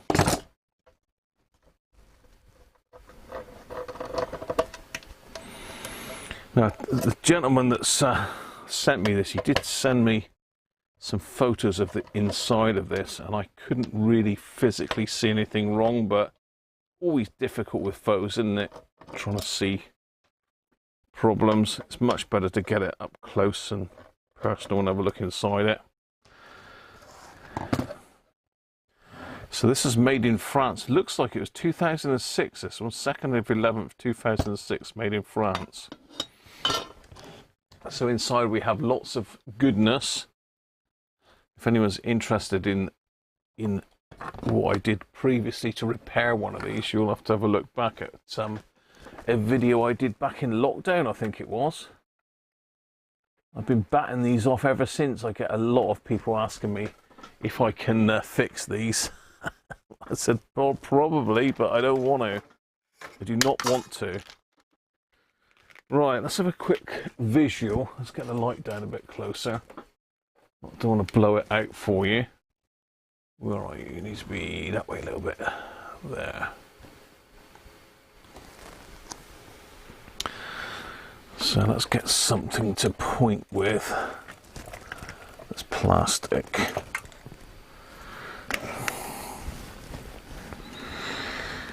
So this one looks absolutely perfect.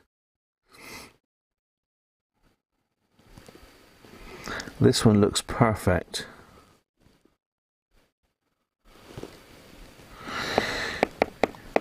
Yeah, it looks absolutely perfect. I can't see any problems there. I know exactly where the other one burnt out. I can't see any issues at all.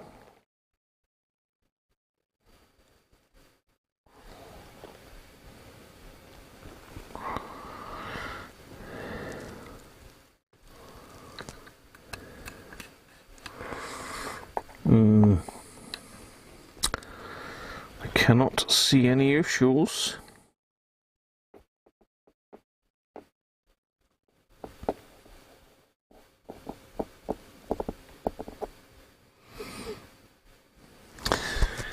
Let's get the microscope over then. I can tell you that the issues normally are these capacitors here. There's a group of them here. And there's also a row of them down here. And these tend to go short and cause all sorts of problems. And there's also another one down in here. You can just see underneath that capacitor, that electrolytic there. That one had blown on my other one. So, as I say, I had a big hole in the board here. Any of these lifted there? They're not the greatest quality caps in these. They're rated at 105 degrees. They're branded BC. Big car. There's no schematic for this, so it could be anything. But it looks absolutely mint. But it's not to say that under the microscope we won't see something that maybe is wrong.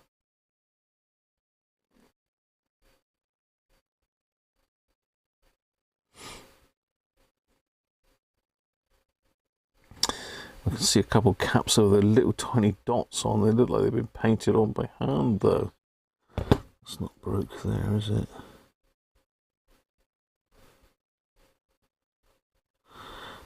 I don't know which one of these controls the charging circuit though.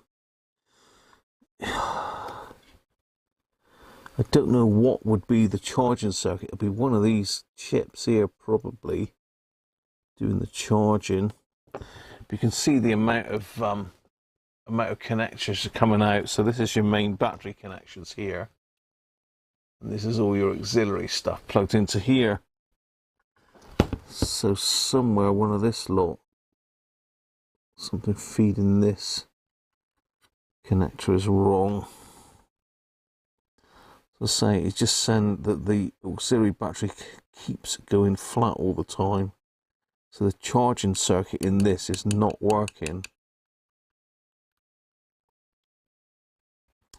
I think in a later version of this, they actually took some of these problematic capacitors out. I've seen lots of pictures. There's quite a following of these on Facebook. So if you want to look for, I think it's called Mercedes Fires or something like that. Let's get the scope out then. We'll have a look on these. It doesn't look like there's anything visibly wrong with it.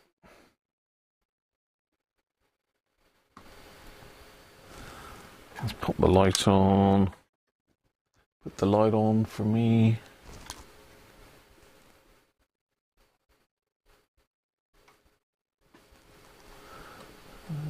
We're going down or up? We're going down. Oh, okay. So these are the caps that go that are actually in shot at the moment.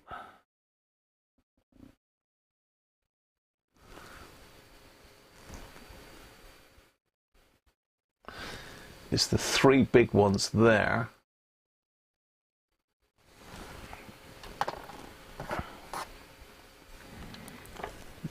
These three. These in behind here. And these down here. Now to me, they all look fine.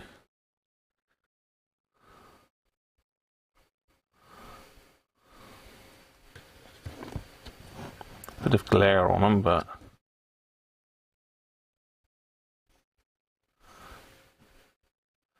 there's one there that looks a bit darker than the others in the center.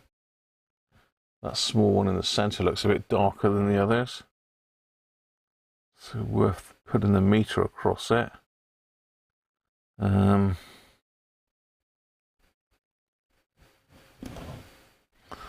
They look fine, those two.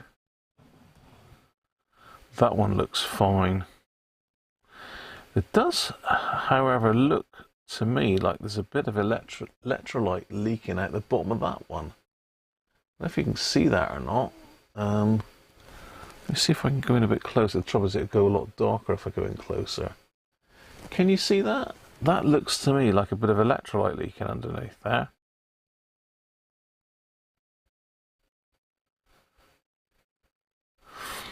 But then saying that, it does look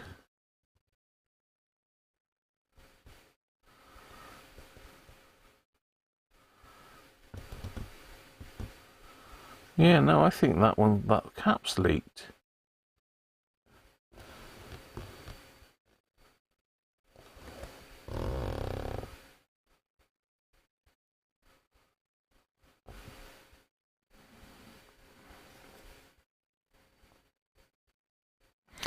I'd need to take it out and have a look at it, wouldn't I?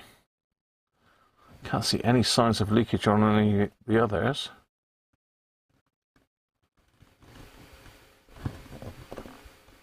Just that one.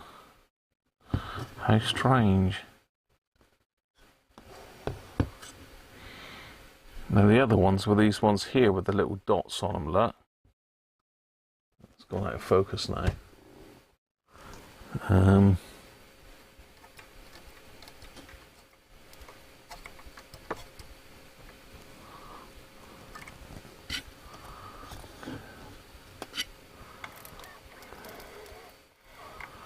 Just try to focus on these a minute, bear with me. Yeah, that's just a dot from the factory, isn't it? That's not anything suspect.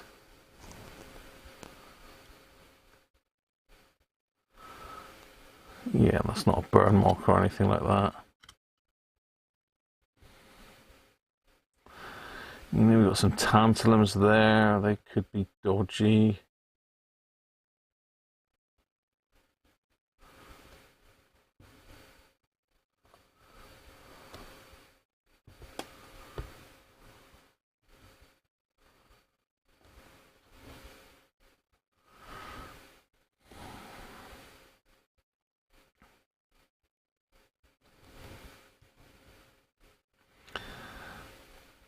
So there's little transistors and diode packages all over this thing. Some ICs. I'd need to go through all of them, see if I could identify which one's doing the charging. The trickle charge.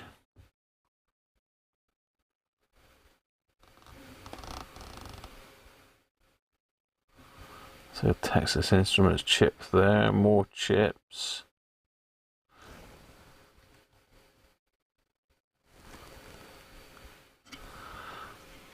I'll zoom you back out a minute.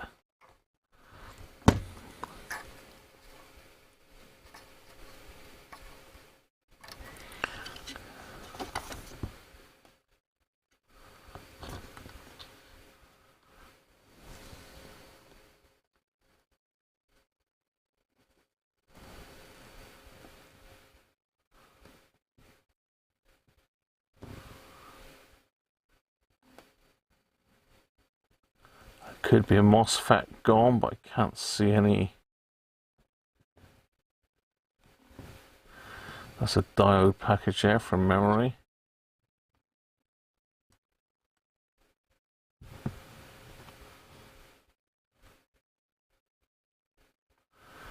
More ICs.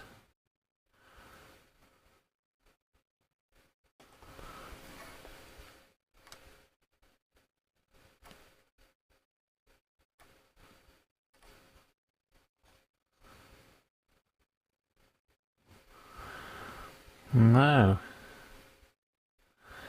Doesn't look like there's been any breakdown in those caps at all.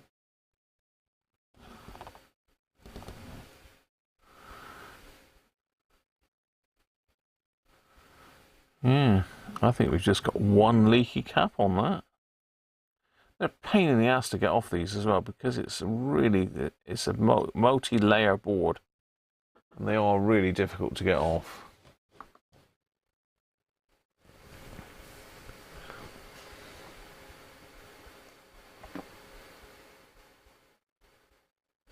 Thank you, FM.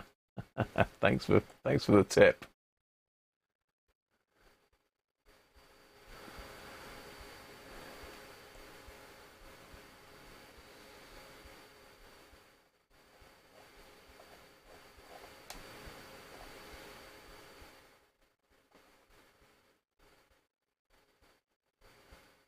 Yeah, no, that's my concern exactly, Bob. It's not something that you want to really be messing with. Trace the power terminals back to the MOSFETs. SMD caps going short. Does a bit. Check SMD caps with the ohms range. Yeah, so there's lots. I did say that at this stage I would just have a look at it under the microscope before I did anything else. But I'm going to have a quick look up close. So I'm going to zoom right in with a microscope. You won't be able to see it because it won't focus. The camera won't focus that far down.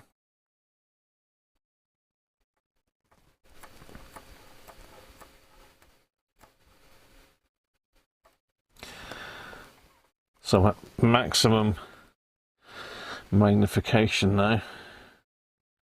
Just having a look. I don't even know where I am now. Oh, that's those two caps there. They look perfect. Coming back over this way. That's the problem caps. They look okay.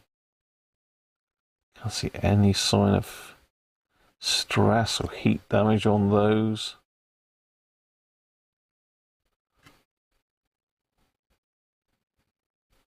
Can even see the manufacturer's markings on some of these.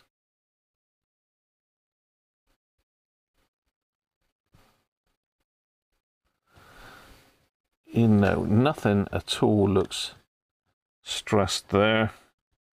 So let me go over to this cap that's leaking. Yeah, that cap has definitely leaked. Okay. So, I mean, I think I'd be happy to change the electrolytic capacitors. There's nothing I'm not gonna to hurt anything by changing those. It might cure his problem, it might not. And the other thing is to just go round all of these with the LCR meter and the component tester. Just make sure we've got no shorted MOSFETs, but I think if we had, they would have gone pop. But yeah, the only thing that's obvious is that capacitor there. Just turn that off, pop that up out their way. So that might be an easy fix.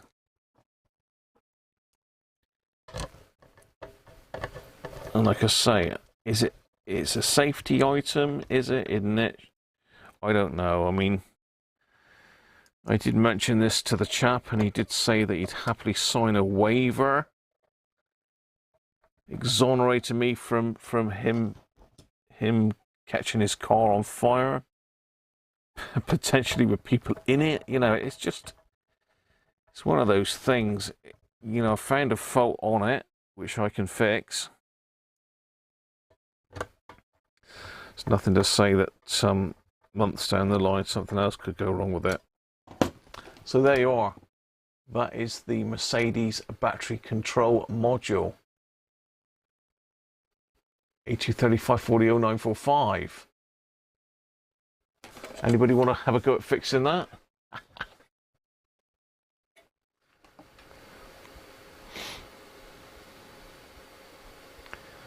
Cheers, Christoph. Catch you soon, mate.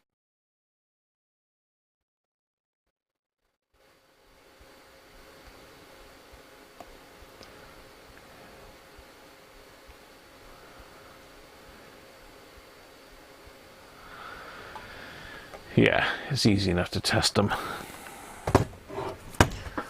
It is easy enough to test them. SMD tweezers is the way to go. Right, last but not least, let's get the cassette deck up and see what's going on with that. I'm not expecting anything from this cassette deck at all. But you never know. So yeah, a couple good buys from Lidl's there. You know, I'm chuffed with those screwdrivers. I have got Torx bits about. I've got Torx screwdrivers knocking about. Have I got any actually here on the bench? No, I haven't. I've got an awkward size TX27 that I needed for Mrs. Cruncher's old car. I didn't have one. I had to go and borrow one from the neighbours, but I believe TX30. Yeah, we've got a TX27 there, look. So I can't believe I will get the I will go and get the ticket that I bought those and the cable ties.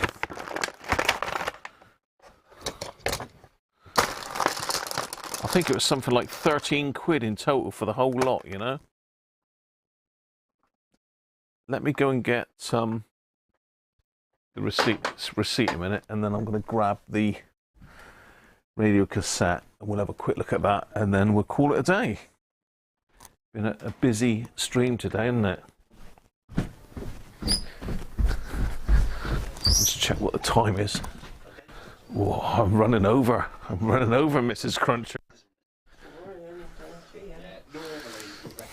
Just looking at the Lidl's thing that I bought those screwdrivers and that on. Okay. Hey, Matty. I'll be coming down in a minute, don't worry. Oh, darts again. Right, I have the verdict. I have the paperwork. Let's grab the radio cassette.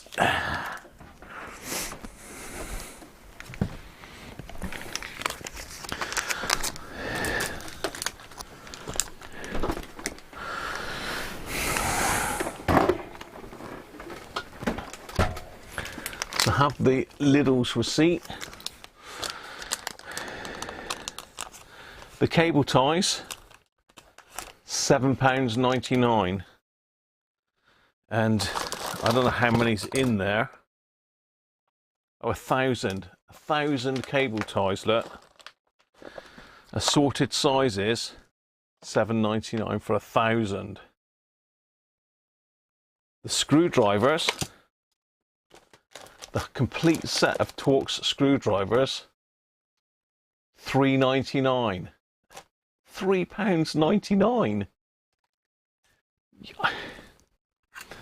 That bit there cost me more than that. That was about a £5. It is a wearer, mind you, but it is a £5 that. So I bought a whole set for $3.99. That is a bargain, isn't it? That is an absolute bargain. So there you are. Get yourselves down to Lidl's. You know, maybe they'll sponsor me. I don't think so, do you? So yeah, that was an absolute bargain. And I've actually got to use it.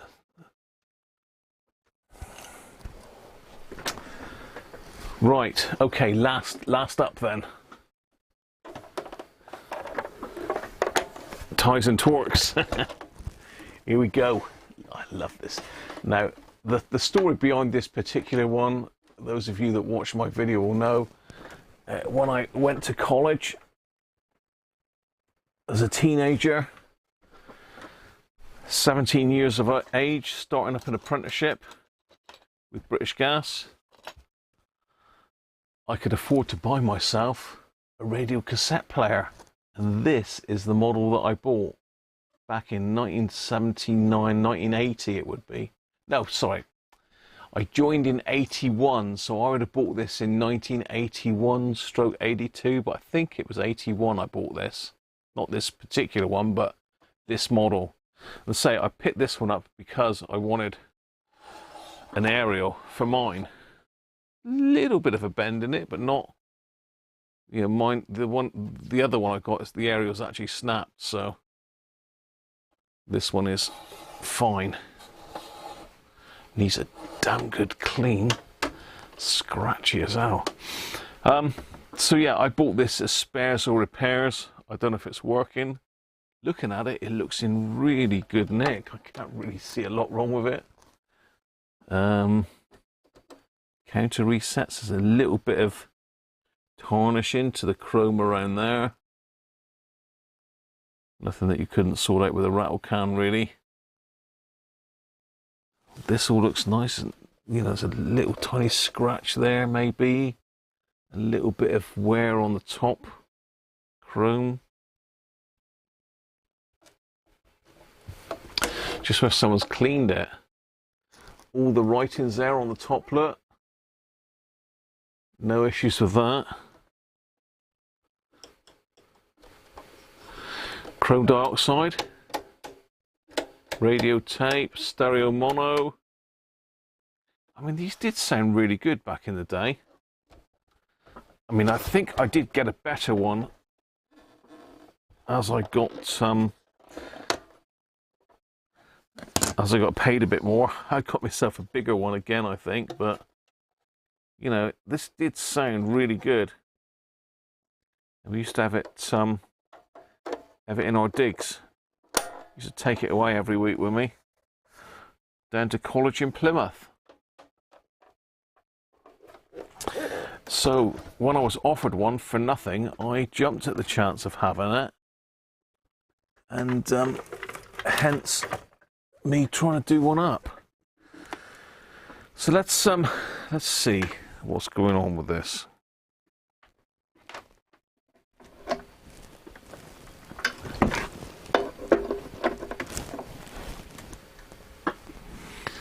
Let's plug it in.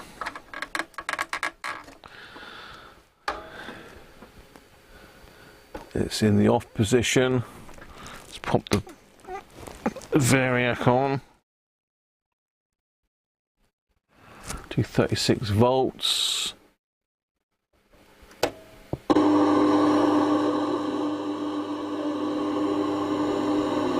On FM.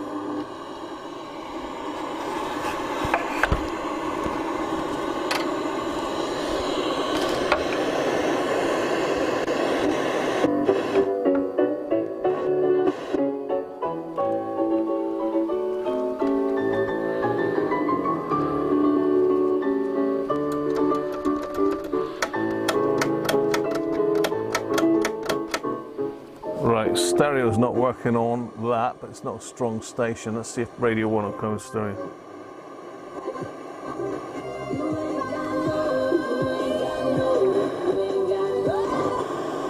Principality Stadium in Cardiff, Wales, and really proud to be in Belfast City Hall.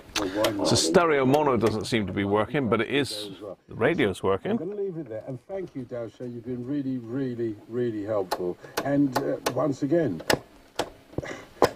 Dan Mubarak, and I pronounced it correctly, didn't I? Dutton, thank you very much, and I wish to say to you and your listeners, and all the best. The S meter doesn't seem to be working very well either.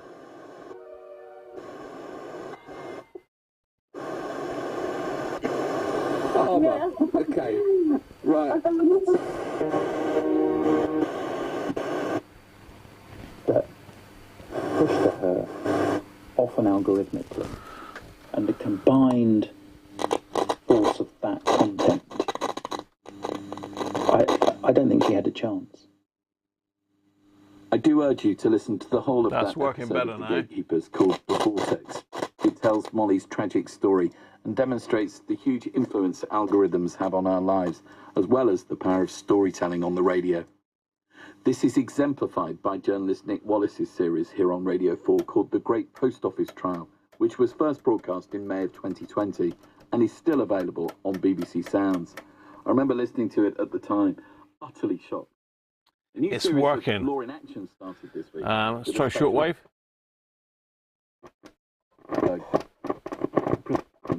Computers are not always right. He's not nice. Something they...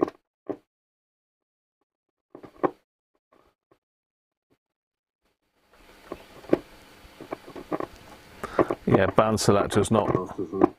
I apologise for what it described as appalling miscarriage of justice revealed by evidence. FM stereo's on. But we all want to believe that the computer is right. Why, so drive those sat-nav instructions that take them the wrong way. Christina Blacklaws is a former president of the Law Society who now chairs Law Tech UK, an initiative that the Ministry of Justice has backed to drive digital transformation in the legal sector. She told me what the law now says and why she thinks it needs to be changed. The computer is presumed to be in working order unless it...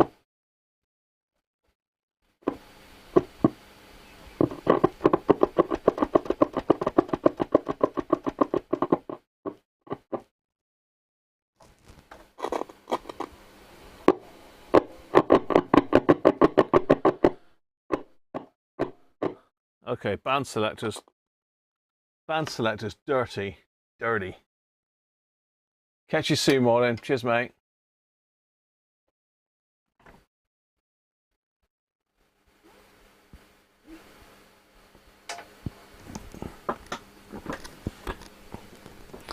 So let's try tape. So let's push the play and see if anything happens. None of them are going round. Eject.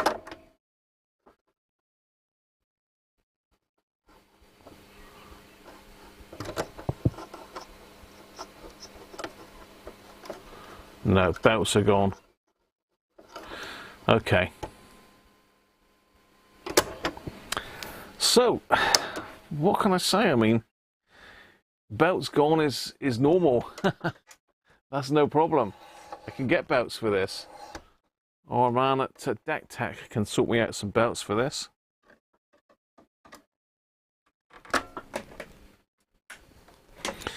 No problem. I'm not going to take it apart now, but it is pretty easy to get the back off of these. Shall I take... Let's take the back off. We've got 5 minutes, haven't we? Mrs. Cruncher says she hasn't started the tea yet, so... Let's quickly whip the back off, shall we? Let's quickly whip the back off and have a look inside. I'm trying to think from memory how it comes apart. Do I have to pull the knobs off?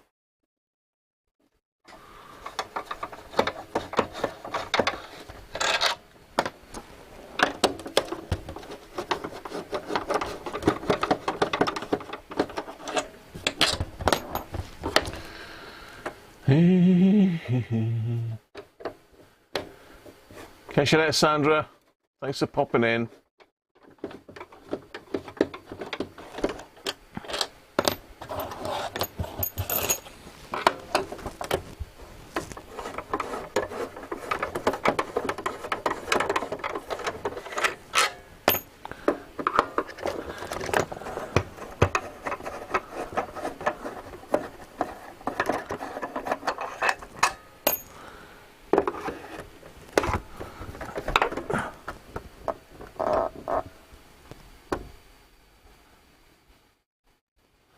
I don't know if that's a screw in there or not. There's definitely one in there.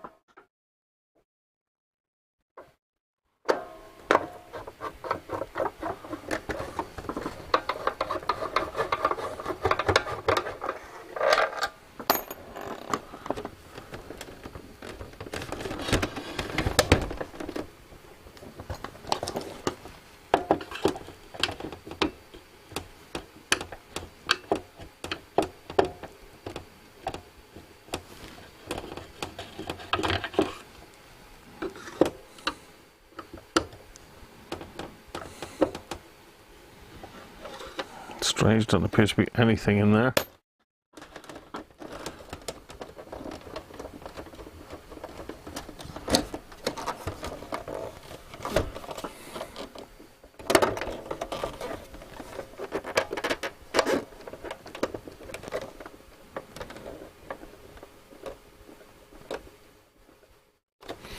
I can't remember how this all comes out. Do I need to pull this off?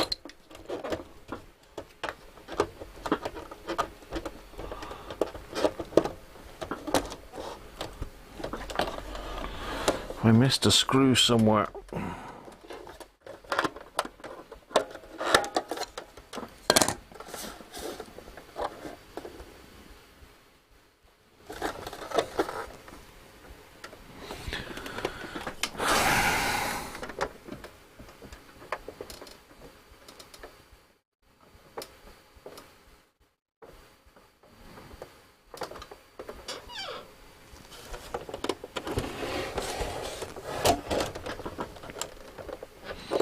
Pretty sure this front panel's supposed to come off, but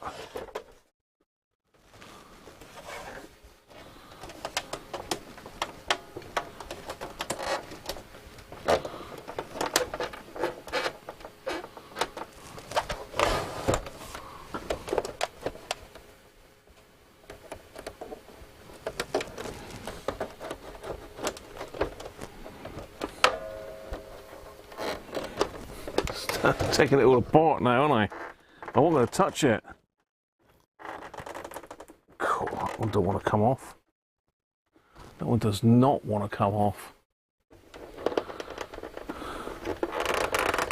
Cool. Nope. It ain't going to come off easily, so I'm not going to force it because I'll only end up breaking it. I really don't want to break it. Feels like it's connected here somewhere still.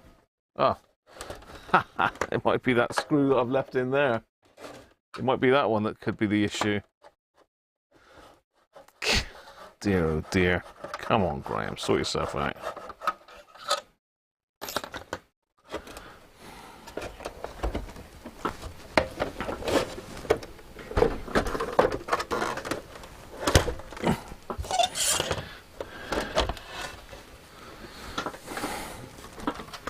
There she blows.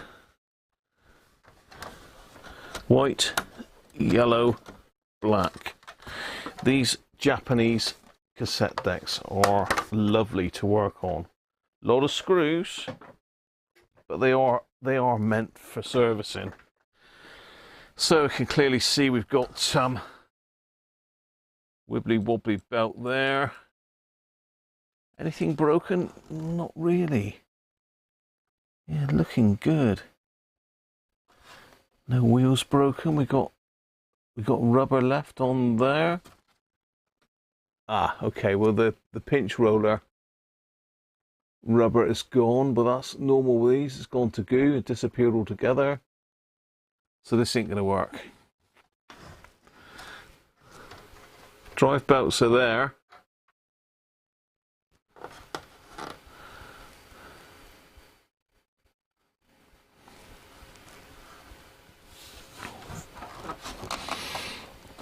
Yeah, very nice.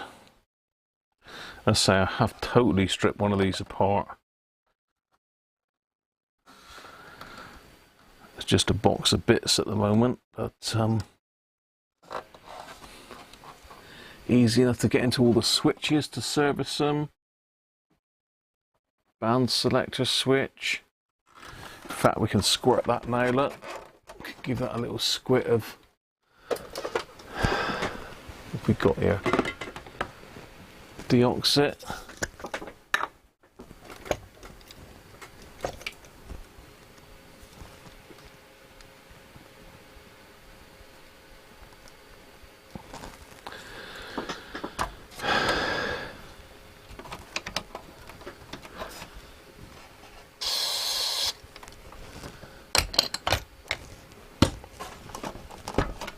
That'll probably bring the stereo back.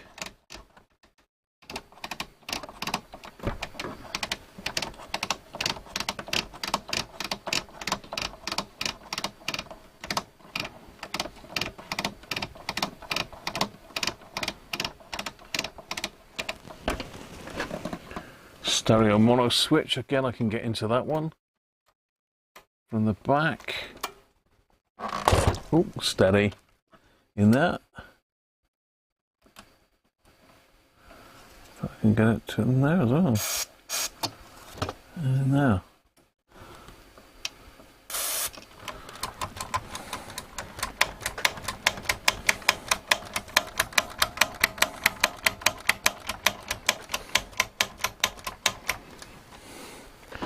Volume pot.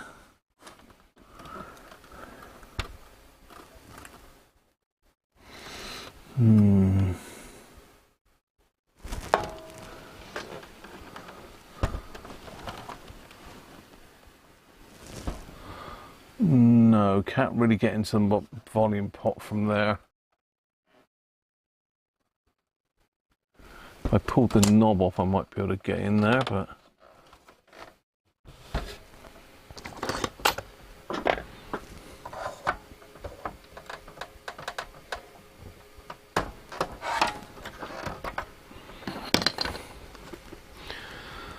No, we don't want that knob, we want the fader loop, because these are plastic, these.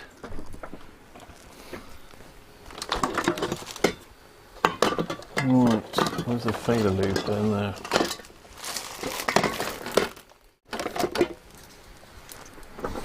Bit of a big straw on this one, that's the only thing. Will it go in there? Just maybe, yeah.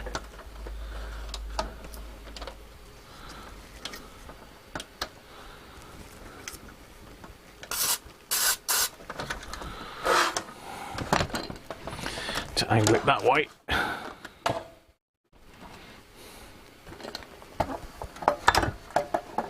Where's that knob gone? I just took off there.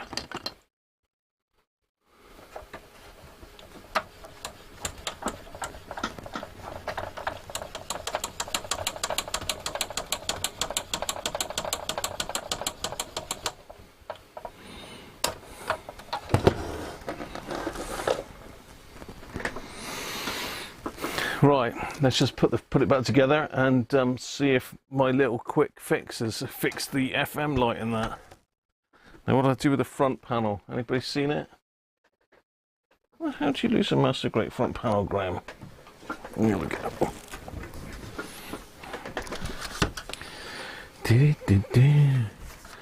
So we've got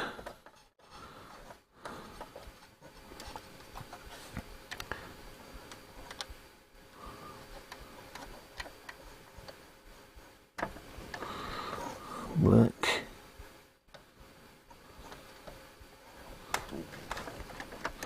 yellow,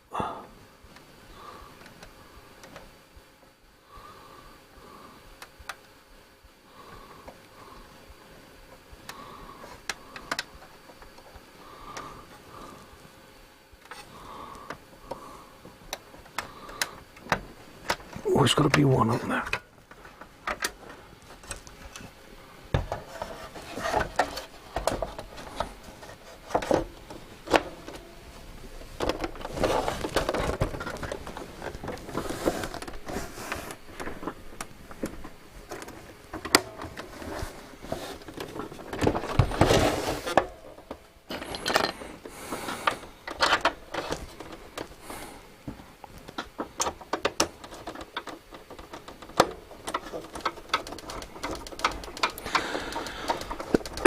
So the capstan on these has got a rubber tyre on it, and the rubber tyre in them goes to mush.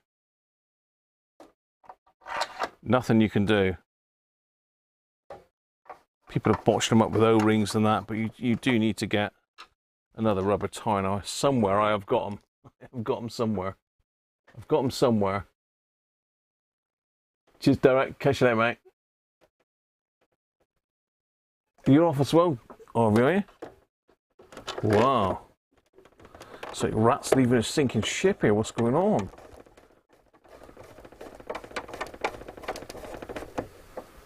Rob's coming back. He's going as well. Everyone's going.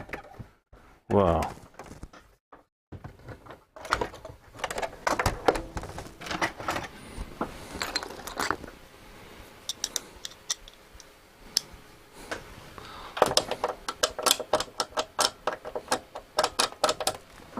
Oh, I put one in there. Oh.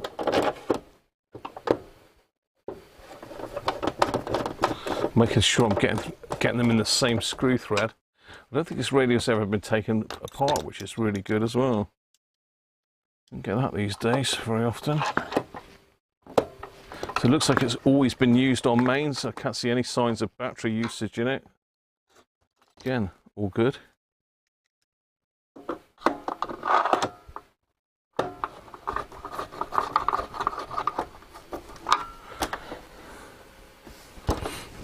The last one.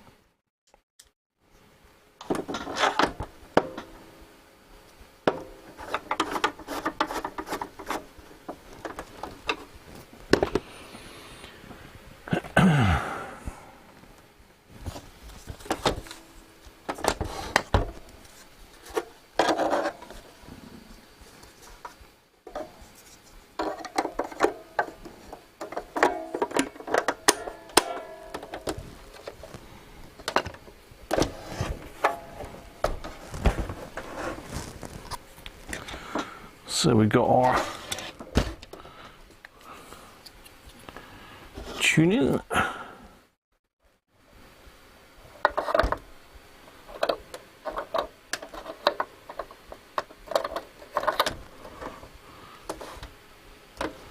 Deal that down the bottom there. Put that on. At the top.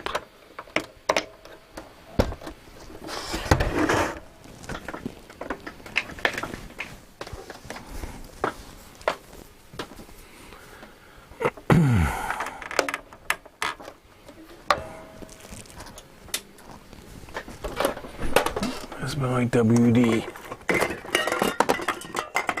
Let's quickly lube the aerial up.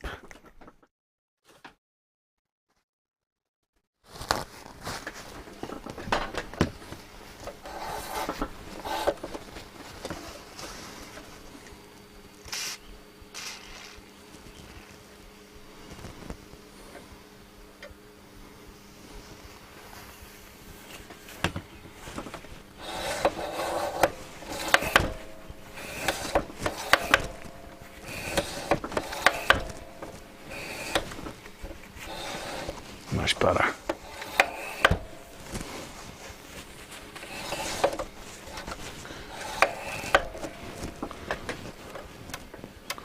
So it needs tightening a fraction.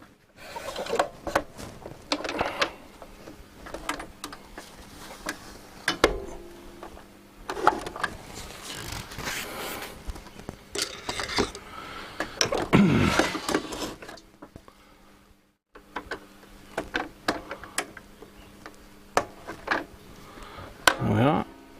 Stand up a bit better.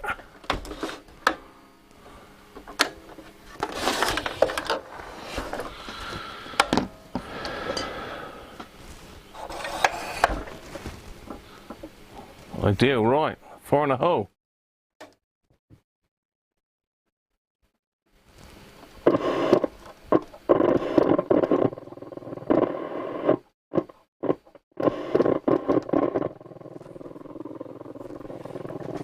Long wave.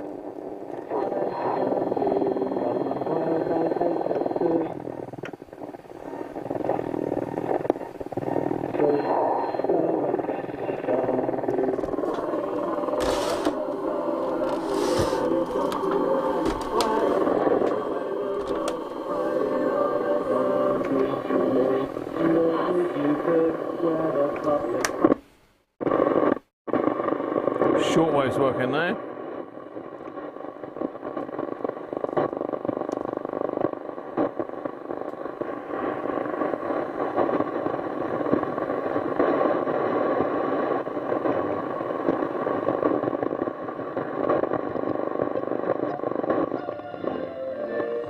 Shortwave.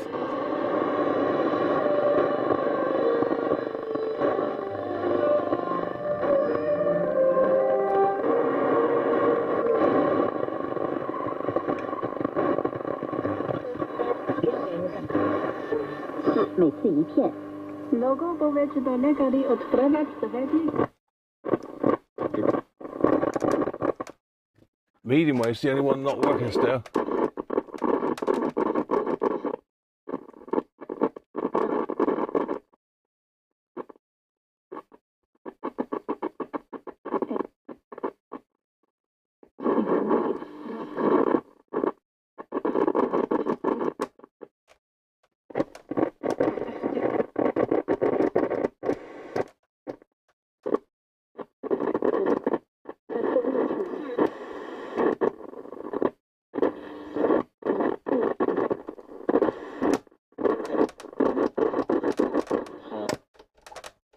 Give that a good workout a minute, see if we can get medium wave working.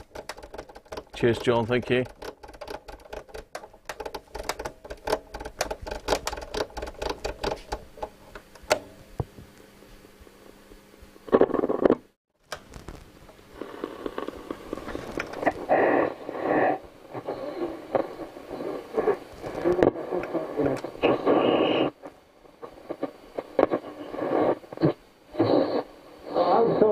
What's the news this week, Christopher? I tell you what, Rob, what night is it tonight? What night is it tonight?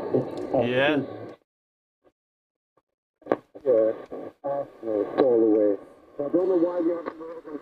Right, FM.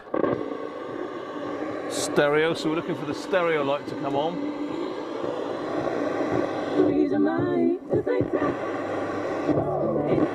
The same way. Like my uncle would say, no, don't touch that plant, it's not ready yet. Or don't eat that because it's poisonous. So, you know, so that kind of...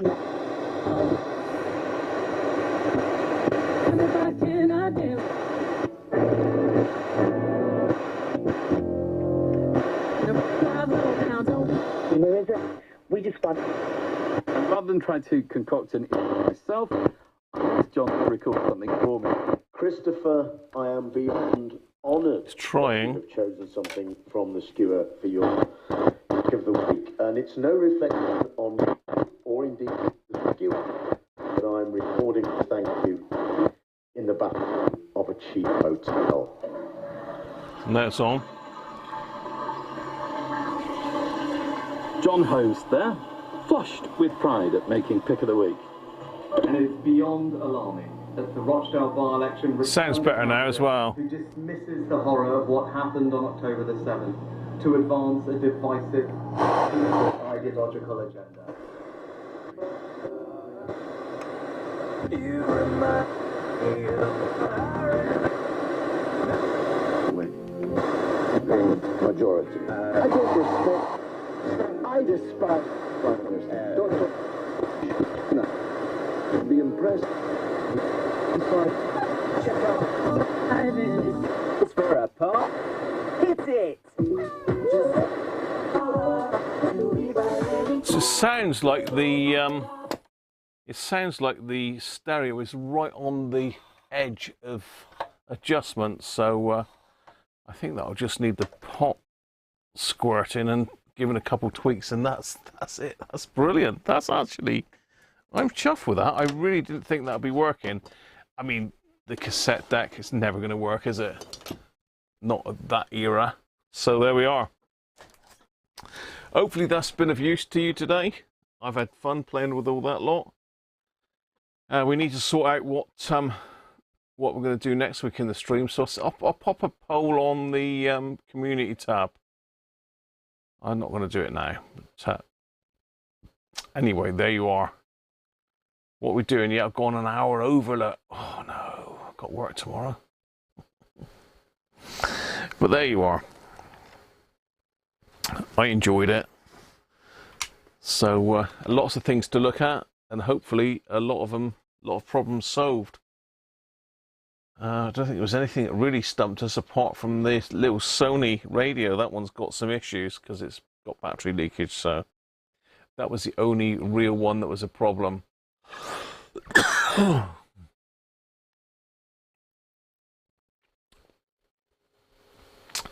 What did you think, actually, that was going to be better? Thanks, KW. Yeah, it is a bit corroded, I expect, FM. That's what I was saying. I think it just wants a bit of switch cleaner on it. Give it a run forward and back and just get it kicking in. The other thing is I haven't got great reception up here, so that will also affect the stereo. You need a really good signal for stereo. Les, I didn't see you popped in, mate. Cheers, Les. Hope you're all right, mate. So that's it for today, people. Hope you've enjoyed that. And next week we'll look at one of those radios. We'll look at. I'll stick a poll out on my community tab and see if we can sort it from there. It's dark in here now, isn't it? It's so dark.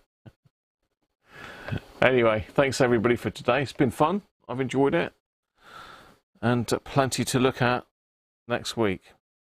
Have a good week, and if I don't see you before, I'll see you then. I'm trying to find my there we are. Okay, bye for now.